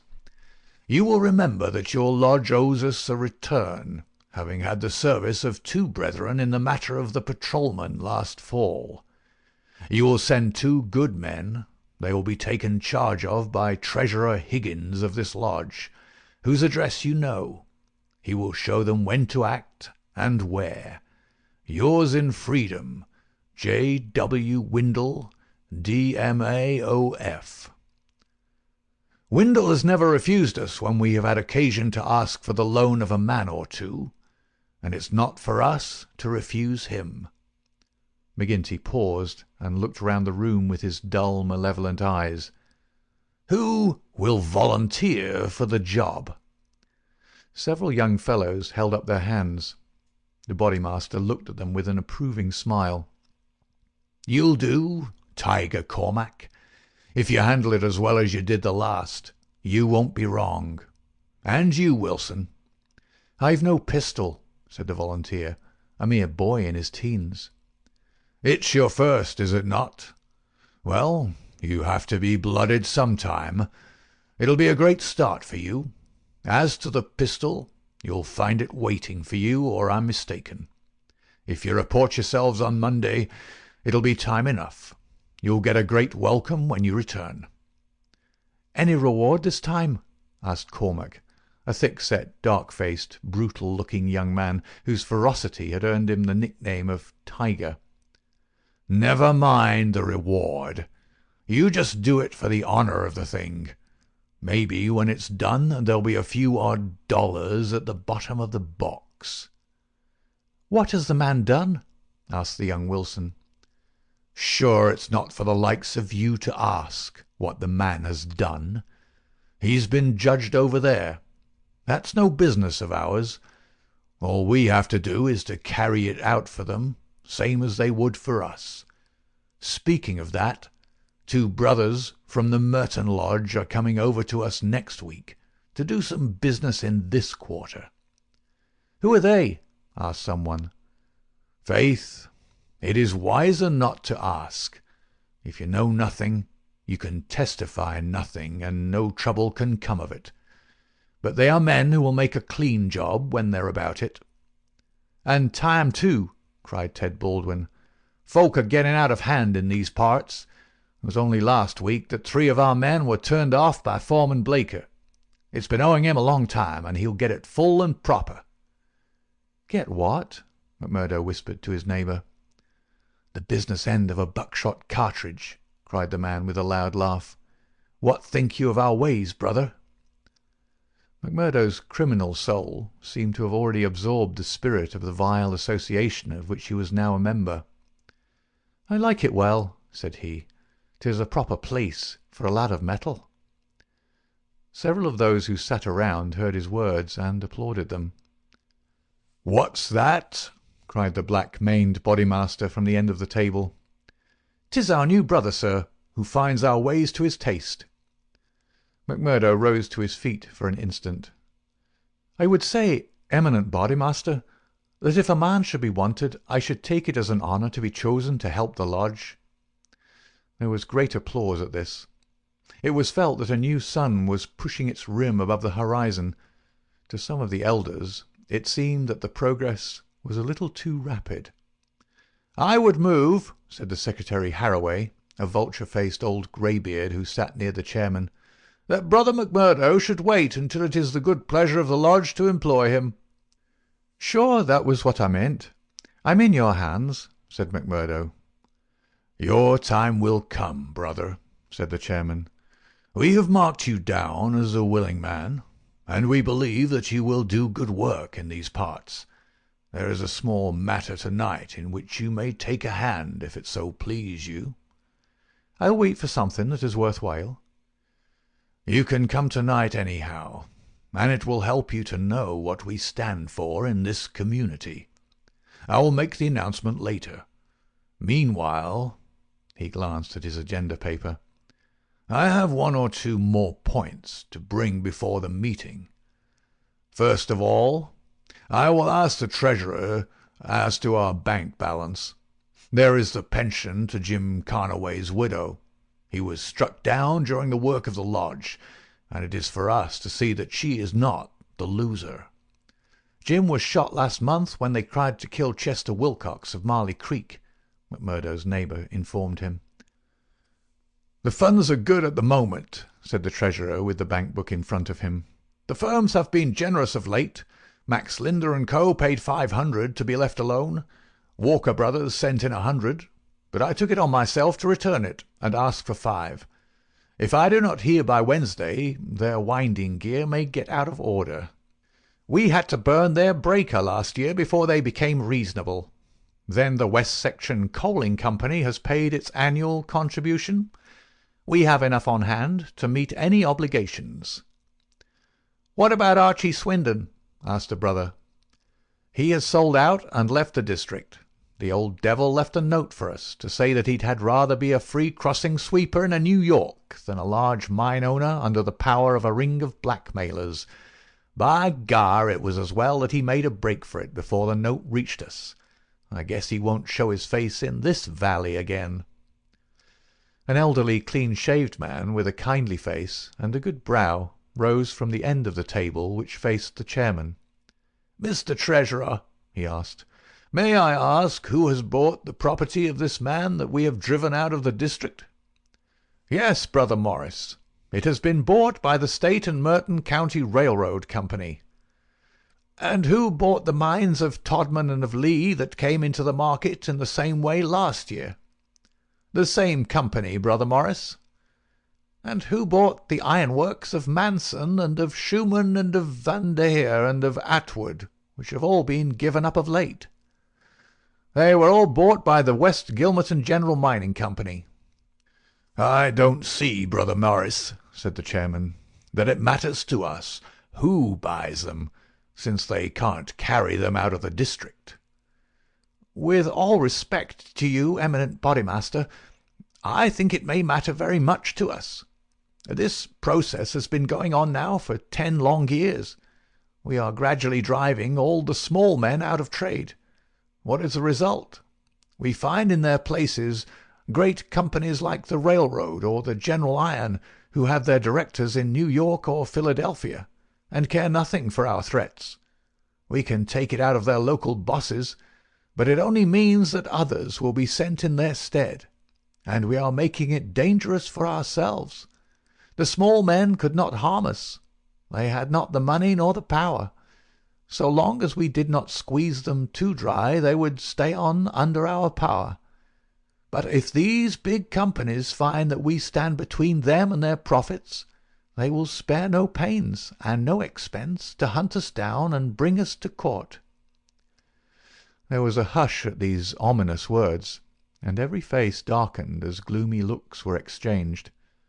So omnipotent and unchallenged had they been, that the very thought that there was possible retribution in the background had been banished from their minds, and yet the idea struck a chill to the most reckless of them.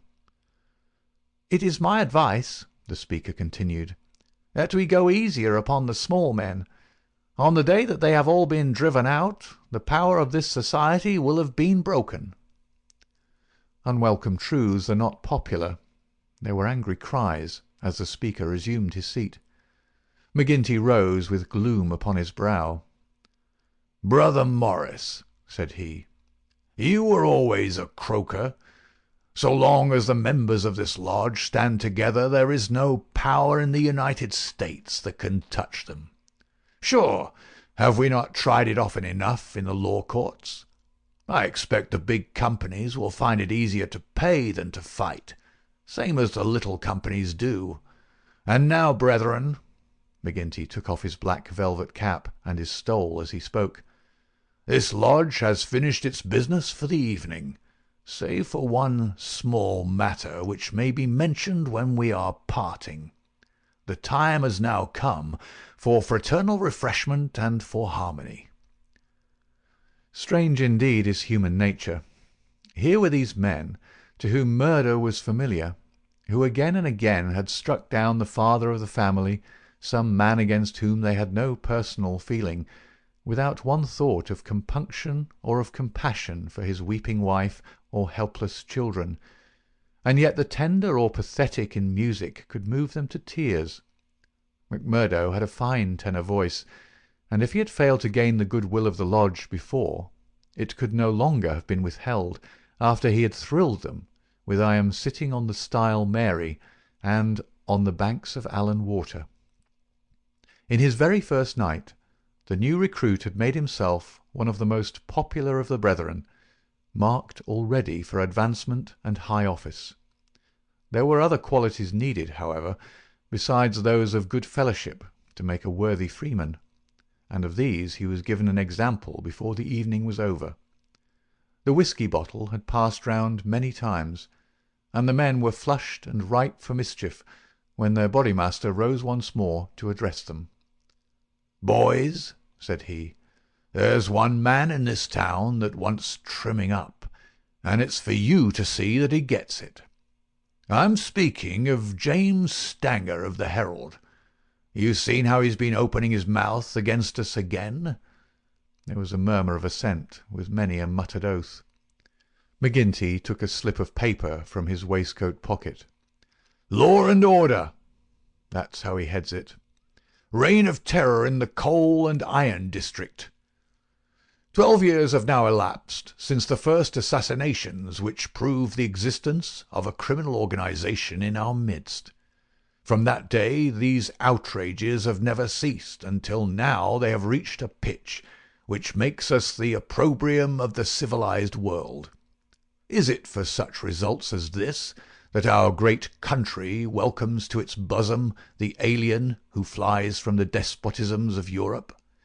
Is it that they shall themselves become tyrants over the very men who have given them shelter, and that a state of terrorism and lawlessness should be established under the very shadow of the sacred folds of the starry flag of freedom, which would raise horror in our minds if we read of it as existing under the most effete monarchy of the East? The men are known. The organization is patent and public. How long are we to endure it? Can we forever live?" "Sure, I've read enough of the slush," cried the chairman, tossing the paper down upon the table. "That's what he says of us. The question I'm asking is, what shall we say to him?" "Kill him!" cried a dozen fierce voices. "I protest against that," said Brother Morris, the man of the good brow and shaved face. "I tell you, brethren, that our hand is too heavy in this valley, and that there will come a point where in self-defence every man will unite to crush us out. James Stanger is an old man. He is respected in the township and the district. His paper stands for all that is solid in the valley. If that man is struck down, there will be a stir through this state that will only end with our destruction." "And how would they bring about our destruction, Mr. Standback?" cried McGinty. "Is it by the police? Sure, half of them are in our pay, and half of them are afraid of us. Or is it by the law courts and the judge? Haven't we tried that before now, and whatever came of it?" "There is a Judge Lynch that might try the case," said Brother Morris. A general shout of anger greeted the suggestion. "I have but to raise my finger," cried McGinty, "and I could put 200 men into this town that would clear it out from end to end." Then suddenly raising his voice and bending his huge black brows into a terrible frown, "See here, Brother Morris, I have my eye on you, and have had for some time. You've no heart yourself, and you try to take the heart out of others. It will be an ill day for you, Brother Morris, when your own name comes on our agenda paper, and I'm thinking that it's just there that I ought to place it." Morris had turned deadly pale, and his knees seemed to give way under him as he fell back into his chair. He raised his glass in his trembling hand, and drank before he could answer. "I apologize, eminent Bodymaster, to you and to every brother in this lodge, if I have said more than I should. I am a faithful member, you all know that, and it is my fear lest evil come to the lodge which makes me speak in anxious words. But I have greater trust in your judgment than in my own, eminent Bodymaster, and I promise you that I will not offend again." The Bodymaster's scowl relaxed as he listened to the humble words. "Very good, Brother Morris. It's myself that would be sorry if it were needful to give you a lesson. But so long as I am in this chair, we shall be a united lodge in word and in deed. And now, boys," he continued, looking round at the company, "I'll say this much, that if Stanger got his full deserts there would be more trouble than we need ask for. These editors hang together, and every journal in the state would be crying out for police and troops. But I guess you can give him a pretty severe warning. Will you fix it, Brother Baldwin?" "Sure," said the young man eagerly. "How many will you take?" "Half a dozen, and 2 to guard the door. You'll come, Gower, and you, Mansell, and you, Scanlon, and the 2 Willoughbys." "I promised the new brother he should go," said the chairman. Ted Baldwin looked at McMurdo with eyes which showed that he had not forgotten nor forgiven. "Well, he can come if he wants," he said in a surly voice. "That's enough. The sooner we get to work the better." The company broke up with shouts and yells and snatches of drunken song. The bar was still crowded with revellers, and many of the brethren remained there. The little band who had been told off for duty passed out into the street, proceeding in twos and threes along the sidewalk so as not to provoke attention. It was a bitterly cold night, with a half-moon shining brilliantly in a frosty, star-spangled sky. The men stopped and gathered in a yard which faced a high building. The words "Vermissa Herald" were printed in gold lettering between the brightly lit windows. From within came the clanking of the printing press. "Here you," said Baldwin to McMurdo. "You can stand below at the door and see that the road is kept open for us. Arthur Willoughby can stay with you. You others come with me. Have no fears, boys, for we have a dozen witnesses that we are in the Union Bar at this very moment." It was nearly midnight, and the street was deserted save for one or two revellers upon their way home. The party crossed the road, and, pushing open the door of the newspaper office, Baldwin and his men rushed in and up the stair which faced them. McMurdo and another remained below. From the room above came a shout, a cry for help, and then the sound of trampling feet and of falling chairs. An instant later, a grey-haired man rushed out on the landing. He was seized before he could get farther, and his spectacles came tinkling down to McMurdo's feet. There was a thud and a groan. He was on his face, and half a dozen sticks were clattering together as they fell upon him. He writhed, and his long, thin limbs quivered under the blows. The others ceased at last, but Baldwin, his cruel face set in an infernal smile, was hacking at the man's head, which he vainly endeavoured to defend with his arms. His white hair was dabbled with patches of blood. Baldwin was still stooping over his victim, putting in a short, vicious blow whenever he could see a part exposed, when McMurdo dashed up the stair and pushed him back. "You'll kill the man," said he. "Drop it." Baldwin looked at him in amazement. "Curse you!" he cried. "Who are you to interfere? You that are new to the lodge. Stand back." He raised his stick, but McMurdo had whipped his pistol out of his pocket. "Stand back yourself," he cried. "I'll blow your face in if you lay a hand on me. As to the lodge, wasn't it the order of the Bodymaster that the man was not to be killed? And what are you doing but killing him?" "It's truth he says," remarked one of the men. "By gar, you'd best hurry yourselves," cried the man below. "The windows are all lighting up, and you'll have the whole town here inside of 5 minutes."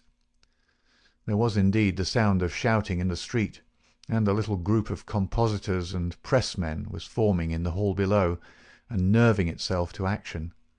Leaving the limp and motionless body of the editor at the head of the stair, the criminals rushed down and made their way swiftly along the street. Having reached the Union House, some of them, mixed with the crowd in McGinty's saloon, whispering across the bar to the boss that the job had been well carried through. Others, and among them McMurdo, broke away into side streets, and so by devious paths to their own homes. End of Chapter 3. Chapter 4. The Valley of Fear. When McMurdo awoke next morning, he had good reason to remember his initiation into the lodge. His head ached with the effect of the drink, and his arm, where he had been branded, was hot and swollen. Having his own peculiar source of income, he was irregular in his attendance at his work, so he had a late breakfast, and remained at home for the morning writing a long letter to a friend. Afterwards he read the Daily Herald. In a special column, put in at the last moment, he read, "Outrage at the Herald office. Editor seriously injured." It was a short account of the facts with which he was himself more familiar than the writer could have been. It ended with the statement, The matter is now in the hands of the police, but it can hardly be hoped that their exertions will be attended by any better results than in the past. Some of the men were recognised, and there is hope that a conviction may be obtained. The source of the outrage was, it need hardly be said, that infamous society which has held this community in bondage for so long a period, and against which the Herald has taken so uncompromising a stand. Mr. Stanger's many friends will rejoice to hear that, though he has been cruelly and brutally beaten, and though he has sustained severe injuries about the head, there is no immediate danger to his life. Below it stated that a guard of police, armed with Winchester rifles, had been requisitioned for the defence of the office. McMurdo had laid down the paper and was lighting his pipe with a hand which was shaky from the excesses of the previous evening, when there was a knock outside, and his landlady brought to him a note which had just been handed in by a lad. It was unsigned, and ran thus: "I should wish to speak to you, but would rather not do so in your house. You will find me beside the flagstaff upon Miller Hill. If you will come there now, I have something which is important for you to hear and for me to say." McMurdo read the note twice with the utmost surprise, for he could not imagine what it meant, or who was the author of it. Had it been in a feminine hand, he might have imagined that it was the beginning of one of those adventures which had been familiar enough in his past life, but it was the writing of a man, and of a well-educated one too. Finally, after some hesitation, he determined to see the matter through. Miller Hill is an ill-kept public park in the very centre of the town. In summer it is a favourite resort of the people, but in the winter it is desolate enough. From the top of it one has a view, not only of the whole straggling, grimy town, but of the winding valley beneath, with its scattered mines and factories blackening the snow on each side of it, and of the wooded and white-capped ranges flanking it. McMurdo strolled up the winding path, hedged in with evergreens, until he reached the deserted restaurant which forms the centre of summer gaiety. Beside it was a bare flagstaff, and underneath it a man, his hat drawn down and the collar of his overcoat turned up. When he turned his face, McMurdo saw that it was Brother Morris, he who had incurred the anger of the Bodymaster the night before. The lodge sign was given and exchanged as they met. "I want to have a word with you, Mr. McMurdo," said the older man, speaking with a hesitation which showed that he was on delicate ground. "It was kind enough of you to come." "Why did you not put your name to the note?" "One has to be cautious, mister. One never knows in times like these how a thing may come back to one. One never knows either who to trust or who not to trust." "Surely one may trust brothers of the lodge." "No, no, not always," cried Morris with vehemence. "Whatever we say, even what we think, seems to get back to that man McGinty." "Look here," said McMurdo sternly, "it was only last night, as you know well, that I swore good faith to our Bodymaster. Would you be asking me to break my oath?" "If that is the view you take," said Morris sadly, "I can only say that I am sorry I gave you the trouble to come and meet me. Things have come to a bad pass when two free citizens cannot speak their thoughts to each other." McMurdo, who had been watching his companion very narrowly, relaxed somewhat in his bearing.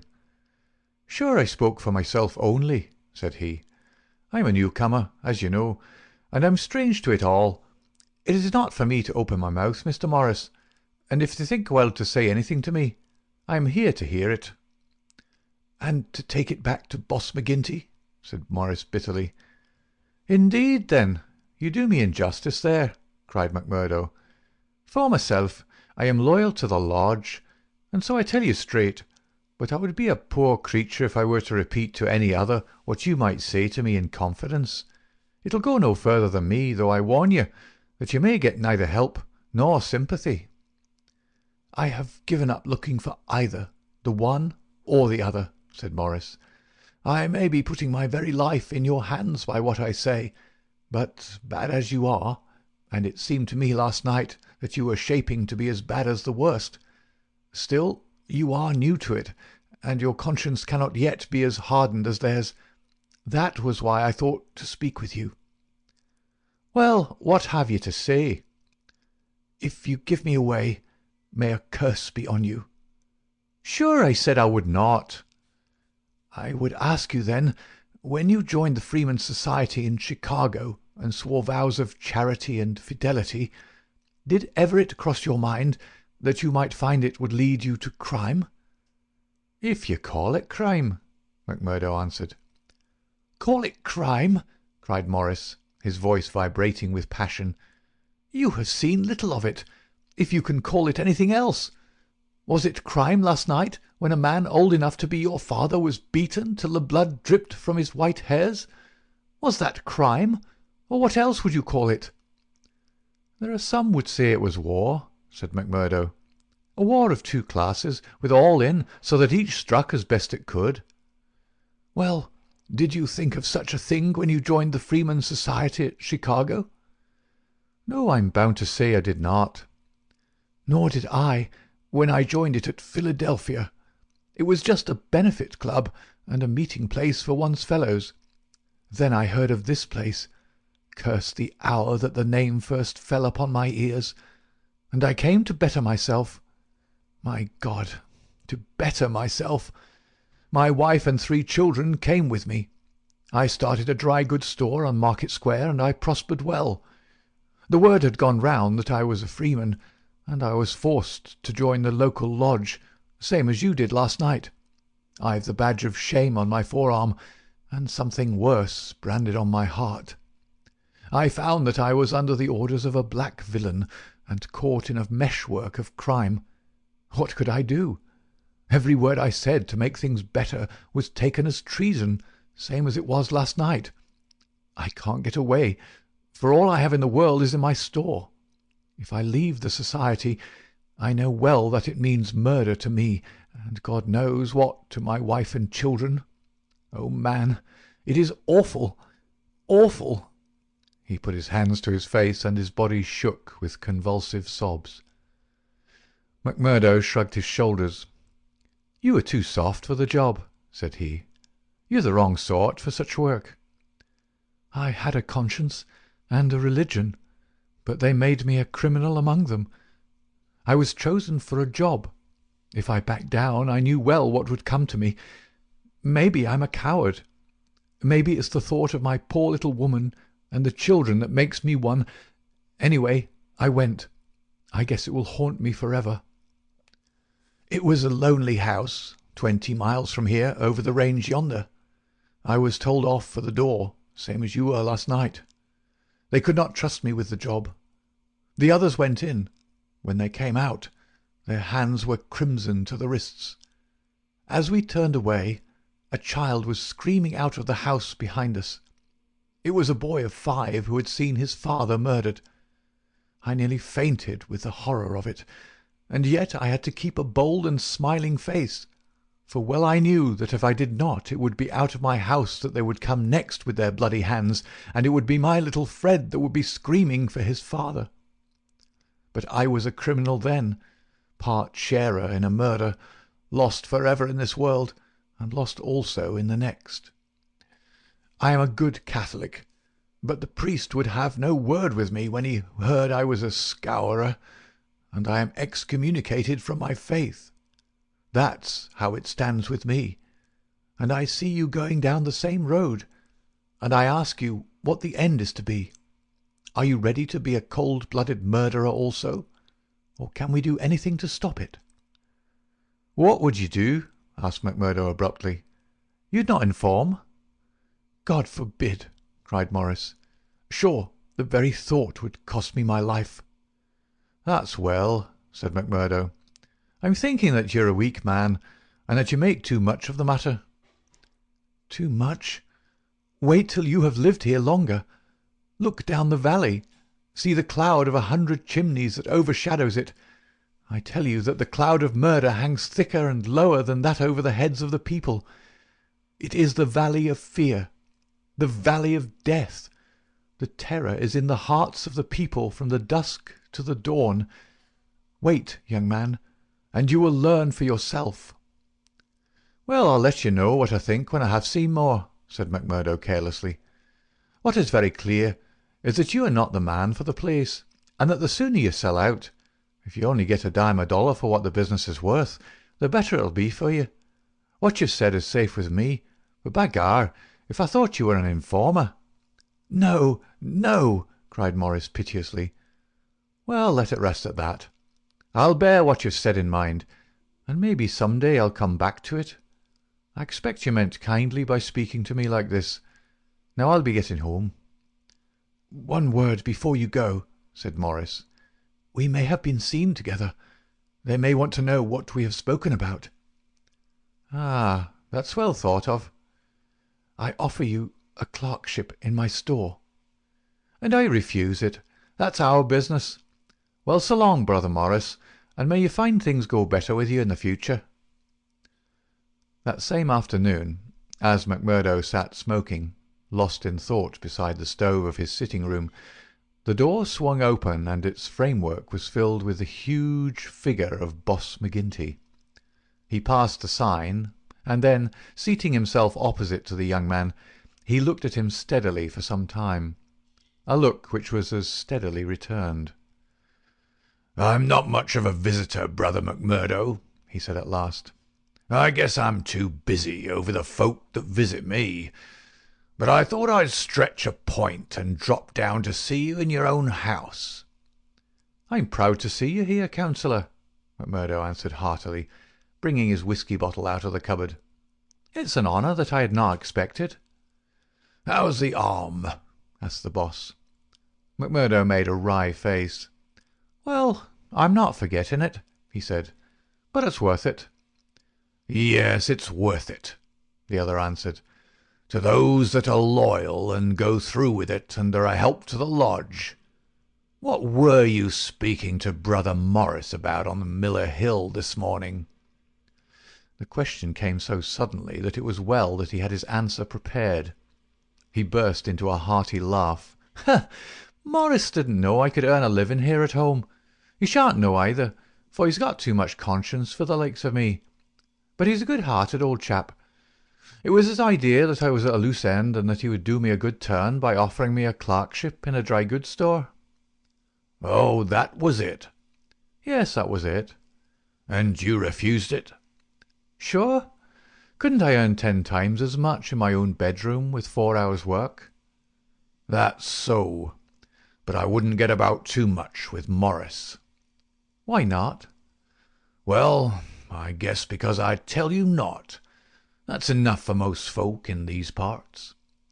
"It may be enough for most folk, but it ain't enough for me, Councillor," said McMurdo boldly. "If you're a judge of men, you'll know that." The swarthy giant glared at him, and his hairy paw closed for an instant round the glass, as though he would hurl it at the head of his companion. Then he laughed in his loud, boisterous, insincere fashion. "Ha! You're a queer card, for sure," said he. "Well, if you want more reasons, I'll give them. Did Morris say nothing to you against the lodge?" "No." "Nor against me?" "No." "Well, that's because he don't trust you. But in his heart he's not a loyal brother. We know that well. So we watch him, and we wait for the time to admonish him. I'm thinking that the time is drawing near. There's no room for scabby sheep in our pen. But if you keep company with a disloyal man, we might think that you were disloyal too, see?" "There's no chance of my keeping company with him, for I dislike the man," McMurdo answered. "As to being disloyal, if it was any man but you, he would not use the word to me twice." "Well, that's enough," said McGinty, draining off his glass. "I came down to give you a word in season, and you've had it." "I'd like to know," said McMurdo, "how you ever came to learn that I had spoken with Morris at all." McGinty laughed. "It's my business to know what goes on in this township," said he. "I guess you'd best reckon on my hearing all that passes. Well, time's up, and I'll just say—" But his leave-taking was cut short in a very unexpected fashion. With a sudden crash, The door flew open, and 3 frowning, intent faces glared in at them from under the peaks of police caps. McMurdo sprang to his feet and half drew his revolver, but his arm stopped midway as he became conscious that 2 Winchester rifles were levelled at his head. A man in uniform advanced into the room, a 6-shooter in his hand. It was Captain Marvin, one of Chicago and now of the Mine Constabulary. He shook his head with a half-smile at McMurdo. "I thought you'd be getting into trouble, Mr. Crooked McMurdo of Chicago," said he. "Can't keep out of it, can you? Take your hat and come along with us." "I guess you'll pay for this, Captain Marvin," said McGinty. "Who are you, I'd like to know, to break into a house in this fashion and molest honest, law-abiding men?" "You're standing out in this deal, Councillor McGinty," said the police captain. "We're not out after you, but after this man McMurdo. It is for you to help, not to hinder us in our duty." "He is a friend of mine, and I'll answer for his conduct," said the boss. "By all accounts, Mr. McGinty, you may have to answer for your own conduct some of these days," the captain answered. "This man McMurdo was a crook before ever he came here, and he's a crook still. Cover him, patrolman, while I disarm him." "There's my pistol," said McMurdo coolly. "Maybe, Captain Marvin, if you and I were alone and face to face, you would not take me so easily." "Where's your warrant?" asked McGinty. "By gar, a man might as well live in Russia as in Vermissa while folk like you are running the police. It's a capitalist outrage, and you'll hear more of it, I reckon." "You do what you think is your duty the best way you can, Councillor. We'll look after ours." "What am I accused of?" asked McMurdo. "Of being concerned in the beating of old Editor Stanger at the Herald office. It wasn't your fault that it isn't a murder charge." "Well, if that's all you have against him," cried McGinty with a laugh, "you can save yourself a deal of trouble by dropping it right now. This man was with me in my saloon playing poker up to midnight, and I can bring a dozen to prove it." "That's your affair, and I guess you can settle it in court tomorrow. Meanwhile, come on, McMurdo, and come quietly if you don't want a gun across your head. You stand wide, Mr. McGinty, for I warn you, I'll stand no resistance when I'm on duty." So determined was the appearance of the captain that both McMurdo and his boss were forced to accept the situation. The latter managed to have a few whispered words with the prisoner before they parted. "What about—" He jerked his thumb upward to signify the coining plant. "All right," whispered McMurdo, who had devised a safe hiding-place under the floor. "I'll bid you good-bye," said the boss, shaking hands. "I'll see Riley, the lawyer, and take the defence upon myself. Take my word for it that they won't be able to hold you." "I wouldn't bet on that. Guard the prisoner, you two, and shoot him if he tries any games. I'll search the house before I leave." He did so, but apparently found no trace of the concealed plant. When he descended, he and his men escorted McMurdo to headquarters. Darkness had fallen, and a keen blizzard was blowing so that the streets were nearly deserted, but a few loiterers followed the group, and, emboldened by invisibility, shouted imprecations at the prisoner. "Lynch the cursed Scowrer!" they cried. "Lynch him!" They laughed and jeered as he was pushed into the police station. After a short formal examination from the inspector in charge, he was put into the common cell. Here he found Baldwin and 3 other criminals of the night before, all arrested that afternoon and waiting their trial next morning. But even within this inner fortress of the law, the long arm of the freemen was able to extend. Late at night there came a jailer with a straw bundle for their bedding, out of which he extracted 2 bottles of whisky, some glasses, and a pack of cards. They spent a hilarious night without an anxious thought as to the ordeal of the morning. Nor had they cause, as the result was to show. The magistrate could not possibly on the evidence have held them for a higher court. On the one hand, the compositors and pressmen were forced to admit that the light was uncertain, that they were themselves much perturbed, and that it was difficult for them to swear to the identity of the assailants, although they believed that the accused were among them. Cross-examined by the clever attorney who had been engaged by McGinty, they were even more nebulous in their evidence. The injured man had already deposed that he was so taken by surprise by the suddenness of the attack that he could state nothing beyond the fact that the first man who struck him wore a moustache. He added that he knew them to be Scowrers, since no one else in the community could possibly have any enmity to him, and he had long been threatened on account of his outspoken editorials. On the other hand, it was clearly shown by the united and unfaltering evidence of 6 citizens, including that high municipal official Councillor McGinty, that the men had been at a card party at the Union House until an hour very much later than the commission of the outrage. Needless to say that they were discharged with something very near to an apology from the bench for the inconvenience to which they had been put, together with an implied censure of Captain Marvin and the police for their officious zeal. The verdict was greeted with loud applause by a court in which McMurdo saw many familiar faces. Brothers of the lodge smiled and waved, but there were others who sat with compressed lips and brooding eyes as the men filed out of the dock. One of them, a little dark-bearded, resolute fellow, put the thoughts of himself and comrades into words as the ex-prisoners passed him. "You damned murderers," he said, "we'll fix you yet." End of Chapter 4. Chapter 5. The Darkest Hour. If anything had been needed to give an impetus to Jack McMurdo's popularity among his fellows, it would have been his arrest and acquittal.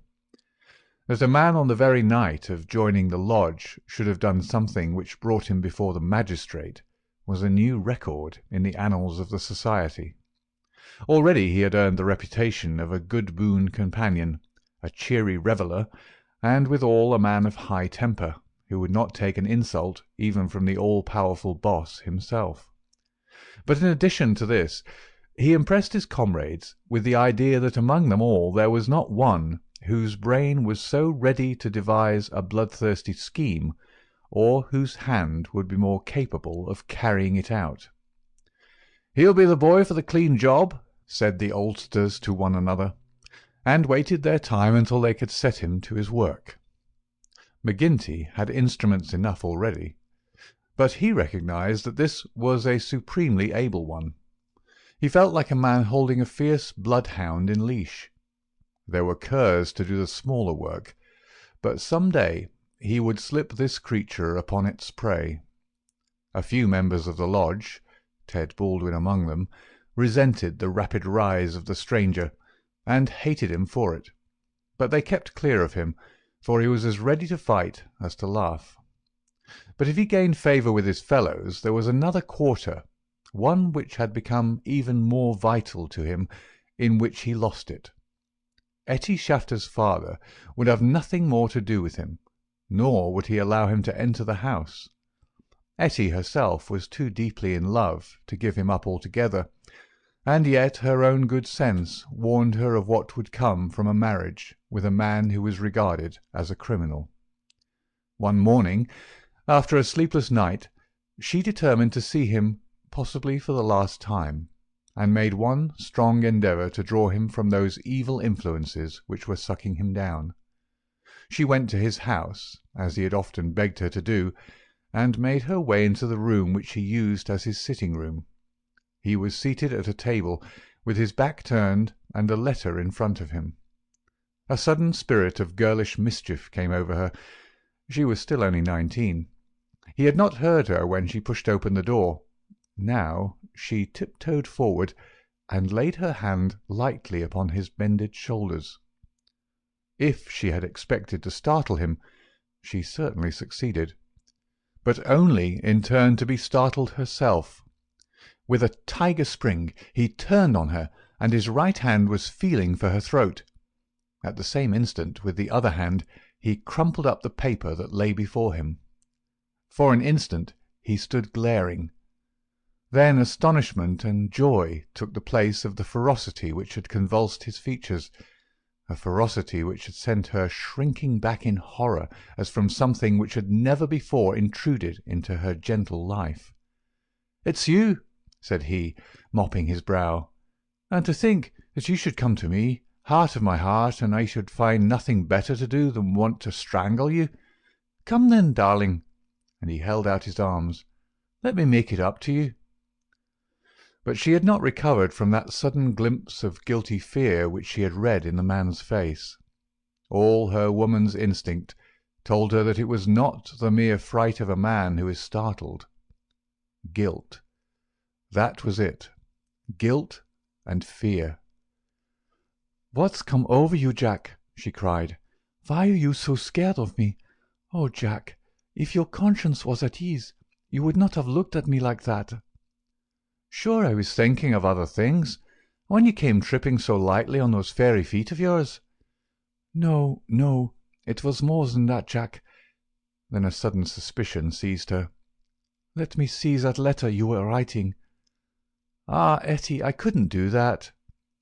Her suspicions became certainties. "It's to another woman," she cried. "I know it. Why else should you hold it from me? Was it to your wife that you were writing? How am I to know that you are not married man, you a stranger that nobody knows?" "I am not married, Etty. See now, I swear it. You're the only one woman on earth to me. By the cross of Christ, I swear it." He was so white with passionate earnestness that she could not but believe him. "Well then," she cried. "Well then," she cried, "why will you not show me the letter?" "I'll tell you, acushla," said he. "I'm under oath not to show it, and just as I wouldn't break my word to you, so I would keep it to those who hold my promise. It's the business of the lodge, and even to you it's a secret, and if I was scared when a hand fell on me, can't you understand it when it might have been the hand of a detective?" She felt that he was telling the truth. He gathered her into his arms and kissed away her fears and doubts. "Sit by me, then. It's a queer throne for such a queen, but it's the best your poor lover can find. He'll do better for you some of these days, I'm thinking. Now your mind is easy once again, is it not?" "How can it ever be at ease, Jack, when I know that you are a criminal among criminals, when I never know the day that I may hear you're in court for murder? McMurdo the Scowrer, that's what one of the boarders called you yesterday. It went through my heart like a knife." "Sure, hard words break no bones." "But they were true." "Well, dear, it's not so bad as you think. We are but poor men that are trying in our own way to get our rights." Etty threw her arms around her lover's neck. "Give it up, Jack. For my sake, for God's sake, give it up. It was to ask you that I came here today. Oh, Jack, see, I beg it of you on my bended knees. Kneeling here before you, I implore you to give it up." He raised her and soothed her with her head against his breast. "Sure, my darling, you don't know what it is you're asking. How could I give it up when it would be to break my oath and to desert my comrades? If you could see how things stand with me, you could never ask it of me. Besides, if I wanted to, how could I do it? You don't suppose that the lodge would let a man go free with all its secrets?" "I've thought of that, Jack. I've planned it all. Father has saved some money. He is weary of this place, where the fear of these people darkens our lives. He is ready to go. We would fly together to Philadelphia or New York, where we would be safe from them." McMurdo laughed. "The lodge has a long arm. Do you think it could not stretch from here to Philadelphia or New York?" "Well then, to the West, or to England, or to Germany, where my father came from. Anywhere to get away from the Valley of Fear." McMurdo thought of old Brother Morris. "Sure, it is the second time I've heard the valley so named," said he. "The shadow does indeed seem to lie heavy on some of you." "It darkens every moment of our lives. Do you suppose that Ted Baldwin has ever forgiven us? If it were not that he fears you, what do you suppose our chances would be? If you saw the look in those dark, hungry eyes of his when they fall on me." "By gar, I'd teach him better manners if I caught him at it. But see here, little girl, I can't leave here, I can't. Take that from me once and for all. But if you'll leave me to find my own way, I will try to prepare a way of getting honourably out of it." "There is no honour in such a matter." "Well, well, it's just how you look at it. But if you'll give me 6 months, I'll work it so that I can leave without being ashamed to look others in the face." The girl laughed with joy. "6 months!" she cried. "Is it a promise?" Well, it may be 7 or 8, but within a year at the furthest we will leave the valley behind us." It was the most that Etty could obtain, and yet it was something. There was this distant light to illuminate the gloom of the immediate future. She returned to her father's house more light-hearted than she had ever been since Jack McMurdo had come into her life. It might be thought that as a member all the doings of the society would be told to him, but he was soon to discover that the organisation was wider and more complex than the simple lodge. Even Boss McGinty was ignorant as to many things, for there was an official named the county delegate living at Hobson's Patch, farther down the line, who had power over several different lodges which he wielded in a sudden and arbitrary way. Only once did McMurdo see him, a sly little grey-haired rat of a man with a slinking gait and a sidelong glance which was charged with malice. Evans Pott was his name, and even the great boss of Vermissa felt towards him something of the repulsion and fear which the huge Danton may have felt for the puny but dangerous Robespierre. One day Scanlon, who was McMurdo's fellow boarder, received a note from McGinty enclosing one from Evans Pott, which informed him that he was sending over 2 good men, Lawler and Andrews, who had instructions to act in the neighbourhood, though it was best for the cause that no particulars as to their objects should be given. Would the Bodymaster see to it that suitable arrangements be made for their lodgings and comfort until the time for action should arrive? McGinty added that it was impossible for anyone to remain secret at the Union House, and that therefore he would be obliged if McMurdo and Scanlon would put the strangers up for a few days in their boarding-house. The same evening the 2 men arrived, each carrying his gripsack. Lawler was an elderly man, shrewd, silent, and self-contained, clad in an old black frock-coat, which, with his soft felt hat and ragged grizzled beard, gave him a general resemblance to an itinerant preacher. His companion Andrews was little more than a boy, frank-faced and cheerful, with the breezy manner of one who is out for a holiday and means to enjoy every minute of it. Both men were total abstainers, and behaved in all ways as exemplary members of the society, with the one simple exception that they were assassins who had often proved themselves to be most capable instruments for this association of murder. Lawler had already carried out 14 commissions of the kind, and Andrews 3.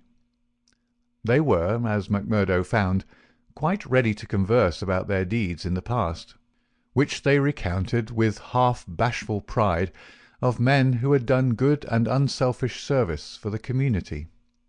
They were reticent, however, as to the immediate job in hand. "They chose us because neither I nor the boy here drink," Lawler explained. "They can count on us saying no more than we should. You must not take it amiss, but it is the orders of the county delegate that we obey." "Sure, we are all in it together," said Scanlon, McMurdo's mate, as the 4 sat together at supper.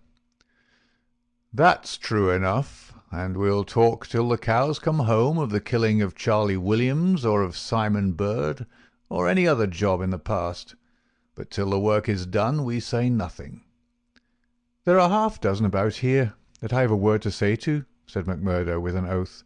"I suppose it isn't Jack Knox of Ironhill that you're after? I'd go some way to see him get his deserts." "No, it's not him yet." "Or Herman Strauss?" "No, nor him either."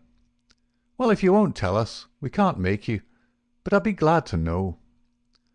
Lawler smiled and shook his head. He was not to be drawn. In spite of the reticence of their guests, Scanlon and McMurdo were quite determined to be present at what they called the fun. When, therefore, at an early hour one morning, McMurdo heard them creeping down the stairs, he awakened Scanlon, and the two hurried on their clothes. When they were dressed, they found that the others had stolen out, leaving the door open behind them. It was not yet dawn, and by the light of the lamps they could see the two men some distance down the street. They followed them warily, treading noiselessly in the deep snow. The boarding-house was near the edge of the town, and soon they were at the crossroads which is beyond its boundary. Here 3 men were waiting, with whom Lawler and Andrews held a short, eager conversation. Then they all moved on together. It was clearly some notable job which needed numbers. At this point there are several trails which lead to various mines. The strangers took that which led to the Crow Hill, a huge business which was in strong hands which had been able, thanks to their energetic and fearless New England manager, Josiah H. Dunn, to keep some order and discipline during the long reign of terror.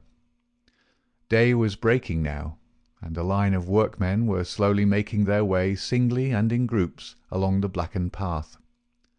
McMurdo and Scanlon strolled on with the others, keeping in sight of the men whom they followed. A thick mist lay over them, and from the heart of it there came the sudden scream of a steam whistle. It was the 10-minute signal before the cages descended and the day's labour began. When they reached the open space round the mine shaft, there were 100 miners waiting, stamping their feet and blowing on their fingers, for it was bitterly cold. The strangers stood in a little group under the shadow of the engine-house. Scanlon and McMurdo climbed a heap of slag from which the whole scene lay before them. They saw the mine engineer, a great bearded Scotchman named Menzies, come out of the engine-house and blow his whistle for the cages to be lowered. At the same instant a tall, loose-framed young man with a clean-shaved, earnest face advanced eagerly towards the pit-head. As he came forward, his eyes fell upon the group, silent and motionless under the engine-house. The men had drawn down their hats and turned up their collars to screen their faces. For a moment the presentiment of death laid its cold hand upon the manager's heart. At the next he had shaken it off, and saw only his duty towards intrusive strangers. "Who are you?" he asked as he advanced. "What are you loitering there for?" There was no answer, but the lad Andrews stepped forward and shot him in the stomach. The 100 waiting miners stood as motionless and helpless as if they were paralysed. The manager clapped his 2 hands to the wound and doubled himself up. Then he staggered away, but another of the assassins fired, and he went down sideways, kicking and clawing among a heap of clinkers. Menzies, the Scotchman, gave a roar of rage at the sight, and rushed with an iron spanner at the murderers, but was met by 2 balls in the face which dropped him dead at their very feet. There was a surge forward of some of the miners, and an inarticulate cry of pity and of anger, but a couple of the strangers emptied their 6-shooters over the heads of the crowd, and they broke and scattered, some of them rushing wildly back to their homes in Vermissa. When a few of the bravest had rallied, and there was a return to the mine, the murderous gang had vanished in the mists of the morning, without a single witness being able to swear to the identity of these men, who in front of 100 spectators had wrought this double crime. Scanlon and McMurdo made their way back, Scanlon somewhat subdued, for it was the first murder job that he had seen with his own eyes, and it appeared less funny than he had been led to believe. The horrible screams of the dead manager's wife pursued them as they hurried to the town. McMurdo was absorbed and silent, but he showed no sympathy for the weakening of his companion. "Sure it is like a war," he repeated. "What is it but a war between us and them, and we hit back where we best can." There was high revel in the lodge-room at the Union House that night, not only over the killing of the manager and engineer of the Crow Hill mine, which would bring this organisation into line with the other blackmailed and terror-stricken companies of the district, but also over a distant triumph which had been wrought by the hands of the lodge itself. It would appear that when the county delegate had sent over 5 good men to strike a blow in Vermissa, he had demanded that in return 3 Vermissa men should be secretly selected and sent across to kill William Hales of Stake Royal, one of the best known and most popular mine owners in the Gilmerton district, a man who was believed not to have an enemy in the world, for he was in all ways a model employer. He had insisted, however, upon efficiency in the work, and had therefore paid off certain drunken and idle employees who were members of the all-powerful society. Coffin notices hung outside his door had not weakened his resolution, and so in a free civilized country he found himself condemned to death. The execution had now been duly carried out. Ted Baldwin, who sprawled now in the seat of honour beside the Bodymaster, had been chief of the party. His flushed face and glazed, bloodshot eyes told of the sleeplessness and drink. He and his 2 comrades had spent the night before among the mountains. They were unkempt and weather-stained. But no heroes returning from a forlorn hope could have had a warmer welcome from their comrades. The story was told and retold amid cries of delight and shouts of laughter.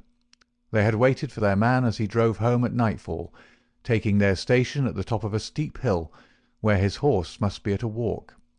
He was so furred to keep out the cold that he could not lay his hand on his pistol. They had pulled him out and shot him again and again. He had screamed for mercy. The screams were repeated for the amusement of the lodge. "Let's hear again how he squealed!" they cried. None of them knew the man, but there is eternal drama in a killing, and they had shown the Scowrers of Gilmerton that the Vermissa men were to be relied upon. There had been one contretemps, for a man and his wife had driven up while they were still emptying their revolvers into the silent body. It had been suggested that they should shoot them both, but they were harmless folk who were not connected with the mines, so they were sternly bidden to drive on and keep silent, lest a worse thing befall them. And so the blood-mottled figure had been left as a warning to all such hard-hearted employers, and the 3 noble avengers had hurried off into the mountains, where unbroken nature comes down to the very edge of the furnaces and the slag-heaps. Here they were safe and sound, their work well done, and the plaudits of their companions in their ears. It had been a great day for the Scowrers. The shadow had fallen even darker over the valley. But as the wise general chooses the moment of victory in which to redouble his efforts, so that his foes may have no time to steady themselves after disaster, so Boss McGinty, looking out upon the scene of his operations with his brooding and malicious eyes, had devised a new attack upon those who opposed him. That very night, as the half-drunken company broke up, he touched McMurdo on the arm and led him aside into that inner room where they had their first interview. "See here, my lad," said he, "I've got a job that's worthy of you at last. You'll have the doing of it in your own hands." "Proud I am to hear it," McMurdo answered. "You can take 2 men with you, Manders and Riley. They have been warned for service. We'll never be right in this district until Chester Wilcox has been settled, and you'll have the thanks of every lodge in the coalfields if you can down him." "I'll do my best, anyhow. Who is he, and where shall I find him?" McGinty took his eternal, half-chewed, half-smoked cigar from the corner of his mouth, and proceeded to draw a rough diagram on a page torn from his notebook. "He's the chief foreman of the Iron Dyke Company. He's a hard citizen, an old colour sergeant of the war, all scars and gristle. We've had 2 tries at him, but had no luck, and Jim Carnaway lost his life over it. Now it's for you to take it over. That's the house, all alone at the Iron Dyke crossroad, same as you see here on the map, without another within earshot. It's no good by day. He's armed and shoots quick and straight, with no questions asked. But at night, well, here he is with his wife, 3 children and a hired help. You can't pick or choose, it's all or none. If you could get a bag of blasting powder at the front door with a slow match to it." "What's the man done?" "Didn't I tell you he shot Jim Carnaway?" "Why did he shoot him?" "What in thunder has that to do with you? Carnaway was about his house at night, and he shot him.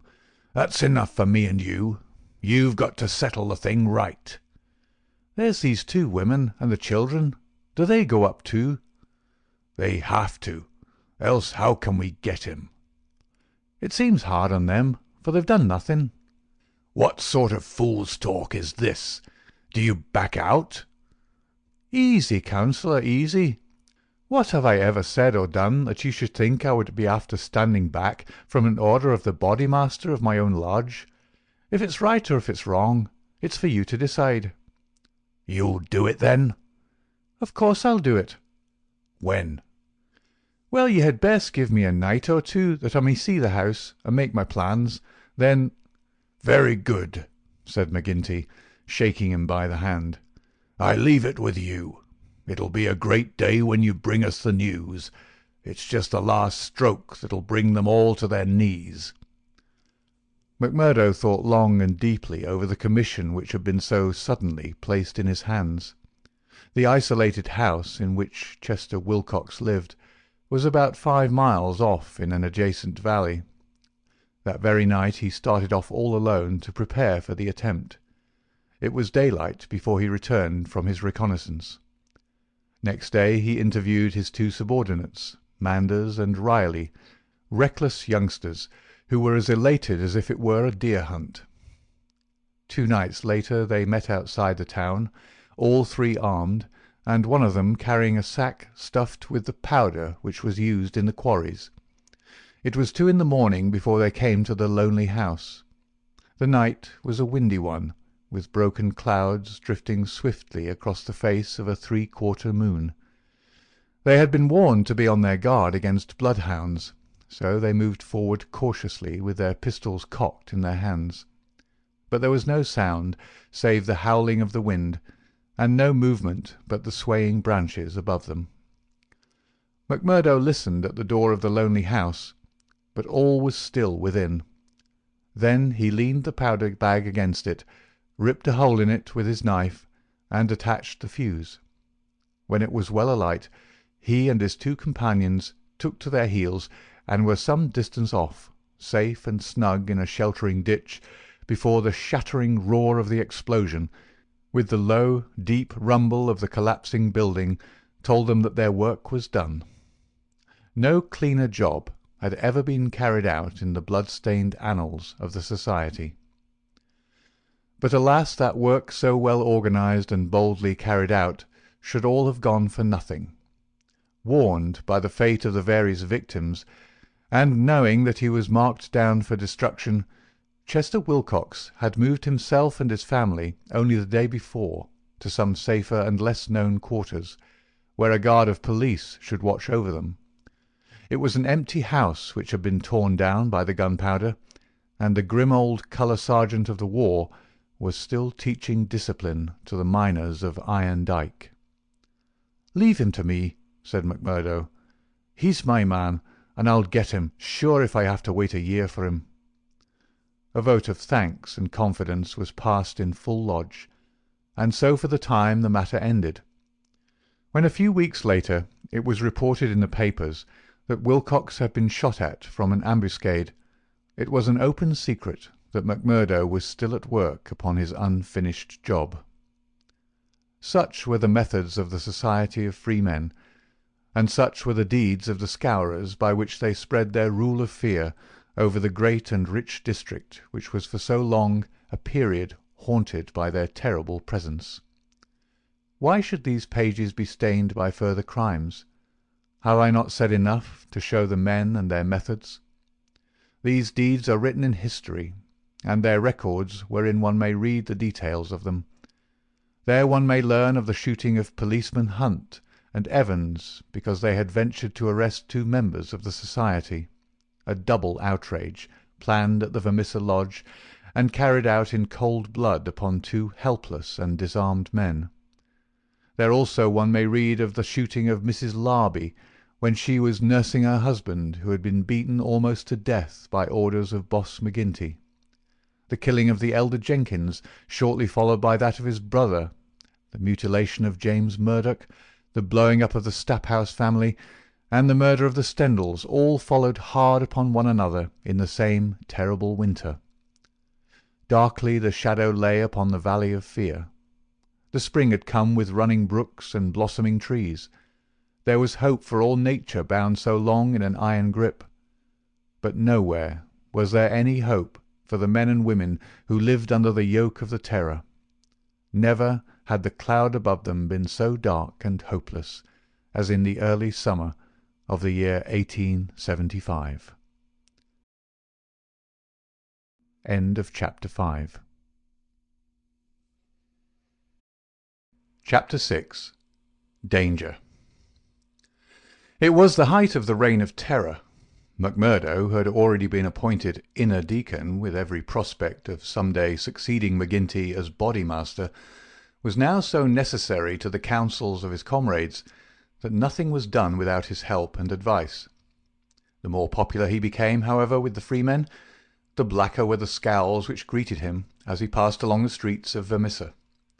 In spite of their terror, the citizens were taking heart to band themselves together against their oppressors.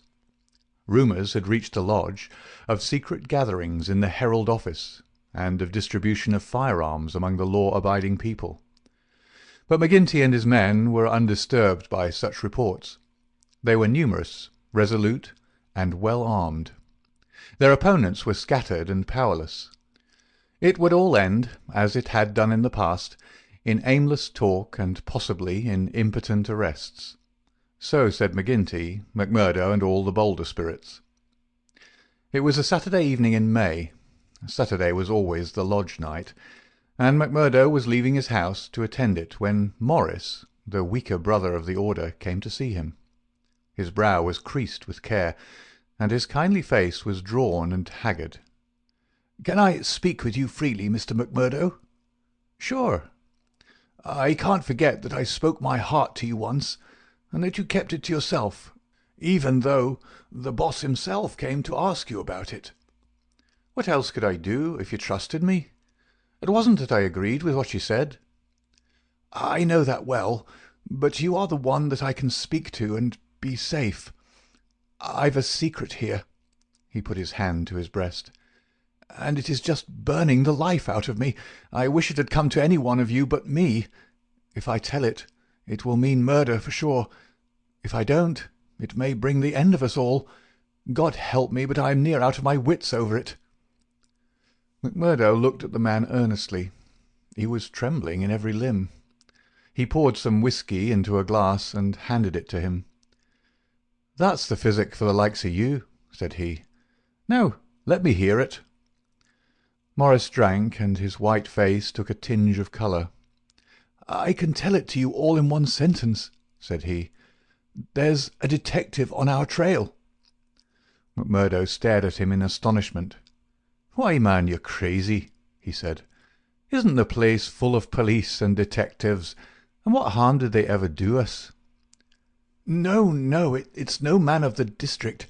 As you say, we know them, and it is little that they can do. But you've heard of Pinkertons?" "I've read some of folk of that name." "Well, you can take it from me you've no show when they are on your trail. It's not a take-it-or-miss-it government concern. It's a dead-earnest business proposition that's out for results and keeps out till by hook or crook it gets them. If a Pinkerton man is deep in this business, we're all destroyed." "We must kill him." "Ah, it's the first thought that came to you, so it will be up at the lodge. Didn't I say to you that it would end in murder?" "Sure, what is murder? Isn't it common enough in these parts?" "It is indeed, but it's not for me to point out the man that is to be murdered. I'd never rest easy again. And yet it's our own necks that may be at stake. In God's name, what shall I do?" He rocked to and fro in his agony of indecision. But his words had moved McMurdo deeply. It was easy to see that he shared the other's opinion as to the danger and the need for meeting it. He gripped Morris's shoulders and shook him in his earnestness. "See here, man," he cried, and he almost screeched the words in his excitement. "You won't gain anything by sitting keening like an old wife at a wake. Let's have the facts. Who is the fellow? Where is he? How did you hear of him? Why did you come to me?" "I came to you, for you are the one man that would advise me. I told you that I had a store in the East before I came here. I left good friends behind me, and one of them is in the telegraph service. Here's a letter that I had from him yesterday. It's this part from the top of the page. You can read it yourself." This was what McMurdo read. "How are the Scowrers getting on in your parts? We read plenty of them in the papers. Between you and me, I expect to hear news from you before long. 5 big corporations and the 2 railroads have taken the thing up in dead earnest. They mean it, and you can bet they'll get there. They are right deep down into it. Pinkerton has taken hold under their orders, and his best man, Birdy Edwards, is operating. The thing has got to be stopped right now." "Now read the postscript." "Of course, what I give you is what I learned in business, so it goes no further. It's a queer cipher that you handle by the yard every day and can get no meaning from." McMurdo sat in silence for some time with the letter in his listless hands. The mist had lifted for a moment, and there was the abyss before him. "Does anyone else know of this?" he asked. "I have told no one else." "But this man, your friend, has he any other person that we would likely write to?" "Well, I dare say he knows 1 or 2 more." "Of the lodge?" "It's likely enough." "I was asking because it is likely that he may have given some description of this fellow Birdy Edwards. Then we could get on his trail." "Well, it's possible, but I shouldn't think he knew him. He's just telling me the news that came to him by way of business. How would he know this Pinkerton man?" McMurdo gave a violent start. "By gar!" he cried. "I've got him. What a fool I was not to know it. Lord, but we're in luck. We'll fix him before he can do any harm. See here, Morris, will you leave this thing in my hands?" "Sure, if you will only take it off mine." "I'll do that. You can stand right back and let me run it. Even your name need not be mentioned. I'll take it all on myself, as if it were to me that this letter has come. Will that content you?" "It's just what I would ask." "Then leave it at that, and keep your head shut. Now I'll get down to the lodge, and we'll soon make old man Pinkerton sorry for himself." "You wouldn't kill this man?" "The less you know, friend Morris, the easier your conscience, and the better you'll sleep. Ask no questions, and let these things settle themselves. I have hold of it now." Morris shook his head sadly as he left. "I feel that his blood is on my hands," he groaned. "Self-protection is no murder, anyhow," said McMurdo, smiling grimly. "It's him or us. I guess this man would destroy us all if we left him long in the valley. Why, Brother Morris, we'll have to elect you Bodymaster yet, for you've surely saved the lodge." And yet it was clear from his actions that he thought more seriously of this new intrusion than his words would show. It may have been his guilty conscience. It may have been the reputation of the Pinkerton organization. It may have been the knowledge that great, rich corporations had set themselves the task of clearing out the Scowrers. But whatever his reason, his actions were those of a man who is preparing for the worst. Every paper which would incriminate him was destroyed before he left the house.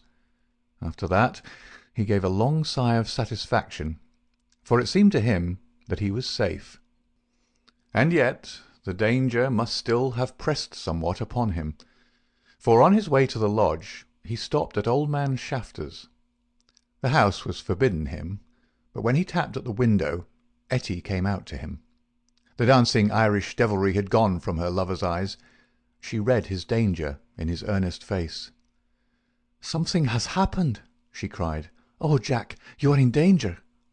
"Sure, it is not very bad, my sweetheart, and yet it may be wise that we make a move before it's worse." "Make a move?" "I promised you once that I'd go some day. I think the time is coming. I had news tonight, bad news, and I see trouble coming." "The police?" "Well, a Pinkerton. But sure, you wouldn't know what that is, a cushla, nor what it would mean to the likes of me. I'm too deep in this thing, and I may have to get out of it quick. You said you'd come with me if I went." "Oh, Jack, it would be the saving of you." "I'm an honest man in some things, Etty. I wouldn't hurt a hair of your bonny head for all the world can give, nor ever pull you down 1 inch from the golden throne above the clouds where I always see you. Would you trust me?" She put her hand in his without a word. "Well then, listen to what I say, and do as I order you, for indeed it's the only way for us. Things are going to happen in this valley. I feel it in my bones. There may be many of us that will have to look out for ourselves. I'm one, anyhow. If I go, by day or night, it's you that must come with me." "I'd come after you, Jack." "No, no, you should come with me. If this valley is closed to me, and I can never come back, how can I leave you behind? And me perhaps in hiding from the police, with never a chance of a message. It's with me you must come. I know a good woman in the place I come from, and it's there I'd leave you till when we get married. Will you come?" "Yes, Jack, I will come." "God bless you for your trust in me. It's a fiend out of hell that I should be if I abused it. Now mark you, Etty, it'll just be a word to you, and when it reaches you, you'll drop everything and come right down to the waiting room at the depot and stay there till I come for you."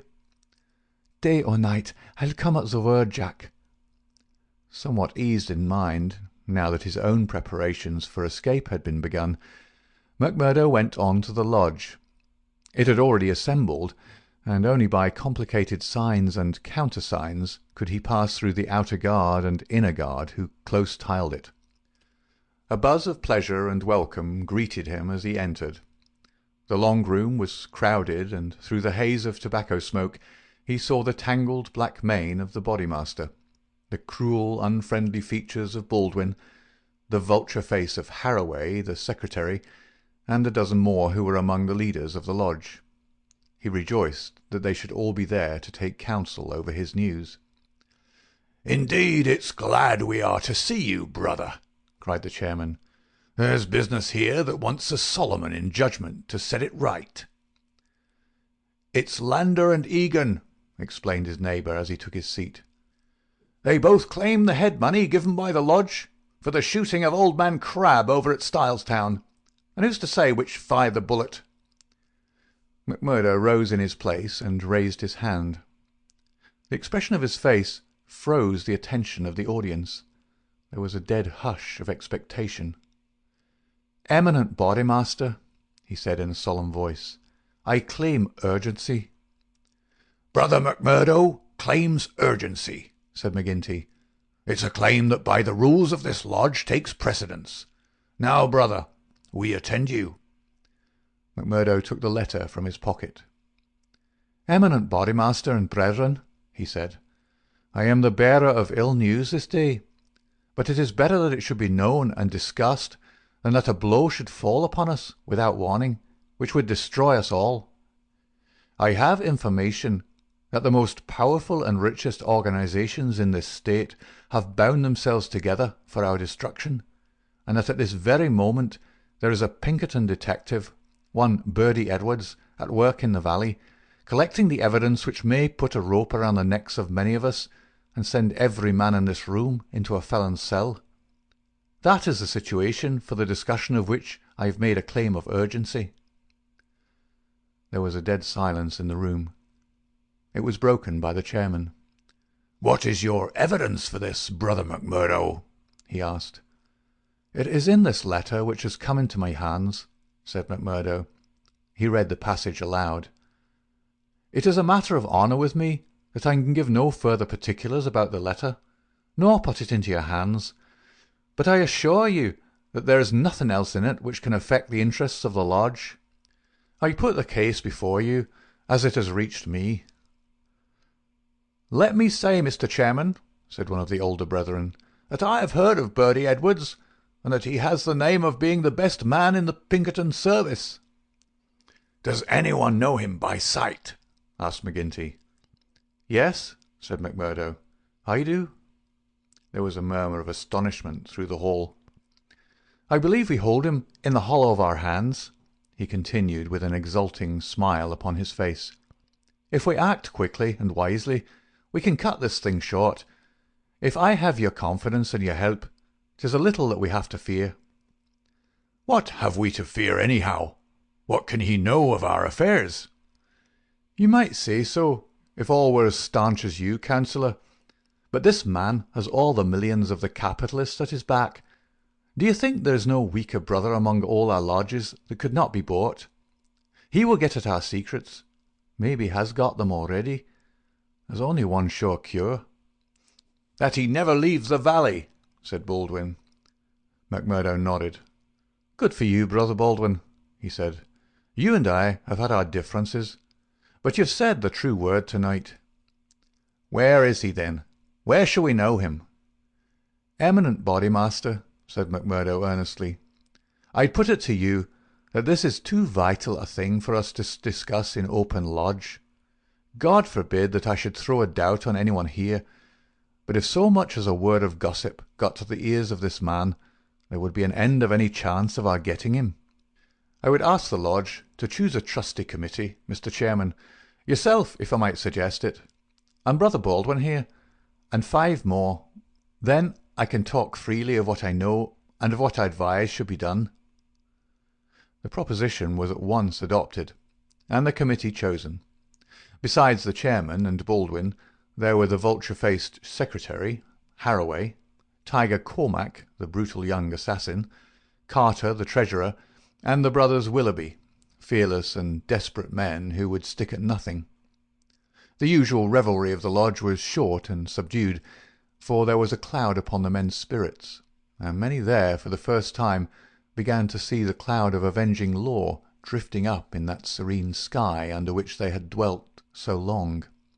The horrors they had dealt out to others had been so much a part of their settled lives that the thought of retribution had become a remote one, and so seemed the more startling now that it came so closely upon them. They broke up early, and left their leaders to their counsel. "Now, McMurdo," said McGinty when they were all alone. The 7 men sat frozen in their seats. "I said just now that I knew Birdy Edwards," McMurdo explained. "I need not tell you that he is not here under that name. He's a brave man, but not a crazy one. He passes under the name of Steve Wilson, and he's lodging at Hobson's Patch." "How do you know this?" "Because I fell into talk with him. I thought little of it at the time, nor would have given it a second thought but for this letter. But now I'm sure it's the man. I met him on the cars when I went down the line on Wednesday. A hard case if ever there was one. He said he was a reporter. I believed it for the moment. Wanted to know all he could about the Scowrers and what he called the outrages for a New York paper. Asked me every kind of question so as to get something. You bet I was giving nothing away. I'd pay for it and pay well, said he, if I could get some stuff that would suit my editor. I said what I thought would please him best, and he handed me a $20 bill for my information. "There's 10 times that for you," said he, "if you can find me all that I want." "What did you tell him then?" "Any stuff I could make up." "How do you know he wasn't a newspaper man?" "I'll tell you. He got out at Hobson's Patch, and so did I. I chanced into the telegraph bureau, and he was leaving it. "See here," said the operator after he'd gone out, "I guess we could charge double rates for this." "I guess you should," said I. "He'd filled the form with stuff that might have been Chinese for all we could make of it." "He fires a sheet of this off every day," said the clerk. "Yes," said I, "it's special news for his paper, and he's scared that others should tap it." That was what the operator thought, and what I thought at the time. but I think differently now." "By gar, I believe you're right," said McGinty. "But what do you allow that we should do about it?" "Why not go right down now and fix him?" someone suggested. "Aye, the sooner the better." "I'd start this next minute if I knew where I could find him," said McMurdo. "He's in Hobson's Patch, but I don't know the house. I've got a plan, though, if you'll only take my advice." "Well, what is it?" "I'll go to the patch tomorrow morning. I'll find him through the operator. He can locate him, I guess. Well, then I'll tell him that I'm a free man myself. I'll offer him all the secrets of the lodge for a price. You bet he'll tumble to it. I'll tell him the papers are at my house, and that it's as much as my life would be worth to let him come while my folk were about. He'll see that that's horse sense. Let him come at 10 o'clock at night, and he shall see everything. That will fetch him, for sure." "Well?" "You can plan the rest for yourselves. Widow MacManara's is a lonely house. She's as true as steel and as deaf as a post. There's only Scanlon and me in the house. If I get his promise, and I'll let you know if I do, I'd have the whole 7 of you come to me by 9 o'clock. We'll get him in. If ever he gets out alive, well, he can talk of Birdy Edwards' luck for the rest of his days." "There's going to be a vacancy at Pinkerton's, or I'm mistaken. Leave it at that, McMurdo. At 9 tomorrow we'll be with you. You once get the door shut behind him, and you can leave the rest with us." End of chapter 6. Chapter 7. The Trapping of Birdy Edwards. As McMurdo had said, the house in which he lived was a lonely one, and very well suited for such a crime as they had planned. It was on the extreme fringe of the town, and stood well back from the road. In any other case, the conspirators would have simply called out their man, as they had many times before, and emptied their pistols into his body. But in this instance, it was very necessary to find out how much he knew, how he knew it, and what had been passed on to his employers. It was possible that they were already too late, and that the work had been done. If that was indeed so, they could at least have their revenge upon the man who had done it.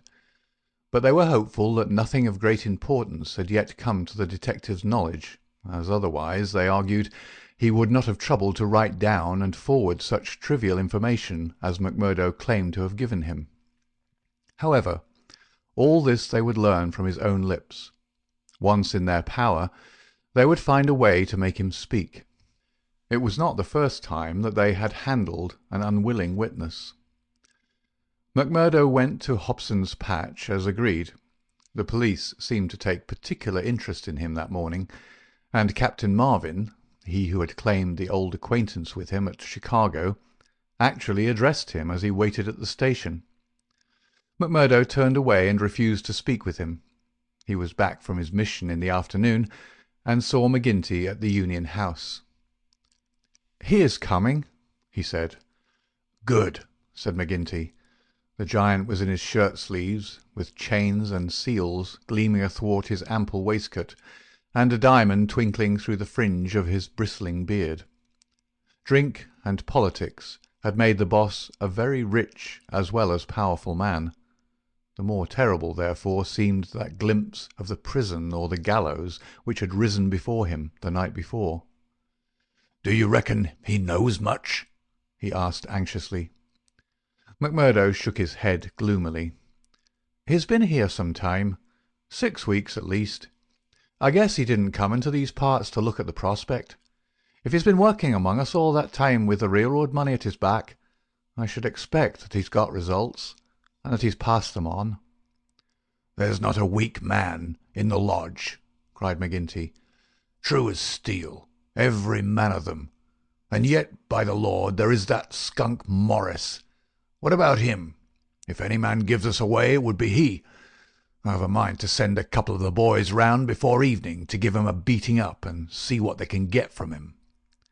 "Well, there would be no harm in that," McMurdo answered.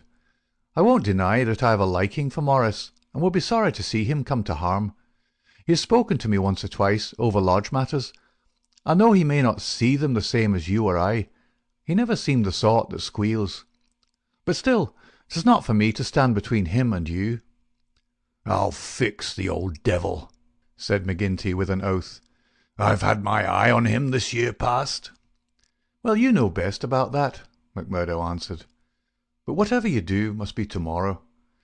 For we must lie low until the Pinkerton affair is settled up. We can't afford to set the police buzzing today of all days." "True for you," said McGinty. "And we'll learn from Birdy Edwards himself where he got his news if we have to cut his heart out first. Did he seem to scent a trap?" McMurdo laughed. "I guess I took him on his weak point," he said.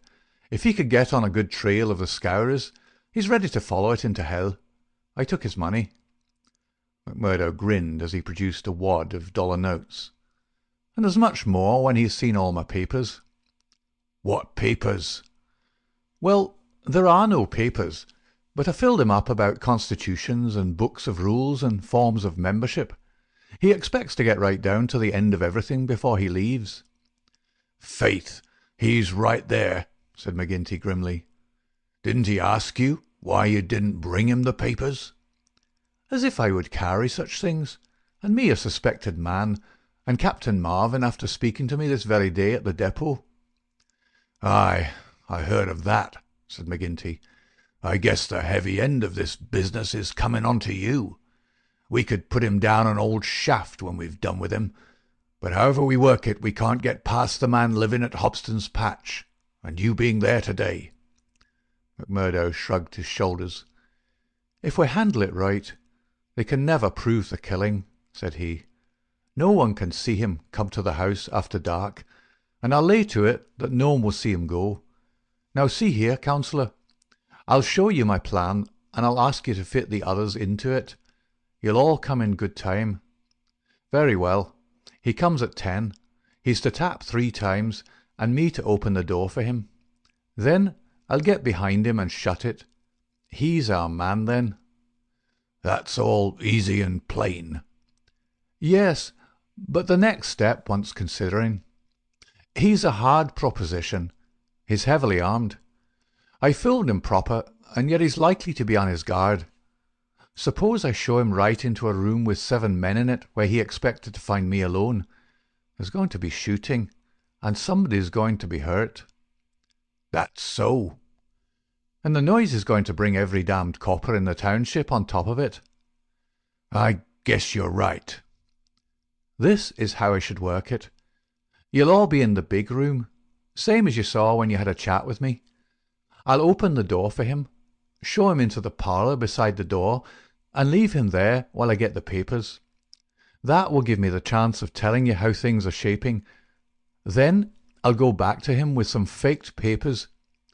As he's reading them, I'll jump for him and get my grip on his pistol arm. You'll hear me call, and in you'll rush. The quicker the better, for he's as strong a man as I, and I may have more than I can manage. But I allow that I can hold him till you come." "It's a good plan," said McGinty. "The lodge will owe you a debt for this. I guess when I move out of the chair I can put a name to the man that's coming after me." "Sure, counsellor. I'm little more than a recruit," said McMurdo, but his face showed what he thought of the great man's compliment. When he'd returned home, he made his own preparations for the grim evening in front of him. First he cleaned, oiled, and loaded his Smith & Wesson revolver. Then he surveyed the room in which the detective was to be trapped. It was a large apartment, with a long deal table in the centre, and a big stove at one side. At each of the other sides were windows. There were no shutters on these, only light curtains which drew across. McMurdo examined these attentively. No doubt it must have struck him that the apartment was very exposed for so secret a meeting. Yet its distance from the road made it of less consequence. Finally, he discussed the matter with his fellow lodger. Scanlan, though a Scowrer, was an inoffensive little man who was too weak to stand against the opinion of his comrades, but was secretly horrified by the deeds of blood at which he had sometimes been forced to assist. McMurdo told him shortly what was intended. "And if I were you, Mike Scanlon, I would take a night off and keep clear of it. There'll be bloody work here before morning." "Well, indeed then, Mac," Scanlon answered. "It's not the will, but the nerve that is wanting in me. When I saw Manager Dunn go down at the colliery yonder, it was just more than I could stand. I'm not made for it, same as you or McGinty. If the lodge will think none the worse of me, I'll just do as you advise, and leave you to yourselves for the evening." The men came in good time, as arranged. They were outwardly respectable citizens, well clad and cleanly, but a judge of faces would have read little hope for Birdy Edwards in those hard mouths and remorseless eyes. There was not a man in the room whose hands had not been reddened a dozen times before. They were as hardened to human murder as a butcher to sheep. Foremost, of course, both in appearance and in guilt, was the formidable boss. Harroway, the secretary, was a lean, bitter man with a long, scraggy neck and nervous, jerky limbs, a man of incorruptible fidelity where the finances of the order were concerned, and with no notion of justice or honesty to anyone beyond. The treasurer, Carter, was a middle-aged man with an impassive, rather sulky expression and a yellow parchment skin. He was a capable organizer, and the actual details of nearly every outrage had sprung from his plotting brain. The two Willoughbys were men of action, tall, lithe young fellows with determined faces, while their companion, Tiger Cormac, a heavy, dark youth, was feared even by his own comrades for the ferocity of his disposition. These were the men who assembled that night under the roof of McMurdo for the killing of the Pinkerton detective. Their host had placed whisky upon the table, and they had hastened to prime themselves for the work before them. Baldwin and Cormac were already half drunk, and the liquor had brought out all their ferocity. Cormac placed his hands on the stove for an instant. It had been lighted, for the nights were still cold. "That will do," said he with an oath. "Aye," said Baldwin, catching his meaning. "If he is strapped to that, we'll have the truth out of him." "We'll have the truth out of him, never fear," said McMurdo. He had nerves of steel, this man, for though the whole weight of the affair was on him, his manner was as cool and unconcerned as ever. The others marked it and applauded. "You are the one to handle him," said the boss approvingly. "Not a warning will he get till your hand is on his throat. It's a pity there are no shutters to your windows." McMurdo went from one to the other and drew the curtains tighter. "Sure no one can spy upon us now. It's close upon the hour." "Maybe he won't come.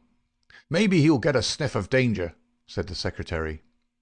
"He'll come, never fear," McMurdo answered. "He is as eager to come as you can be to see him. Hark to that." They all sat like wax figures, some with their glasses arrested halfway to their lips. 3 loud knocks had sounded at the door. "Hush!" McMurdo raised his hand in caution. An exulting glance went round the circle, and hands were laid upon their weapons. "Not a sound, for your lives," McMurdo whispered as he went from the room, closing the door carefully behind him. With strained ears the murderers waited. They counted the steps of their comrade down the passage. Then they heard him open the outer door. There were a few words as of a greeting. Then they were aware of a strange step inside and of an unfamiliar voice. An instant later came the slam of the door and the turning of the key in the lock. Their prey was safe within the trap. Tiger Cormac laughed horribly, and Boss McGinty clapped his great hand across his mouth. "Be quiet, you fool," he whispered. "You'll be the undoing of us yet." There was a mutter of conversation from the next room. It seemed interminable. Then the door opened, and McMurdo appeared, his finger upon his lip. He came to the end of the table and looked round at them. A subtle change had come over him. His manner was as of one who has great work to do. His face had set into granite firmness. His eyes shone with a fierce excitement behind his spectacles. He had become a visible leader of men. They stared at him with eager interest, but he said nothing. Still, with the same singular gaze, he looked from man to man. "Well," cried Boss McGinty at last, "is he here? Is Birdy Edwards here?" "Yes," McMurdo answered slowly. "Birdy Edwards is here. I am Birdy Edwards."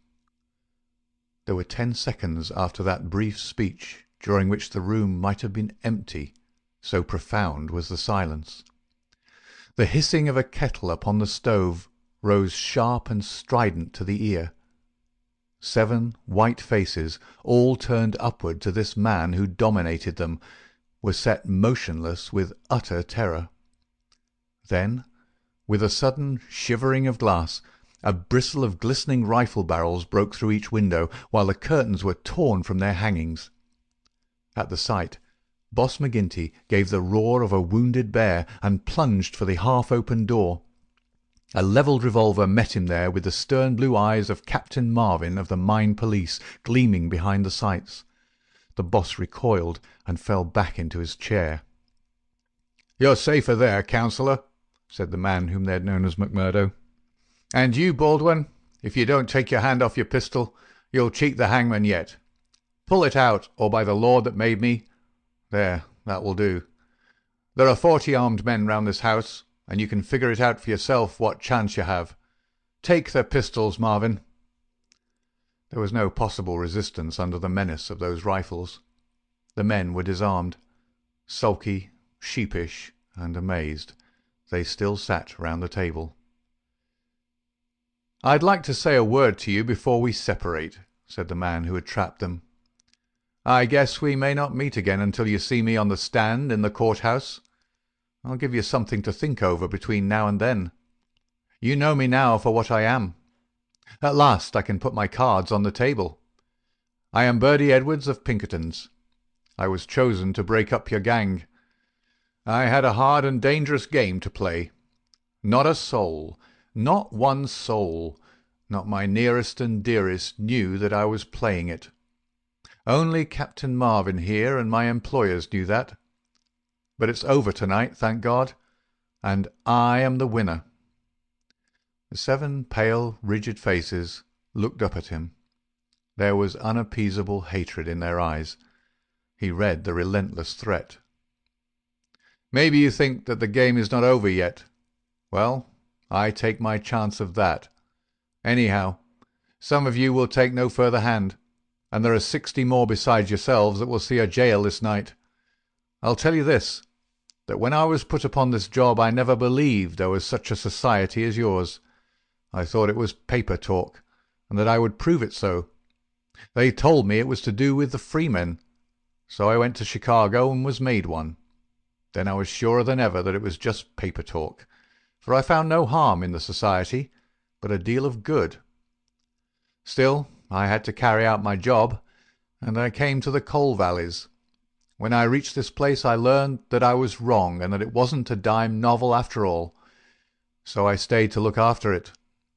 I never killed a man in Chicago. I never minted $1 in my life. Those I gave you were as good as any others, but I never spent money better. But I knew the way into your good wishes, and so I pretended to you that the law was after me. It all worked just as I thought. So I joined your infernal lodge, and I took my share in your councils. Maybe they will say that I was as bad as you. They can say what they like, so long as I get you. But what is the truth? The night I joined, you beat up old man Stanger. I could not warn him, for there was no time, but I held your hand, Baldwin, when you would have killed him. If ever I've suggested things, so as to keep my place among you, they were things which I knew I could prevent. I could not save Dunn and Menzies, for I did not know enough. But I will see that their murderers are hanged. I gave Chester Wilcox warning, so that when I blew his house in, he and his folk were in hiding. There was many a crime that I could not stop. But if you look back and think how often your man came home the other road, or was down in town when you went for him, or stayed indoors when you thought he would come out, you'll see my work." "You blasted traitor!" hissed McGinty through his closed teeth. "Aye, John McGinty, you may call me that if it eases your smart. You and your like have been the enemy of God and man in these parts. It took a man to get between you and the poor devils of men and women that you held under your grip. There was just one way of doing it, and I did it. You call me a traitor, but I guess there's many 1,000 will call me a deliverer that went down into hell to save them. I've had 3 months of it. I wouldn't have 3 such months again if they let me loose in the treasury of Washington for it. I had to stay till I had it all, every man and every secret, right here in this hand. I'd have waited a little longer if it hadn't come to my knowledge that my secret was coming out. A letter had come into the town that would have set you wise to it all. Then I had to act, and act quickly. I've nothing more to say to you, except that when my time comes I'll die the easier when I think of the work I've done in this valley. Now, Marvin, I'll keep you no more. Take them in and get it over." There is little more to tell. Scanlon had been given a sealed note to be left at the address of Miss Etty Shafter, a mission which she had accepted with a wink and a knowing smile. In the early hours of the morning, a beautiful woman and a much muffled man boarded a special train which had been sent by the railroad company, and made a swift, unbroken journey out of the land of danger. It was the last time that ever either Etty or her lover set foot in the Valley of Fear. 10 days later they were married in Chicago, with old Jacob Shafter as witness of the wedding. The trial of the Scowrers was held far from the place where their adherents might have terrified the guardians of the law. In vain they struggled. In vain the money of the lodge, money squeezed by blackmail out of the whole countryside, was spent like water in the attempt to save them. That cold, clear, unimpassioned statement, from one who knew every detail of their lives, their organization, and their crimes, was unshaken by all the wiles of their defenders. At last, after so many years, they were broken and scattered. The cloud was lifted forever from the valley. McGinty met his fate upon the scaffold, cringing and whining when the last hour came. 8 of his chief followers shared his fate. 50-odd had various degrees of imprisonment. The work of Birdy Edwards was complete. And yet, as he had guessed, the game was not over yet. There was another hand to be played, and yet another and another. Ted Baldwin, for one, had escaped the scaffold. So had the Willoughbys. So had several others of the fiercest spirits of the gang. For 10 years they were out of the world, and then came a day when they were free once more. A day which Edwards, who knew his men, was very sure would be an end of his life of peace. They had sworn an oath on all that they thought holy, to have his blood as a vengeance for their comrades, and well they strove to keep their vow. From Chicago he was chased, after 2 attempts so near success that it was sure that the third would get him.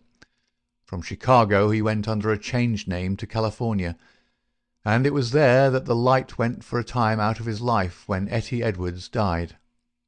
Once again he was nearly killed, and once again, under the name of Douglas, he worked in a lonely canyon, where with an English partner named Barker he amassed a fortune. At last there came a warning to him that the bloodhounds were on his track once more, and he cleared, only just in time, for England. And thence came the John Douglas, who for a second time married a worthy mate, and lived for 5 years as a Sussex county gentleman, a life which ended with the strange happenings of which we have heard. End of Chapter 7. Epilogue. The police trial had passed, in which the case of John Douglas was referred to a higher court. So had the quarter sessions, at which he was acquitted as having acted in self-defence.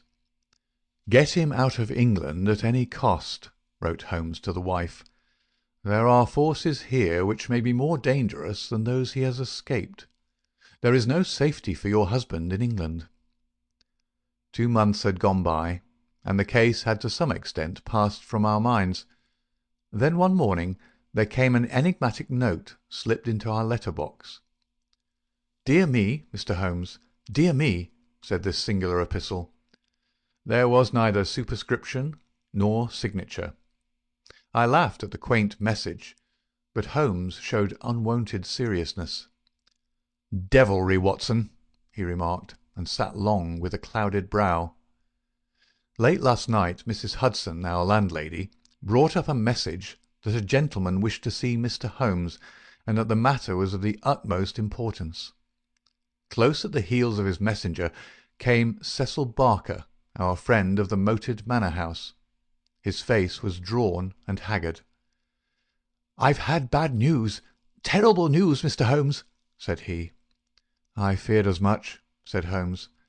"You have not had a cable, have you?" "I have had a note from someone who has." "It's poor Douglas. They tell me his name is Edwards, but he will always be Jack Douglas of Bonito Canyon to me. I told you that they started together for South Africa in the Palmyra 3 weeks ago." "Exactly." "The ship reached Cape Town last night. I received this cable from Mrs. Douglas this morning." "Jack has been lost overboard in gale off St. Helena. No one knows how accident occurred. Ivy Douglas." "Ha! It came like that, did it?" said Holmes thoughtfully. "Well, I've no doubt it was well stage-managed."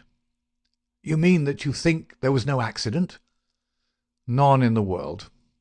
"He was murdered?" "Surely." "So I think also.